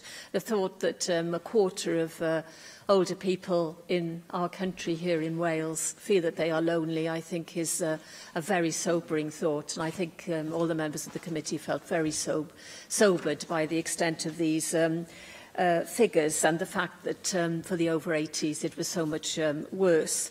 Many people have mentioned the fact that it's not just older people, and I do have particular concern about older people from the BME community and indeed anyone who has a language barrier, because I think that the problem of not being able to communicate easily is a huge problem for building up relationships, and I think that is something that we should be very aware of when we look into how we tackle this issue.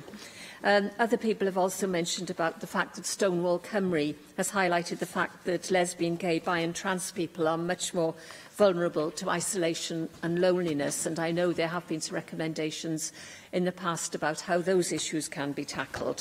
So it is something that is not restricted to older people, but I was particularly impressed by what Joyce Watson said in her speech when she spoke about the general things that can really help older people to not be isolated and not be lonely. And of course she mentioned transport and being able to travel around, and I think the provision of the bus pass has been one of the greatest achievements of this Assembly, because it has in fact freed people to be able to, travel without any concern about how much money it might cost them. So it's things like that, I think, that actually do make a universal difference, but I think are very effective. And I'd like us to think really of that sort of solution, because there are many ways that we can, mitigate against isolation and loneliness. Toilets, lots of people mentioned toilets. I had a huge petition collected on Whitchurch High Street, mainly with older people going out and getting the signatures to try to get a local toilet so that people would be able to go down to the High Street, because so many older people have told me, oh, now there's no public toilets open there, we can't go out and we can't go shopping. So that is the wider issue. The general provision of public toilets, I think, is something that will also tackle that issue. And just finally, to end, I'd just like to mention some initiatives in my constituency of Cardiff North. I would like to praise the Cardiff Council for their setting up of the hubs, the two libraries in Llanishen and Land of North, which have been developed as hubs, developed very sensitively, very bright, very attractive, and really are an excellent place for older people to go.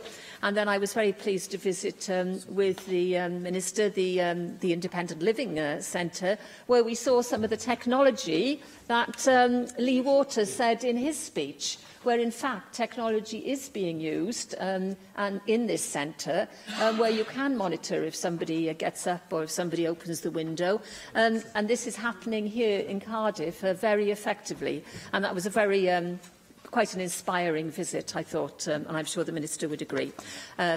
Minister, that's right. Thank you very much for squeezing me in. That's all right. Call on the Minister for Children and Social Care now, Hugh Oranka-Davies. Diolch, Dipyn Llywydd. Diolch i pawb. Diolch am y cyfle i ymateb i'r trafodaeth bwysig hon. Mae cryfder ac ansawdd y cyfraniadau y prynawn yma wedi dangos yn bod yn gwneud y cam cywir wrth sicrhau bod unigroedd ac arwahanroedd yn flaenoriaeth i'r Llywodraeth. Thank you all very much for some excellent contributions. I won't be able to do them all justice because they were so detailed and so extensive, and it shows the complexity of the challenges we have in this area of tackling isolation and loneliness, but also the fact that we need to do this in an intelligent and a comprehensive and a joined-up way. What brought this home to me, as I suspect for many of us, are some of the instances we see in our own constituencies. Several years ago at an election, knocking on a door, I met an elderly gentleman who you could absolutely feel tangibly the sadness.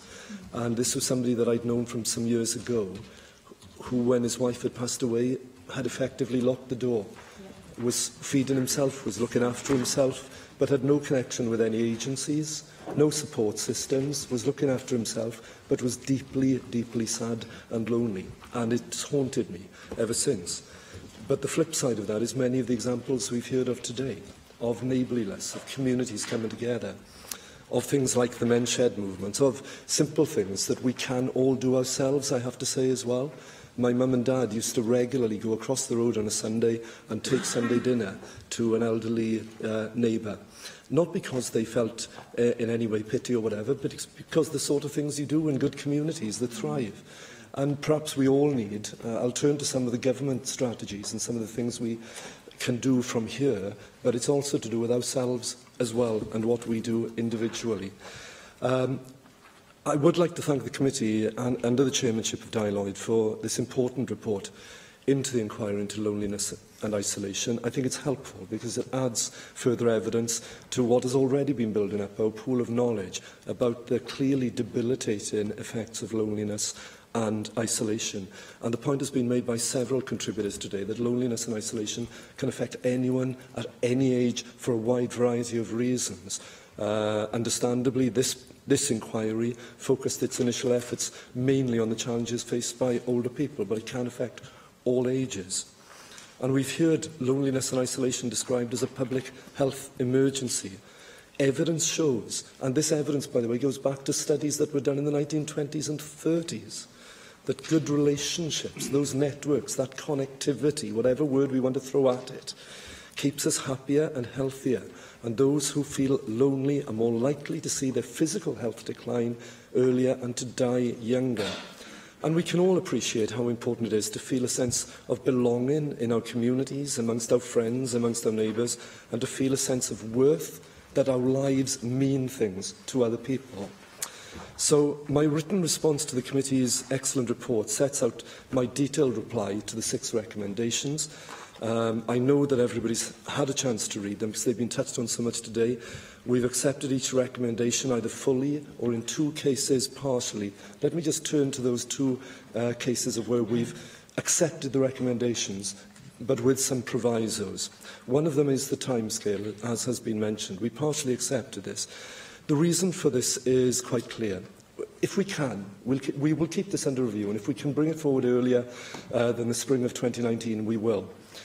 But even the committee itself recognises that there's some more research and evidence gathering in certain key areas to be done. We want to do that properly, and in some areas we want to consult properly and formally as well. If that means we have to take a little bit longer, we will, but we'll keep that under review. But the second thing to say is quite clearly, and in the response to the committee I said this, that doesn't mean we can't act now. We get on with doing the things. We are doing things now, and we should escalate them. We should accelerate them. So we get on with acting right now. It doesn't have to wait for a strategy in 2019. We can already take forward actions, and I'll turn to some of those in a moment. The second aspect that we accepted, but partially, was the funding stability for the third sector, and a few members mentioned this. In an ideal world, you'd simply say with great largesse, here's the funding, here's the stability you need for 3 years, go ahead. There are implications of that, and some of the implications of that are twofold, 2 big examples. One is flexibility, because the third sector also will ask us for flexibility for funding for innovation, for new initiatives, the sort of things perhaps that, Lee, you were talking about, some new drive that's needed, and it needs some prime money. But the other aspect that we need to be very conscious of here is that in trying to give that security of funding, which we will look at and we will, cast our thoughts to there, we don't want to take away anything that might be needed for emergency funding either, because sometimes there are genuine situations where you want to use the constrained funding available to deploy in an emergency situation. So we need to get the proportionality right and think this through, but we will look at it. We will bring forward further work on whether funding can be provided through dedicated streams, such as, by the way, the Intermediate Care Fund. I think many members are becoming increasingly aware of the innovative use of this, including, by the way, of course, the Cardiff Independent Living Centre. I'd recommend members go and see that, go and see what's happening there. That is funded through ICF. Now, we will look at this and see whether with ICF and other such streams of funding we can give more certainty, but we need some flexibility for emergency and other funding as well.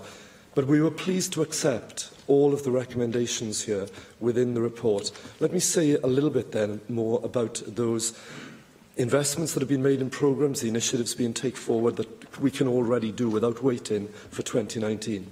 So across Wales, the public service boards have assessed the impact of loneliness and isolation as part of their wider analysis of well-being. This is what we voted for within this Assembly previously, before I was here, that this approach was the right approach. The plans that underpin these now are being consulted on, and I'm keen to see myself how public sector service boards will put the actions in place to maximise well-being at the very heart of our communities. And all the different things that we've been talking about, whether it's transport, whether it's access to toilets, whether it's community connectivity, whether it's libraries, this, that and the other, that's what this is about. We cannot directly fund from central government every little initiative and every little group in every community. We can't do it, but what we can say is, here's the framework that we expect to be delivered, here's the outcomes we want, now get on with it and find a way to do it, whether that's in rural Mid Wales or whether that's in the deepest South Wales Valley, and so on. Now, public sector organisations are innovating to provide services tailored to meet individuals' needs. So, for example, the Integrated Care Fund, a total of £60 million, supports joint working across housing, health and social care. It's designed to reduce hospital and residential care admissions and provide social care for people in ways that they want.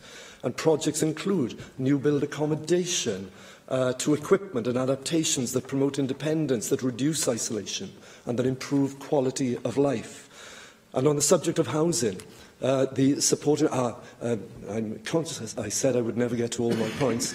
I suspect I'm in the last 30 seconds. I think you are. In the last 10 seconds, actually. But go on. I won't be able to do credit to everything.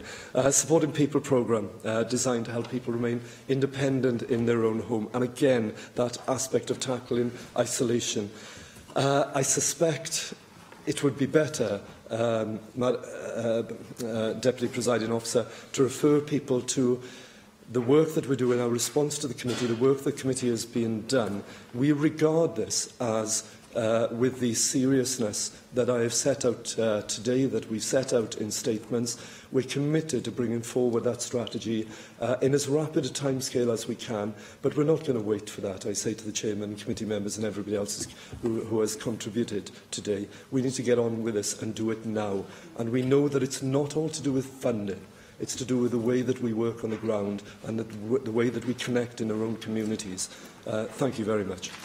Thank you. Can I call on Di Lloyd to reply to the debate? Diolch yn fawr, Deputy Lywydd, ac yn yr ychydig funudau. Alla i ddiolch o wylo calon i'r gweinidog am ei ymateb cadarnhaol ynglyn â'r amseru at y strategaeth, ac hefyd fi'n deall y rhesymeg tu ôl yr busnes ariannu hefyd, ac hefyd yn ei gyfarch ac yn ei longyfarch am fod yn bodol yn gweithio ac bod yn hyblyg i ddod at atebion cynnar, achos mae unigrwydd ac unigedd, fel dyn ni clywed gan bawb, mae yna gytundeb ar draws y llawr yma'n hyn y sgil-effeithiau andwyol sydd yna. Neswn ni ddechrau efo Lynn Neagle yn sôn am unigrywydd ac hunanladdiad, y gwaith arbennig y Samariad a phwysigrwydd y grwpiau cymunedol.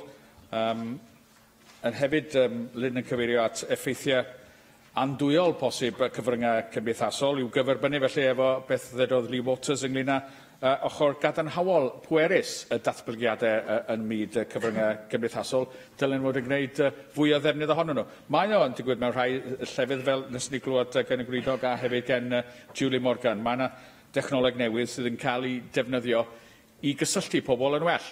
Ond ar ddiwedd y dydd, beth sy'n cael gwared o'r teimlad o unigrwydd ac unigedd ydy siarad efo person arall byw.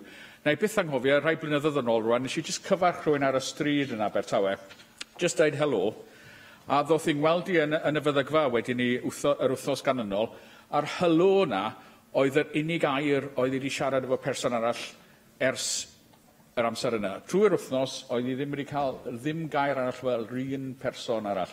A mae hynna wastad wedi cydio fi. Yn aml, fel da ni wedi clywed Caroline Jones ag eraill, mae pobl mor unig, maen nhw Just yn gweld I meddyg teulu a'r nyrs fel oedd Jane Brent hefyd yn deud, mynd I weld y meddyg teulu, mynd I weld gwasanaethau cymdeithasol hefyd yn ogystal â'r nyrsys, fel modd I just cael rhywun I siarad efo fo.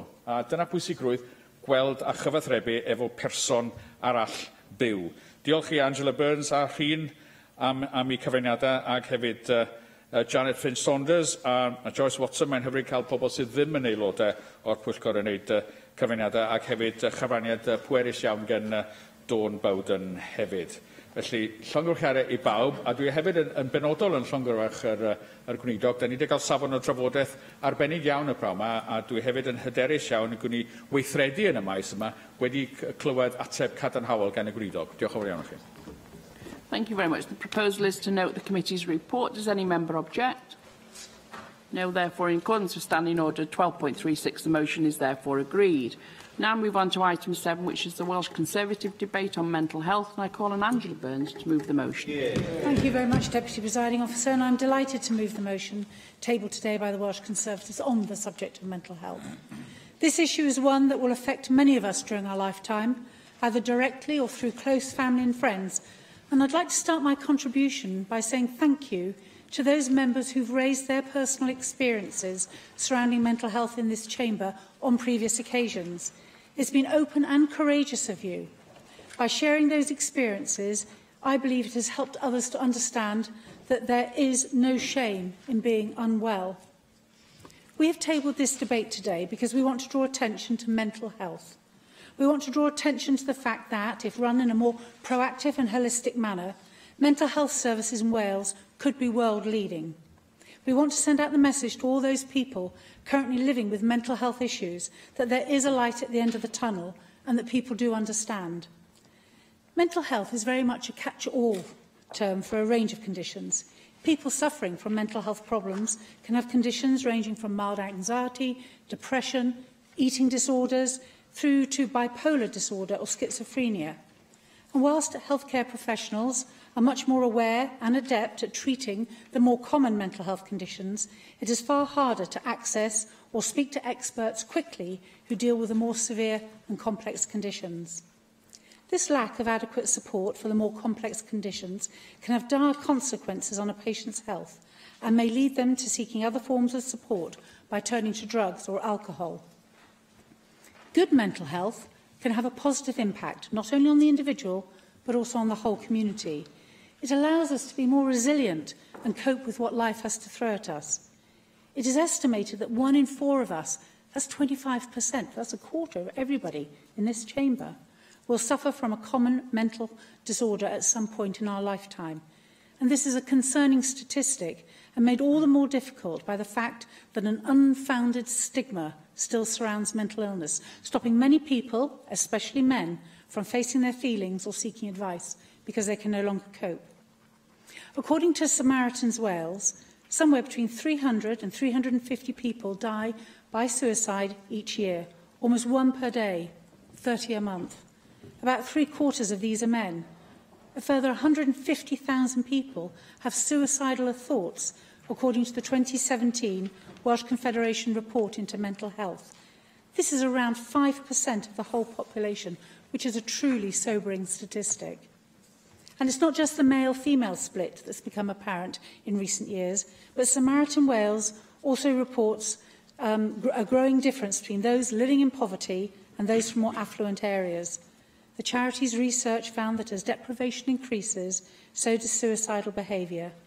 Hospital admissions from self-harm is twice as high in deprived areas compared with the most affluent, while suicide risk increased with unemployment. And other research has estimated that the cost of poor mental health in the workplace amounts to £12 billion a year, nearly £860 for every employee in Wales. Cabinet Secretary, this begs the question as to what can be done to educate all of us on how we can spot the signs of poor mental health much earlier. There are many reasons for mental health conditions becoming evident. In some cases, adverse childhood experiences, known as ACEs, can lead to mental health problems later in life, and there are explicit links to drug dependency and thus early death. A single instance of an adverse childhood experience can be traumatic, but often we see adults who have had to deal with multiple cases in their formative years. What happens to us as we grow up matters, and it's not just the more traditional horrors that some children face. Today's kids have so many pressures on them in this modern world. Speaking as a mother of 2 young girls, I can tell you we have constant battles about body image, content of social media, what the print media says. The pressure on children, and especially girls, to conform to a certain look or style has only been made worse in recent years, and we all know how cruel children can be to one another. Childline reported that in 2015-16 they received over 1,500 contacts from girls, the youngest being 8, worried about their body image. At 8? Really? Cabinet Secretary, this is something the government must find a way of addressing as quickly as possible. Because today's raunchy, celebrity-focused world damages those yet to develop the thick skin and emotional resilience to shrug the nonsense off. The result? Anxiety, depression, eating disorders, all patterns that can have a negative influence on a person's life going forward. And this leads me to the second point of our debate, where I would like to focus on aspects of mental health treatment that we believe are not working well. And the first, you will not be surprised to hear, concerns the lack of consistency across Wales in providing good quality child and adolescent mental health services. Despite their fragile and often far more vulnerable nature, a small percentage of clients who fall under the CAMHS umbrella are seen within the recommended 4-week waiting time. Worryingly, only 3 out of 7 Welsh health boards provide a 12-hour CAMHS crisis team, working 12 hours a day, 7 days a week.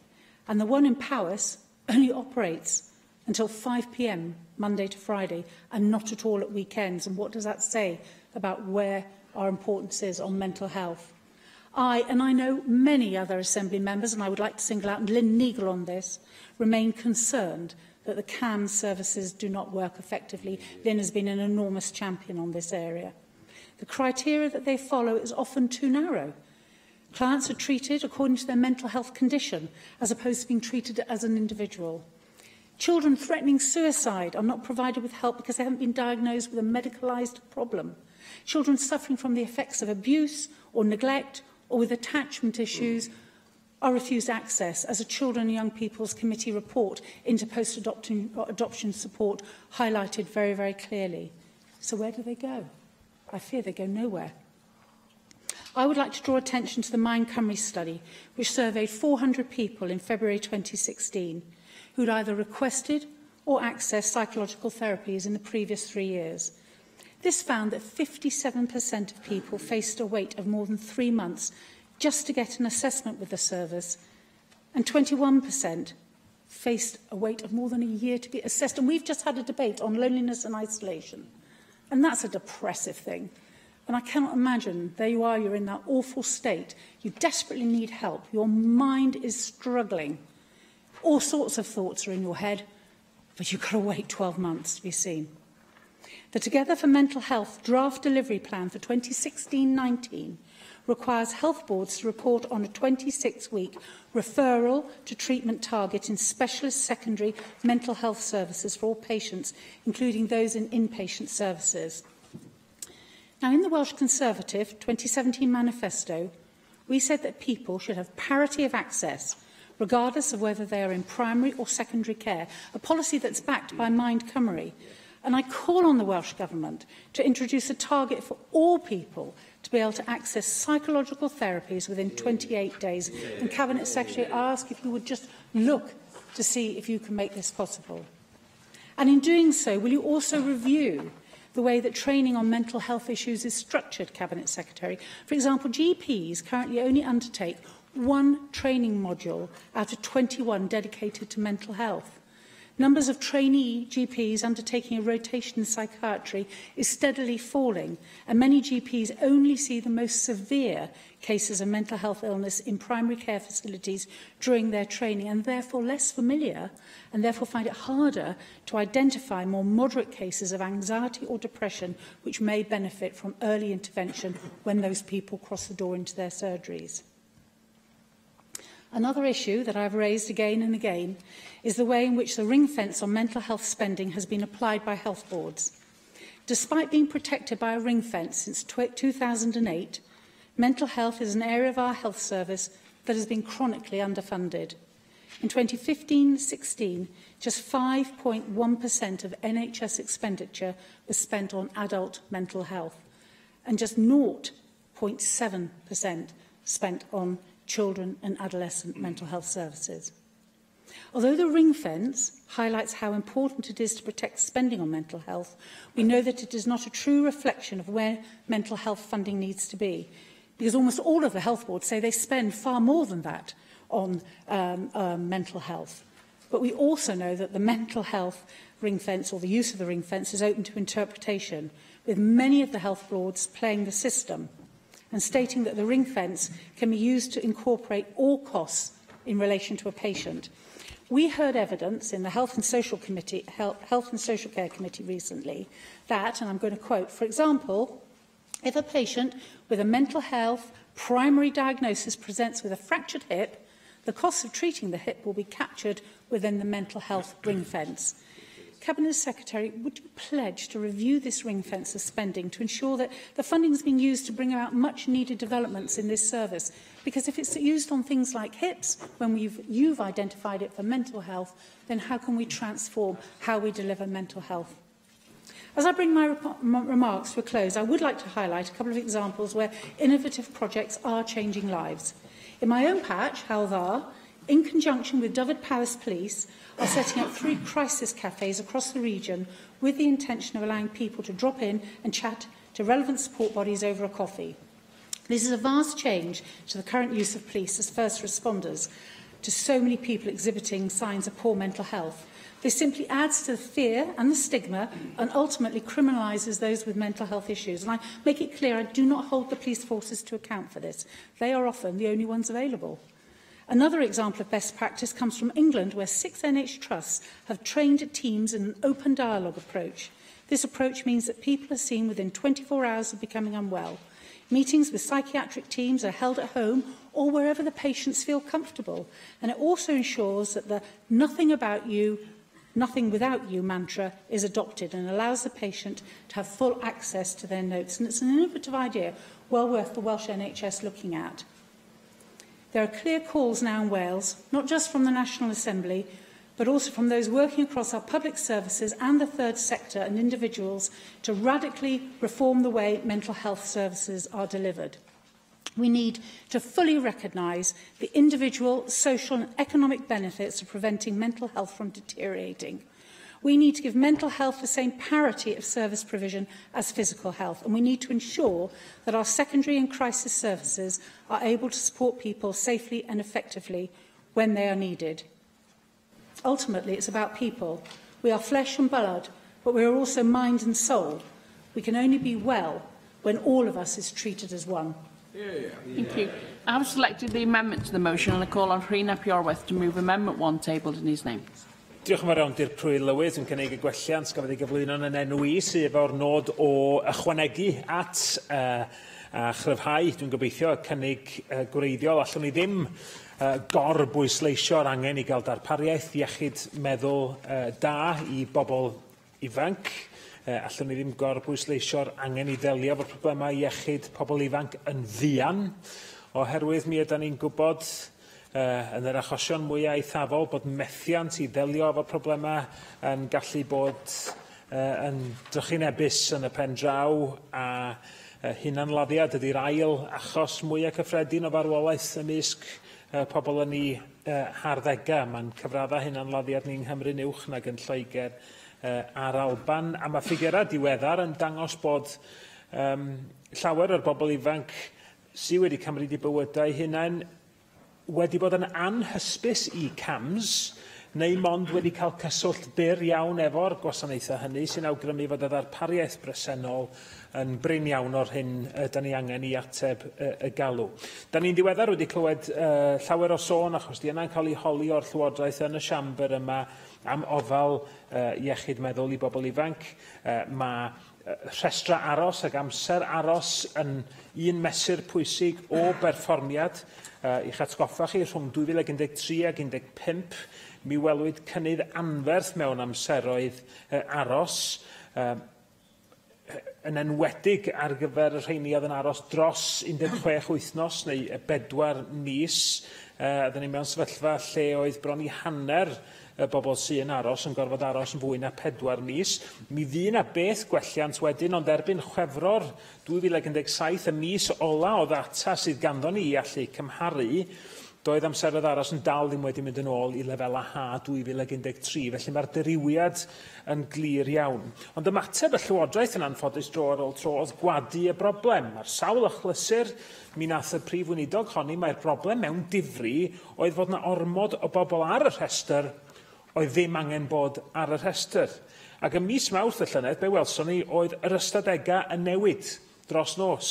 Nifer y bobl oedd ar y rhestr wedi cyfnodi yn aros am y pwyntiad cams yn mynd lawr 74% wrth i lwybra non-cams gael eu tynnu o'na, a hynny'n dros 1,700 o blant.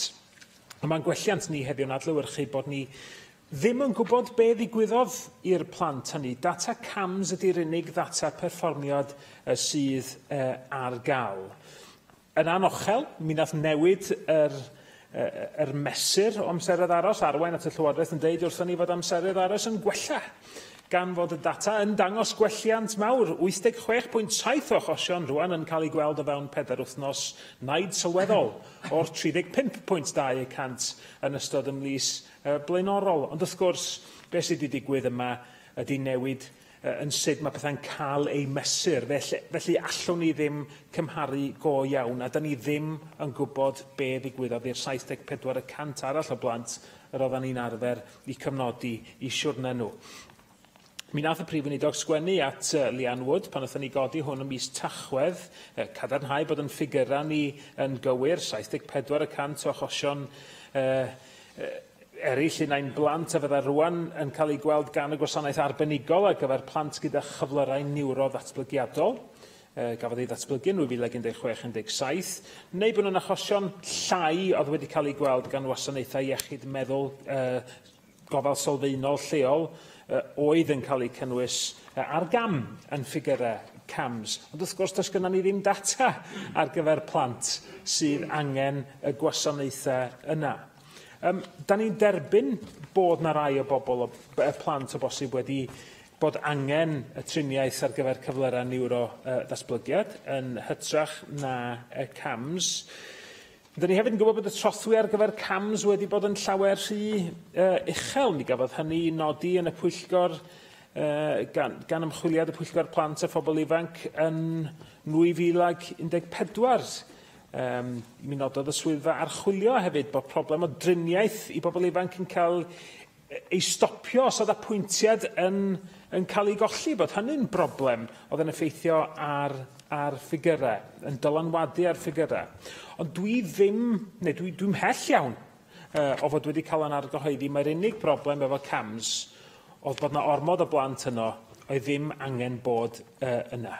Da ni'n gwybod bod hi'n broblem o capacity, yn broblem o ddiffyg gwasanaethau arbenigol, methiant i gymryd y sefyllfa ddigon o ddifri. A mae diffyg data yn broblem sy'n golygu na allwn ni fesur a rhoi pwysau ar y Llywodraeth i weithredu yn y ffordd mae'n pobl ifanc ni i angen. Allwn ni ddim derbyn y status quo o beidio gwybod sut mae'r NHS yn perfformio pan mae'n dod i edrych ar ôl rhai o'n pobl mwyaf bregus ni. Thank you. Paul Davis. Diolch i'r Prif-Lywydd, a dwi'n falch o gael y cyfle i gymryd rhan yn y ddadl y prynawn yma. Ddoi ges i'r fraint o allu cyd-gynnal sesiwn briffio yma yn y cynulliad ar wasanaethau iechyd meddwl mewn ardaloedd gwledig gyda Simon Thomas. O'r digwyddiad yma, daeth i'r amlwg rai o'r materion difrifol iawn ynghylch y ddarpariaeth ar gyfer iechyd meddwl yn ein cymunedau gwledig. Fel dwedodd Angela Burns, mae 1 ym mhob 4 o bobl yn dioddef o broblemau iechyd meddwl rhywbryd yn ei bywydau, ac yn y byd amaethyddol ceir un o'r cyfraddau uchaf o hunanladdiad. Mae'r diwydiant ffermio yn gallu bod yn anodd iawn i weithio ynddi ac mae nifer o'r ffactorau hynny o straen yn rhywbeth sydd tu hwnt i ddwylo ffermwyr, megis anwadalwch mewn prisiau yn y farchnad neu'r effaith emosiynol o TB mewn gwartheg. Mae nifer o ffermwyr yn gweithio mewn amodau ynysig ac yn treulio oriau hir ar ben eu hunain gydag ychydig iawn o gyswllt gyda phobl eraill. Mae natur y gwaith yn mynnu oriau hir o waith llafur corfforol caled. Yn wir, yn ôl yr adroddiad ar gefnogi lles ffermwyr gan Nuffield Farming Scholarships Trust, mae yna tua 100% o ffermwyr ym Mhrydain yn marw bob blwyddyn wrth hunanladdiad. Yn yr Unol Daleithiau, ffermwyr, fforestwyr a physgotwyr sydd ar cyfradd uchaf o hunanladdiad i'w gymharu â unrhyw broffesiwn arall yn y wlad. Gweitha'r ffeithiau hyn, ddim yn aml caiff iechyd meddwl ei sôn amdano yn y diwydiant amaethyddol, ac bod ymdrechion yn cael ei gwneud i fynd i'r afel ar mater hwn, mae'n amlwg y gellir gwneud mwy. Fodd bynnag, mae ymwybyddiaeth o iechyd meddwl mewn cymunedau gwledig yn cynyddu ac mae peth gwaith da yn cael ei wneud ar hyn o bryd ledled Cymru. Yn fetholeth i, sefydlodd Emma Picton-Jones sefydliad DPJ ym mis Gorffennaf 2016 yn dilyn marwolaeth ei gŵr Daniel a chlywsom gyflwyniad arbennig gan Emma yn y sesiwn briffio ddo. Nod y sefydliad yw cefnogi dynion mewn cymunedau gwledig sydd â phroblemau iechyd meddwl drwy ddefnyddio stori Daniel i helpu dorri'r stigma sy'n gysylltiedig ag iechyd meddwl. Ac yn ddiweddar iawn, lansiodd y sefydliad Share the Load, ei wasanaeth cwnsla allgymorth sy'n cynnig therapiau siarad a chynghori allgymorth i'r rhai sydd angen y gefnogaeth hon. Mae gwaith sefydliad DPJ ar hyn o bryd yn canolbwyntio ar Sir Benfro, ond mae enghreifftiau o'r math hyn o weithgareddau mewn rhannau eraill o Gymru ac mae'n holl bwysig bod Llywodraeth Cymru yn cymeradwyo ac yn hyrwyddo rhwydweithiau cymorth iechyd meddwl mwy lleol sydd yn addas i ofynion yr ardaloedd hynny.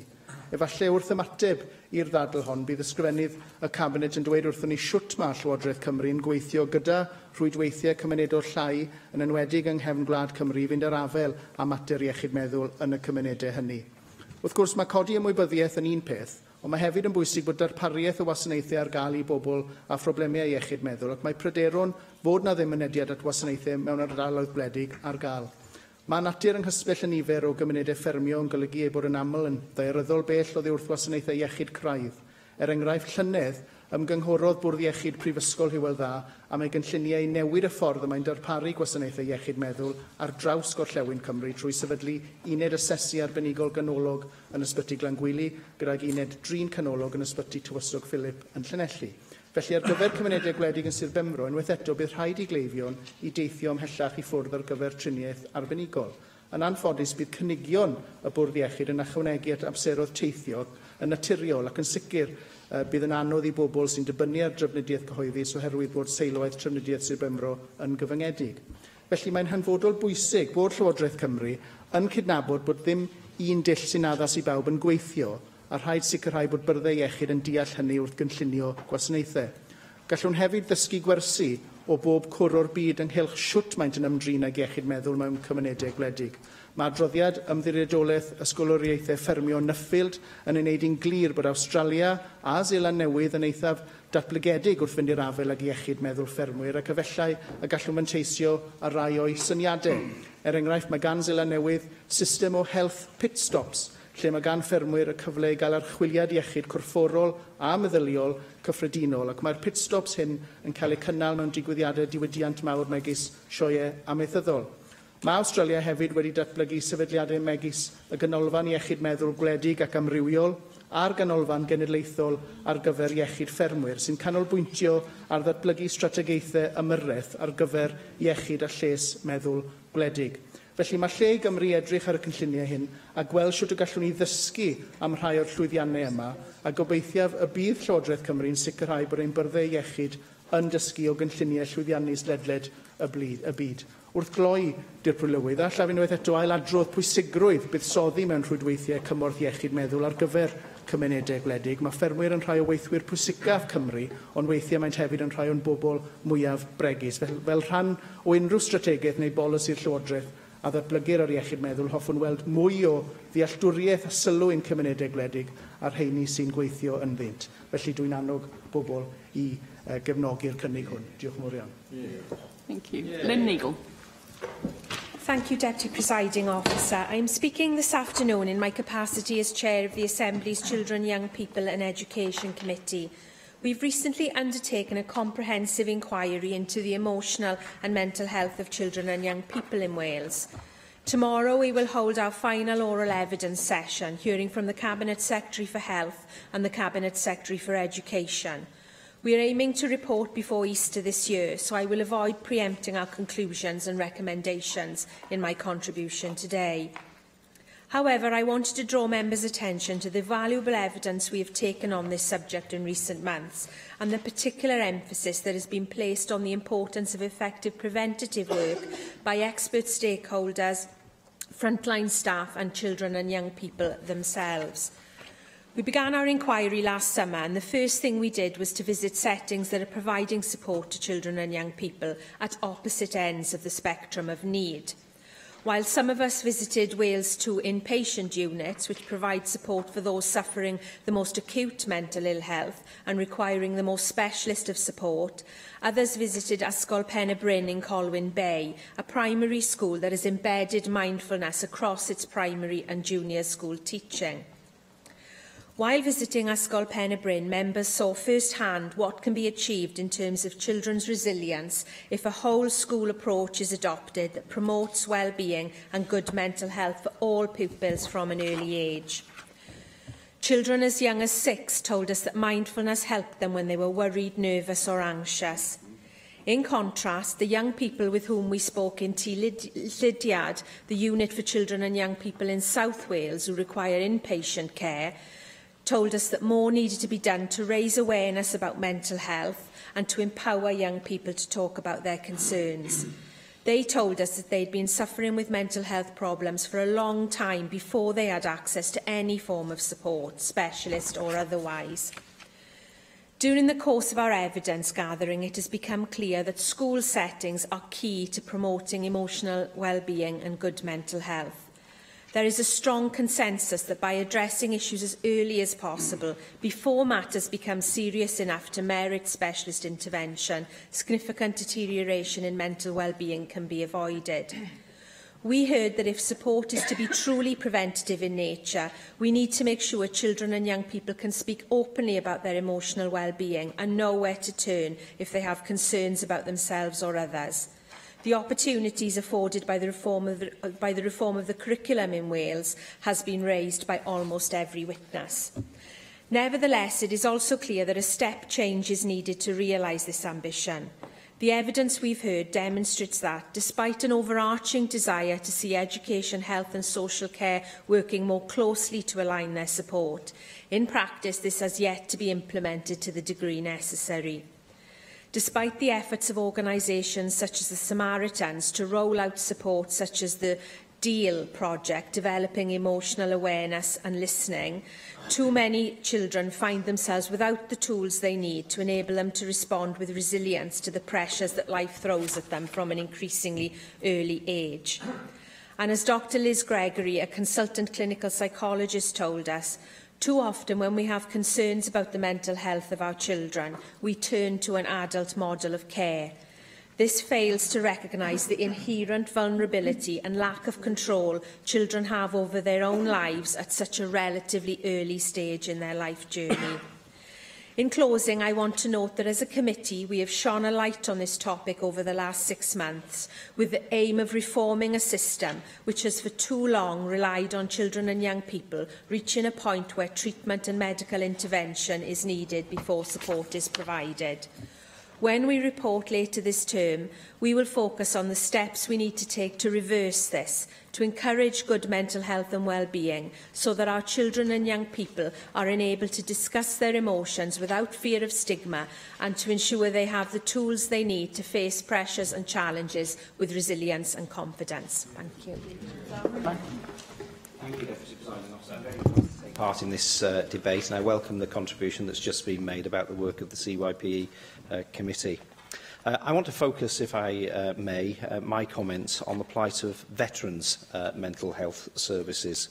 It's an issue which is frequently raised in the cross-party group on the armed forces and cadets, and it's something which we actually visited earlier this week as well in our cross-party group meeting at which Angela Burns was present. We all know that veterans don't just face stresses on their mental health from actually being in conflict and war zones, but they can actually face pressures during the transition back into civilian life post their service. So it's really very essential that we have a health and social care system which meets their particular needs, because of course we know that if we don't meet their needs, then there can be a cycle of decline which is significant and which actually costs the taxpayer much more money to resolve than had these issues been nipped in the bud in the first place. Family breakdown, criminal justice system episodes, and unfortunately, as is the case with the farming communities, we've also heard people deciding to end their own lives. Now, the Welsh Government, I have to say, has to be commended for the establishment of Veterans NHS Wales. It's something that we on these benches have continuously supported and championed over the years. We know that almost 3,000 veterans have used the service since it was established in 2010, and that the numbers of individuals accessing the service have increased year on year since it was started. Just last week, I visited the Cardiff and the Vale hub of the service to meet with Dr Neil Kitchener, who of course supervises the service across Wales. And I saw there the tremendous work that's been going on with their 3MDR research, which is an immersive technology which gets veterans to confront the trauma that they have experienced in the past, in the hope that it will help to resolve that trauma and get them through. And I know that the Cabinet Secretary has also been to visit. Tremendous research, cutting-edge research, which is taking place here in Wales, and I want to trumpet that fact because it's something we can all be very proud of. However, there are pressures within the Veterans NHS Wales service which need to be addressed. One of the big problems that they've had in recent years is capacity, and the Cabinet Secretary is aware that there are variable waiting times across Wales for access to the service. In some places, the wait can be as short as 8 weeks, which is obviously very, very good. In other places, it can be as long as 38 weeks, which is clearly unacceptable at the moment. And, of course, those pressures have been relieved to a certain extent with an additional investment of £100,000, which recently came through from the Welsh Government. But I'm afraid it's insufficient still to meet the scale of the demand that's out there. So the service itself reckons that it needs an additional £250,000 to provide peer mentoring support, which can be embedded as part of the service, which was traditionally there as a result of the Change Step service, which was a Wales-wide service which was being run by CAIS, which is a charity which operates from my own constituency. And the peer mentoring support services at the moment are actually funded partly by Help the Heroes and partly, to their credit, by the Betsy Cadwallader University Health Board, which complements the Veterans NHS Wales Therapist Service, which is available. So for just £250,000 per year, which is small beer in terms of the overall Wales-wide NHS budget, we can make a real difference to these veterans. And I do believe, Cabinet Secretary, that it's your will that we have the best service that we can possibly have for those veterans here in Wales. And so I would sincerely ask that you review the funding arrangements for Veterans NHS Wales to see whether you might be able to consider this £250,000 in addition to the resources which you've already pledged, so that that service can be a gold standard service in a way which no other part of the UK actually has. Just want to close with a plug for Veterans Sheds services as well. The very first Veterans Shed, people will be familiar with men's shed services, but the very first Veterans Shed was actually established in my own constituency in Llandillas. And I'm very proud of that fact. And they also are doing, at a very much lower level, but they're building resilience in the veteran community when they are facing challenges after returning to civilian life. So I want to plug them and Martin Magisserian, the gentleman who started that in my own constituency. I feel that we need more of those veteran sheds across Wales, and I want to commend the government for the work it's doing on NHS veterans, but I do think that we need to do more. Caroline Jones. Diolch to Llywydd. I would like to thank the Welsh Conservatives for tabling this debate today and Angela for opening the debate and her eloquent contribution. Unfortunately, mental health still does not get the attention it deserves within our NHS. I welcome the additional £20 million for the mental health ring-fence budget, which raises the total to £649 million.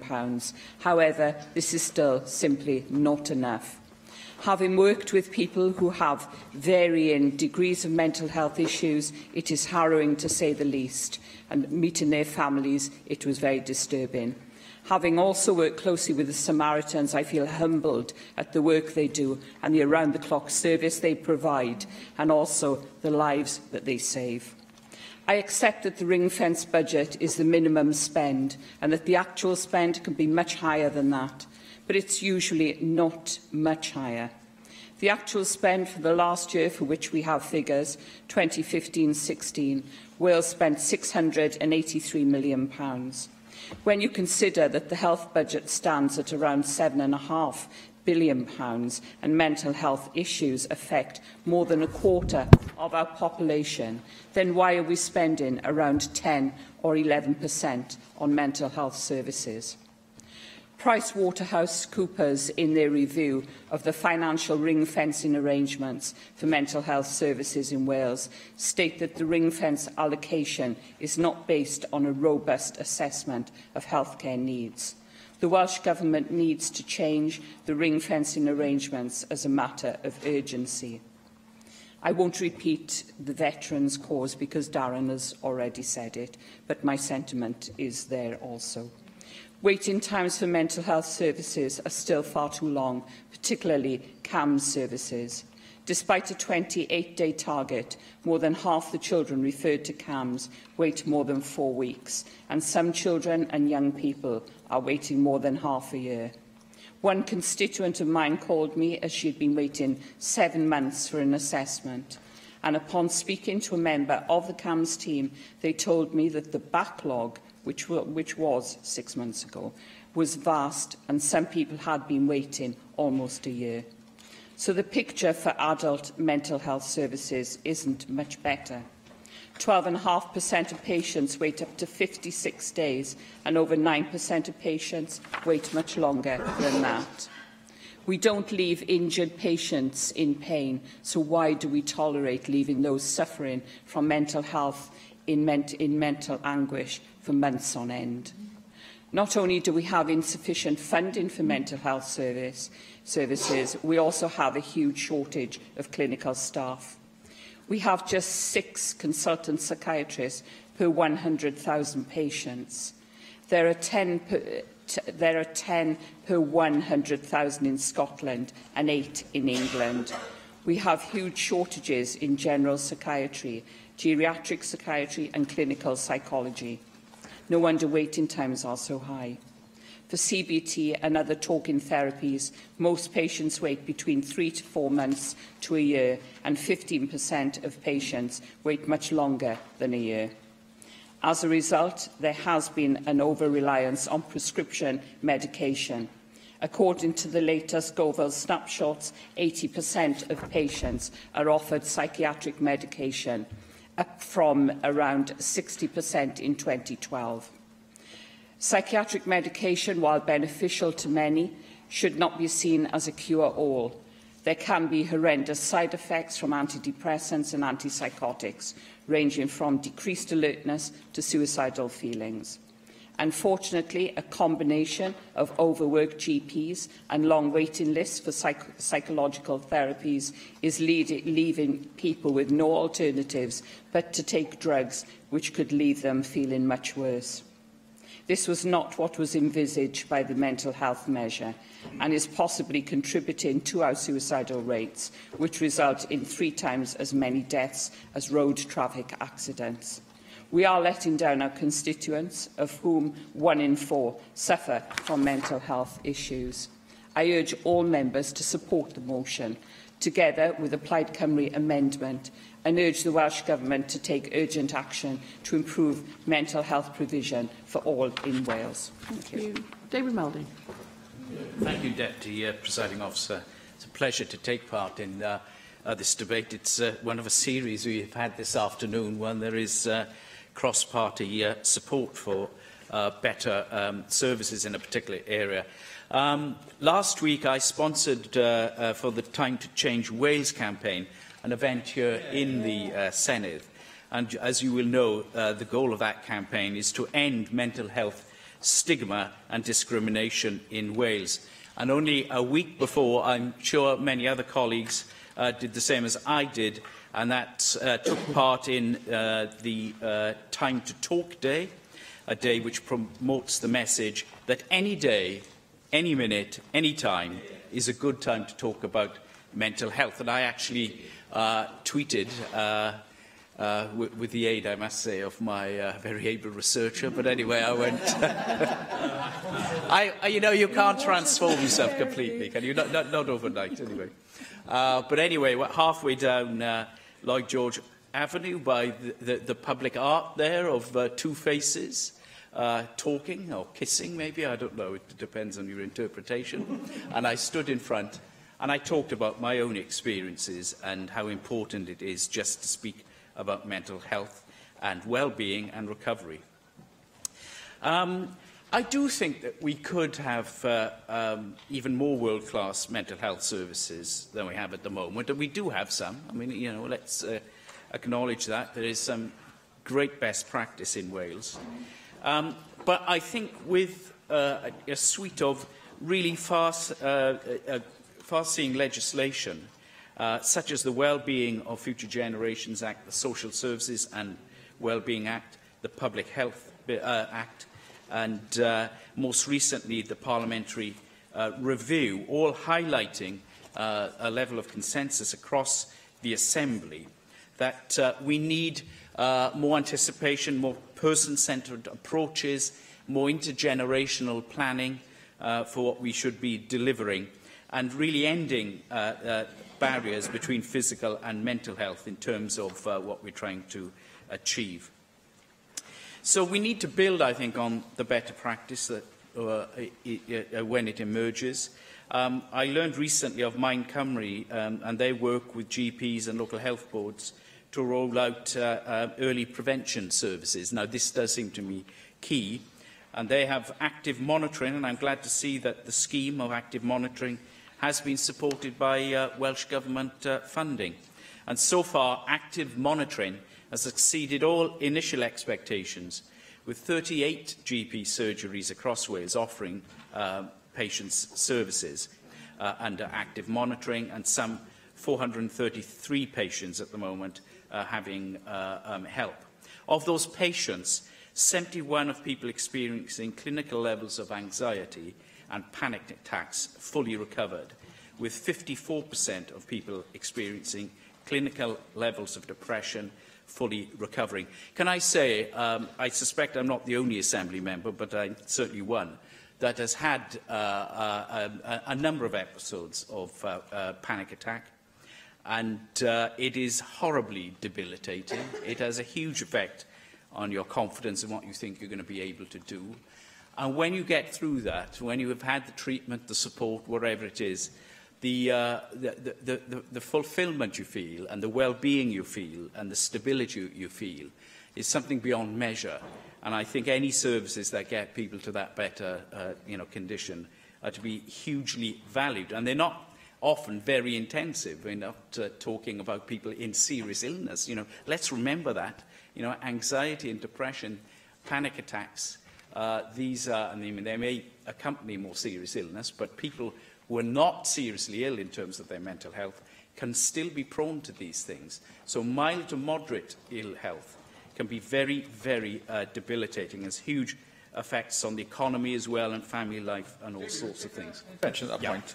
I think it's only fair to commend at this stage your erstwhile colleague Jonathan Morgan, when he was Assembly member here, who pushed through the mental health measure in 2010, which is all about prevention is better than cure, early treatment, early talking therapies, and we still await the full fulfilment of that mental health measure. Thank you for that, and I'm delighted to refer to my friend and colleague Jonathan Morgan, who I greatly miss here, if I may be indulgent. Yeah, I think absolutely, and that was a shift in, you know, in our practice and aspirations in Wales. Can I just finally, in conclusion, say that I do welcome the Plaid Cymru debate. I think it does add to the motion, and just to say, in terms of some recent meta-analysis of school-based programmes for mental health and well-being, the efficacy is shown to be, you know, quite remarkable. And this meta-analysis found that there was a significant increase in educational performance with 11% improvement in academic achievement. Now, that's what happens when you support people when they need support and prevent things from getting worse. I could say a lot more, but I fear I'm out of time. Thank you, Deputy. No, thank you. I call on the Cabinet Secretary for Health and Social Services, Vaughan Gaffney. Thank you, Deputy Presiding Officer. I'm happy to start this debate by confirming that the Government will support the motion. And I also want to set out that I won't be able to respond to all of the detailed points that members have made in the debate, but I have taken the time to listen to each of the contributions and the points that have been made. Of course, I will have the opportunity, as the Chair of the Children and Young People's Committee has set out, the opportunity to ask some detailed questions at the end of the evidence for the inquiry that is given. I suspect that given that there are only 2 hours to speak to myself and the Cabinet Secretary for Education, there may yet be some questions for us to answer in correspondence afterwards. I'm recognising one of my faults as a person in doing so. I want to, though, reaffirm this Government's both recognition of the impact of mental health issues on a wide variety of areas of our ability to function as people, as individuals and with others, but also to restate our commitment to and investment in improving mental health across Wales. And of course, the Government restated our commitment and recognition of the key importance of mental health by positioning it as one of the 5 priority areas in our national strategy, Prosperity for All. And importantly, this isn't just a health challenge. All of the Welsh Government and our partners outside government need to consider the impact of mental health across all that we do, because this is a complex issue and one that cannot be tackled by the NHS alone. So it isn't just a public service issue. It's an issue that cuts across the public and the private sector, voluntary and statutory, an issue for each and every community in Wales. For instance, parenting, education, employment and housing are all protective factors for mental health, and if any one of those fails, then it often has a consequence in mental health outcomes. So people have more to say about adverse childhood experiences. I was pleased to hear Angela Burns mention that in her opening remarks. The Government's cross-cutting approach is underpinned by a range of policies, programmes and legislation that we have introduced to improve mental health and well-being in Wales. And the mental health measure is a unique piece of cross-party legislation designed to improve access to and delivery of services. And the measure has helped to drive improvement in mental health service delivery since its implementation in 2012. And that measure is at the heart of our 10-year mental health strategy, Together for Mental Health, that we published in 2012. And it takes a population approach to improve the mental well-being of people in Wales and to support people with a mental illness. It sets out clearly our actions and those of partner organisations to make the strategy a reality. And this approach is supported by significant investment. We continue to spend more on mental health services than any other part of NHS Wales. And I was acknowledged there is a ring fence around mental health spending. I'll take on board some of the comments made by Angela Burns in that part. But we've increased funding, not just previously, but we're going to give increased funding in the mental health ring fence by a further £20 million to nearly £650 million in the next financial year. And on top of those general increases, £22 million of funding has been targeted to improve access to a number of specific service improvement areas for people of all ages in the previous 2 years. And in this, I really do think that the Government in Wales has a good record of not just talking about mental health, but when we say that increases are going to be found for mental health services, they are spent in those areas. And I would say that when we look at the picture across the border in England, I think it's been a really positive thing to have the last 2 Prime Ministers talk so openly about mental health. The challenge, though, is that lots of the money that has been outlined for mental health has actually gone into the bottom line for services. So actually in England they have a challenge about catching up with some of the progress we have made in this area, we have the alternative challenge of continuing to improve in this area to make sure that the money that we spent delivers real value in each and every one of our communities. But the value and the commitment to mental health that I believe we have consistently demonstrated, both through the measure Together for Mental Health and our targeted investment, provides a strong foundation for us to engage with the transformational vision demanded of us in the parliamentary review. In terms of access to mental health services that people rightly, regularly discuss, talk about in correspondence, in person, in corridors, in the chamber and, of course, in committees too, our aim still remains, and it must be, to ensure that everyone in Wales has access to the right care when they need it, irrespective of other factors such as race, sexuality or language. This is about generally providing the right service. So we're working with both the NHS and with third sector partners to try and deliver equal access for all. And for example, this morning, I published our new dementia plan, and all of the actions in that dementia plan are underpinned by the principle of equitable access. But we do recognise, as Angela Burns mentioned, that the very real challenge of stigma around mental health is one of the most significant issues that prevents people from talking about their problems and seeking help as early a possible opportunity as can be made. And the challenge there is, again, how people are prepared to listen, to demonstrate more kindness for people around them, and at the same time, how we encourage people to get over that stigma and to actually say, I need help, and to understand where to find it. Intervention. Thank you, Secretary, for your intervention. And I absolutely recognise the approach you're taking in responding to this, but I would like to ask you for your view on the provision of crisis care centres, because people are not 9-to-5 robots, and people do have mental health issues out of hours and at weekends. And you've just talked about access to services, and you've just talked about equality and equity for all, and yet we know in some health boards there simply isn't that support for people when they need it. And actually, as I'll be setting out tomorrow, we're reviewing some of the challenges in mental health service provision, whether it's through CAMS or local primary mental health services. So I'd expect that review to take on board the issues that you've mentioned. But of course, the challenge about stigma is why we continue to support the Time to Change Wales campaign. And I'm delighted David Melding mentioned, and again, to recognise his own bravery for sharing his own experience, both of going through mental health challenges and being able to come out the other side and say, I recognise I'm in a better place now as a result. And that's something there about encouraging more people to do the same, to open up about their own challenges, to change the nature of both public debate, but the private debate that we have as ordinary citizens too. And we do recognise the importance of prevention. That's why it's a key theme, together with early intervention, in Together for Mental Health, and that includes a focus on non-clinical support. So we're keen to maximise opportunities to support people with a wider range of non-clinical community services which offer real health and wellbeing benefits. Plans for our wellbeing bond, which will include a focus on mental health, are being finalised, and I look forward to being able to provide more information to members on this shortly. We're also committed to a mental health social prescribing pilot, and we're on track to have that pilot in place from April this year. And as was recognised earlier by a range of people, including Angela Burns, the roots of health and wellbeing lie in our childhood. The experience that we have whilst growing up, the support, the connections, the resources available to us, or not, are instrumental in determining our life outcomes and our resilience of dealing with the challenges that life will present us. That's why the Government, together with Public Health Wales, has funded the ACE Support Hub, Adverse Childhood Experiences.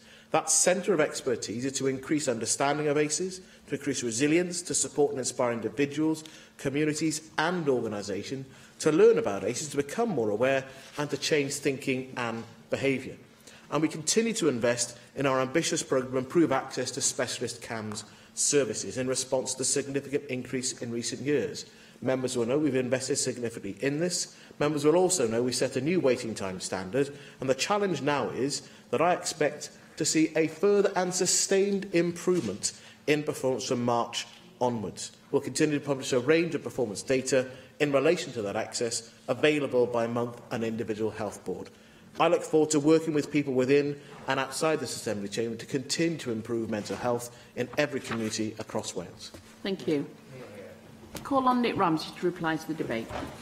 Diolch, Deputy Llywyd, and can I thank everyone who's contributed to today's thought-provoking debate. You were all great. You all raised many issues of importance. Can I also say, firstly, that in response to the Minister's comments, the Cabinet Secretary, that I'm pleased that you are going to be supporting today's motion. It has been tabled in a constructive way and one which we really hope to move the debate on. And I hope in looking at how you can address some of these issues, you look at some global examples as well, because I think that there's a lot of good practice out there.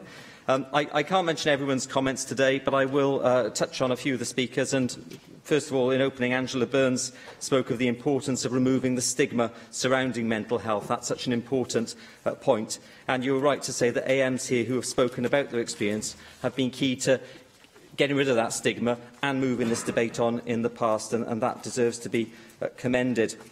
You also spoke about the suicide statistics, which I think I will take away from this debate as being shocking. That is something that, when this system fails, when things go wrong, that is what you're looking at the end of this. You're looking at the loss of life, and that needs to be dealt with in the way that you spoke of. And that's where Paul Davies came in, because I attended the DPJ Foundation event that Paul hosted yesterday, I think it was. Time flies by. And that event was fascinating, listening to the experience of people who've gone through, well, they themselves have gone through these issues, their families have gone through the issues of dealing with suicide. And you did a great job yesterday, Paul, and keep up the good work. And DPJ Foundation need to keep up the good work as well, because it's really important. Lynn Neagle, you identified the need for a step change in addressing these issues, and you spoke about curriculum change, bringing health and social services together. In fact, you made the point that was later made by the Cabinet Secretary, that this is a cross-cutting issue. It touches on all aspects of life, all aspects that government deals with. So it's not a question of putting this in one silo and dealing with it there. We do need a truly joined-up approach, and Darren Miller spoke of the need to support veterans who are suffering from mental health issues. David Melding, you mentioned Jonathan Morgan, as did Di Lloyd, and yes, he did a lot to move this issue on. I'm thinking back, I think he was the first person to bring a measure, the mental health measure, to this chamber, which was later adopted by the Welsh Government. So, not in the chamber today, well, not in body anyway, but in spirit he's been invoked. So I hope he's watching this debate and will appreciate that we appreciate what he did. Can I say in closing, Deputy Llywyd, that I'd like to reiterate Angela's key call, actually, in her contribution, where she said that we call on the Welsh Government to introduce a target for all people to be able to access psychological therapies within 28 days. That's a really important call. Hopefully, if we can't achieve other things, we can achieve that, Cabinet Secretary, and we can ensure that those therapies, that treatment, is there when people need it. And very finally, the Time to Change Wales campaign has been mentioned by a number of Assembly members. Bev Jones, who helps run that campaign and set it up, lives near me in my village, so I know Bev very well. I know just how dedicated she is to the cause of mental health, and how pleased she is that we're having this debate today. The statistics say it all. Most of us, all of us, will either have a mental health issue during our life, or we will be affected in some way through our friends and families. So I'm glad you're supporting this debate. I urge everyone to vote for this motion today, and let's get on with the job of changing Wales, because that time has come. Thank you. Proposal is to agree the motion. Does any member object? No. Therefore, the motion. Just in time. You have got to be quicker than that. I would have expected you to have been on the ball as a rugby player, but there we go. All right then, we move to voting time. Unless three members wish for the bell to be rung, does anybody want the bell to be rung? No? Therefore, we move to voting time. And we vote on the Welsh Conservative debate on mental health.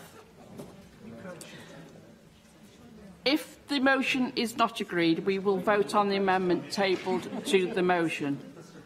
Open the votes.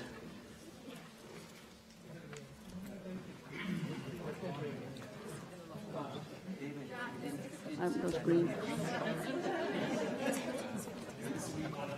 Okay, but I haven't got a screen, so I don't know. We close it. Close the vote.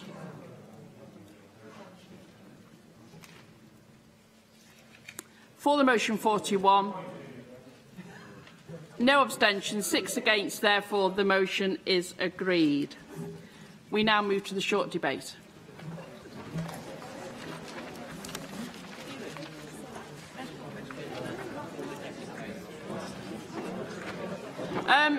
If you're going, can you leave the chamber, please? This is not an excuse to have a chat on the way out.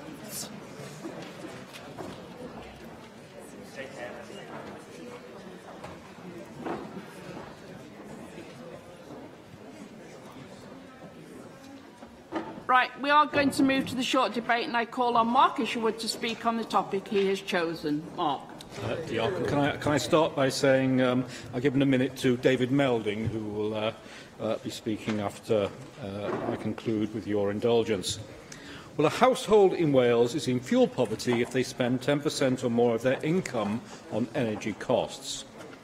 As chair of the cross-party group on fuel poverty and energy efficiency now, I also recall the hard work of the cross-party group on fuel poverty in the Third Assembly, which I also chaired, to establish the Fuel Poverty Coalition and the Fuel Poverty Charter, and to secure agreement from the Welsh Government to revise its fuel poverty strategy then.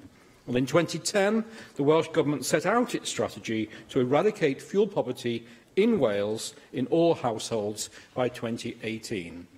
I apologise to the sector who put so much work into giving me information for this speech that so few Assembly members are showing them the respect of staying to give attention to their very deep-rooted and justified concerns. Less than 10 months away from the target date to eradicate fuel poverty in Wales, the most recent statistics show that almost 300,000 households in Wales, 23% of the total, are living in fuel poverty, unable to afford to adequately heat their home or in crippling debt with their energy supplier. It is clear, therefore, that this Welsh Government strategy hasn't met its objectives. The objectives of the 2010 fuel poverty strategy are, of course, still relevant. It's still vital that we reduce the impact of fuel poverty on households and work to eradicate fuel poverty. It's still vital that we create green jobs and business opportunities, and it's still vital that we reduce energy inefficiency in the domestic sector. However, many of the mechanisms and measures contained within the 2010 fuel poverty strategy are out of date or no longer applicable. Although the Nest and Arbed schemes are helping, these alone are not sufficient to tackle the problem. The Cabinet Secretary for Energy Planning and Rural Affairs' announcement of a £104 million investment over the next 4 years in increasing the energy efficiency of up to 25,000 low-income households in Wales is welcomed. However, this will not eradicate fuel poverty by 2018. This equates to an average of 6,250 homes each year, and if the schemes were to continue to assist similar numbers each year, it would take 48 years to eradicate fuel poverty in Wales. Britain's smart meter rollout is the biggest upgrade to our energy infrastructure in a generation. Every household across Great Britain is all eligible for a smart meter from their energy supplier at no additional cost. The energy system upgrade will digitise the retail energy market, bring an end to estimated bills and provide information on energy costs in pounds and pence. Smart meters give near real-time information on energy consumption, accurate energy bills and the information to work out whether people are on the best tariff or should switch to a different tariff or supplier. Once the national infrastructure is complete, smart meters will be fully interoperable between suppliers, which will mean quicker and easier switching. However, the rollout will also require universal mobile connectivity, something the Welsh Government clearly has an important role to play in the delivery of. Smart meters should make prepay as easy as pay-as-you-go on a mobile. Consumers will have the ability to switch easily between payment options with no need to change their existing smart meter. Consumers will conveniently see how much credit they've left on their in-home display, top-up will become more flexible, and people will pay the same rates as everyone else because smart meters remove the need for prepay to be more expensive than other tariffs. However, energy suppliers have highlighted the need for the retail energy price cap to be constructed in a way that allows them to carry on implementing the smart meter rollout. The annual cost to the Welsh NHS for treating people who are made ill by living in a cold, damp home is approximately £67 million annually. Evidence by National Energy Action shows that a cold home can worsen arthritic conditions and rheumatic conditions and increase propensity to falls. GP consultations for respiratory tract infections can increase by up to 19% for every 1 degree drop in temperature below 5 degrees centigrade. And it's not only physical health problems that stem from cold homes. Individuals living in homes with bedroom temperatures of 15 degrees centigrade are 50% more likely to suffer from mental health problems in the context of the previous debate than those living with temperatures of 21 degrees centigrade. Well, with current demand on the Welsh NHS higher than ever before, more needs to be done to tackle cold homes. Eradicating fuel poverty will not only lead to a healthier population and therefore reduce demand on NHS Wales, but will also contribute to the decarbonisation targets set by the Welsh Government.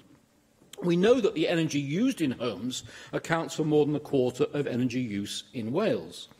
More energy is used in housing than either road transport or industry, and therefore housing represents a major opportunity to cut energy use and emissions. A revised strategy with ambitious objects is now vital. Better insulation, smarter lighting and appliances, and smarter heating systems could reduce the emission of a household by 0.6 tonnes of CO2 per year and will save the householder an average of £184 each year.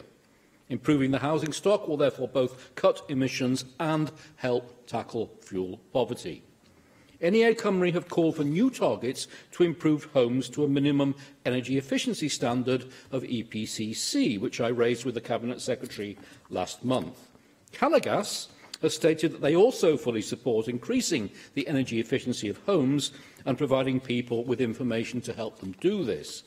However, they called for smarter design of EPCs as the principal energy efficiency rating measure on energy performance certificates, which is prominently placed on the first page and based on running costs rather than units of energy. They therefore state that this is an unreliable measure of energy efficiency, particularly in off-gas grid areas. They advocate instead the use of an energy-based rating system, adopting the approach used in many other European countries, which have also had to comply with the Energy Performance of Buildings Directive. Cala highlight the need for a programme targeted at rural areas, which traditionally have higher levels of fuel poverty, with rural households more likely to be off the gas grid and living in less energy-efficient properties, for example with solid walls and/or floors, or using non-traditional heating systems. However, the Welsh Government's 2016 consultation on the future of its energy efficiency scheme NEST largely ignored the needs of rural communities, with little commitment to allow rural dwellings in smaller off-gas communities to benefit. Can I highlight the need to look at rural housing separately to urban, to encourage continued innovation in low-carbon fuels and technologies, and to ensure that current building regulations are properly enforced. Well, I've had the pleasure, amongst others, of visiting the Natural Building Centre in Llanrwst, Conwy, which offers comprehensive expertise regarding old buildings and ecological building products, including the appropriate insulation for non-traditional rural dwellings. We need to be thinking outside the box and looking at these innovative alternative solutions if we're going to reach out to these hidden needs and areas where fuel poverty is still far, far too high. The Fuel Poverty Strategy 2010 states that it is only by pulling together social, environmental and economic objectives that we can improve the well-being of householders and communities in Wales. What is needed now is a revised fuel poverty strategy with ambitious targets and investment in order to eradicate fuel poverty in Wales as a social justice issue once and for all. Yes, this is about energy efficiency, but it's also about tackling together social isolation, the impact of mental illness, financial illiteracy and debt, and much more. It's also about saving money for the public purse. As the Fuel Poverty Coalition Cymru states, the Welsh Government must save lives by implementing the NICE guidelines on tackling excess winter deaths. As the Bevan and Joseph Frowntree Foundations told the Assembly's Communities, Equality and Local Government Committee 3 years ago, fuel poverty should have a higher profile in the Welsh Government's Tackling Poverty Action Plan because it's a fundamental human need to have a warm home.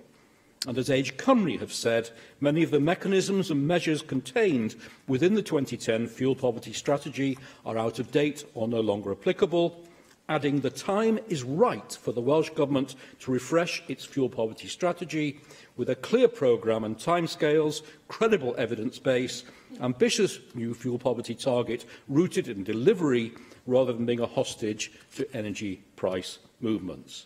We must put early intervention and prevention into practice, giving real meaning to person-centred and citizen-directed approaches. Independent advice services for people in fuel poverty must be supported, rescuing those in immediate crisis whose needs are not met by current provision. And I say that wisely because I have close relatives providing that advice and dealing every day with people in crisis who should have received help earlier. Contributions by energy companies offering advice and support for people struggling with their energy bills must be embraced. The UK Government is considering measures to prevent millions of people getting into financial difficulty through unfair energy bills.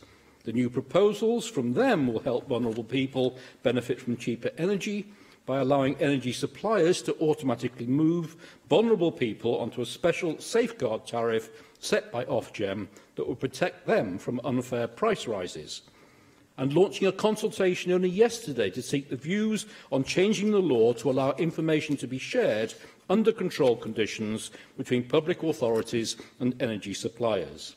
This would identify customers receiving specific state benefits that indicate they might be at risk of fuel poverty and see them moved automatically to Ofgem's safeguard tariff cap. The Welsh Government is urged to implement the following recommendations: to designate domestic energy efficiency as a key national infrastructure priority, which lies at the heart of the National Infrastructure Commission for Wales investment priorities, to develop a new long-term strategy for addressing fuel poverty as a matter of urgency and a matter of social justice, to set a new fuel poverty target to improve homes to a minimum energy efficiency standard backed up with the data we need to drive an ambitious new strategy, and to ensure that public service boards for every local authority area in Wales outline how they intend to address cold homes and fuel poverty in their local wellbeing plans and integrate this into the work of the regional partnership boards. It's time to get smart with fuel poverty. Thank you. David Meldon. I'm very grateful to Mark Isherwood for giving me a minute. I just want to focus on the potential we have to drive even more change through social housing, and there's already good, indeed best practice emerging in this sector because they can build at scale. So we can be looking at homes that potentially generate more energy than they consume. I mean, that ends fuel poverty. I mean, it's in those homes. It's astonishing, that achievement is now on our doorstep, if I can use an appropriate term. We need to develop a market for these standards in terms of social homes, and building off-site and modular building. These things are often very viable in terms of using the latest materials for maximum fuel efficiency. So we're already seeing some good progress in terms of what the social housing sector can do for us. I want to see more of that so that we drive change, and then it spreads out in terms of the general housing market, but also in terms of what housing associations can do for retrofitting, and then developing and helping develop more extensive market there. because we know what Mark has said is right. We've, we're not going to achieve our target to eliminate fuel poverty. So I think we need to look to set a new one and to eliminate it as soon as possible, but drive forward with, the necessary expenditures. A programme, because it will bring immense benefit to so many people, because living in a cold home is really bad for you. Thank you. Can I call on the Cabinet Secretary for Energy, Planning and Rural Affairs to reply to the debate? Leslie Griffiths.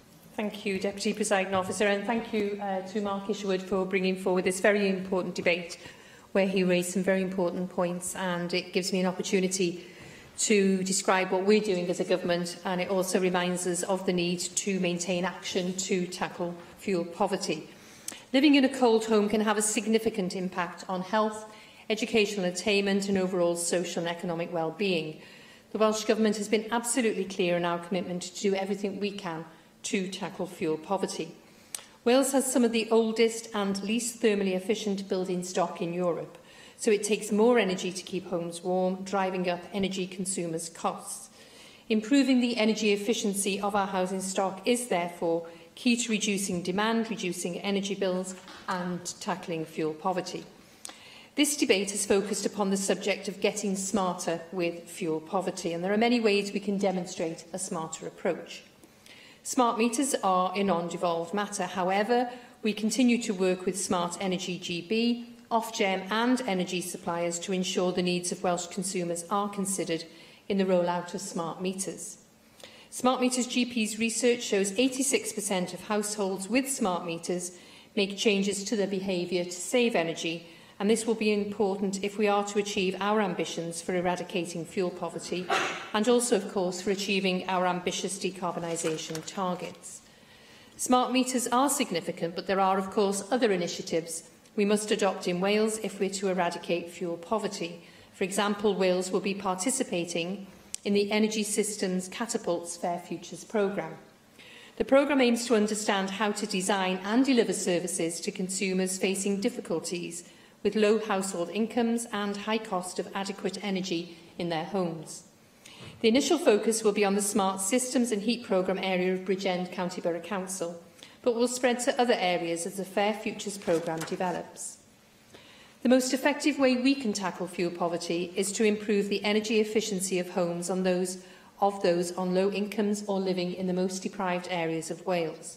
We are doing this effectively through the Welsh Government Warm Homes programme, which includes Arbed and Nest.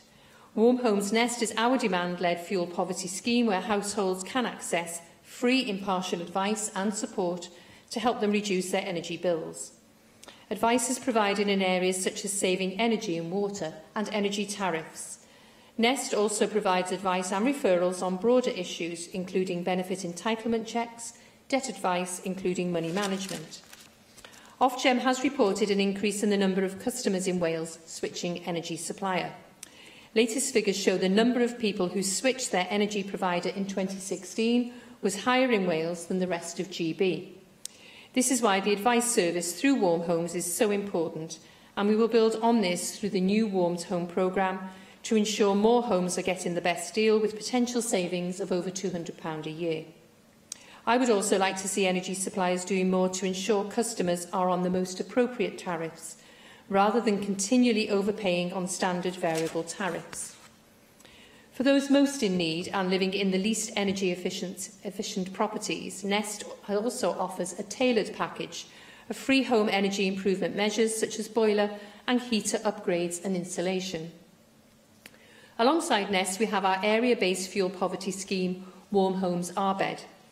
Arbed focuses upon improving the energy efficiency of homes in some of the most deprived areas. The scheme aims to reduce the carbon footprint of Wales's existing housing stock, and in doing so provides resilience for households against rising energy costs.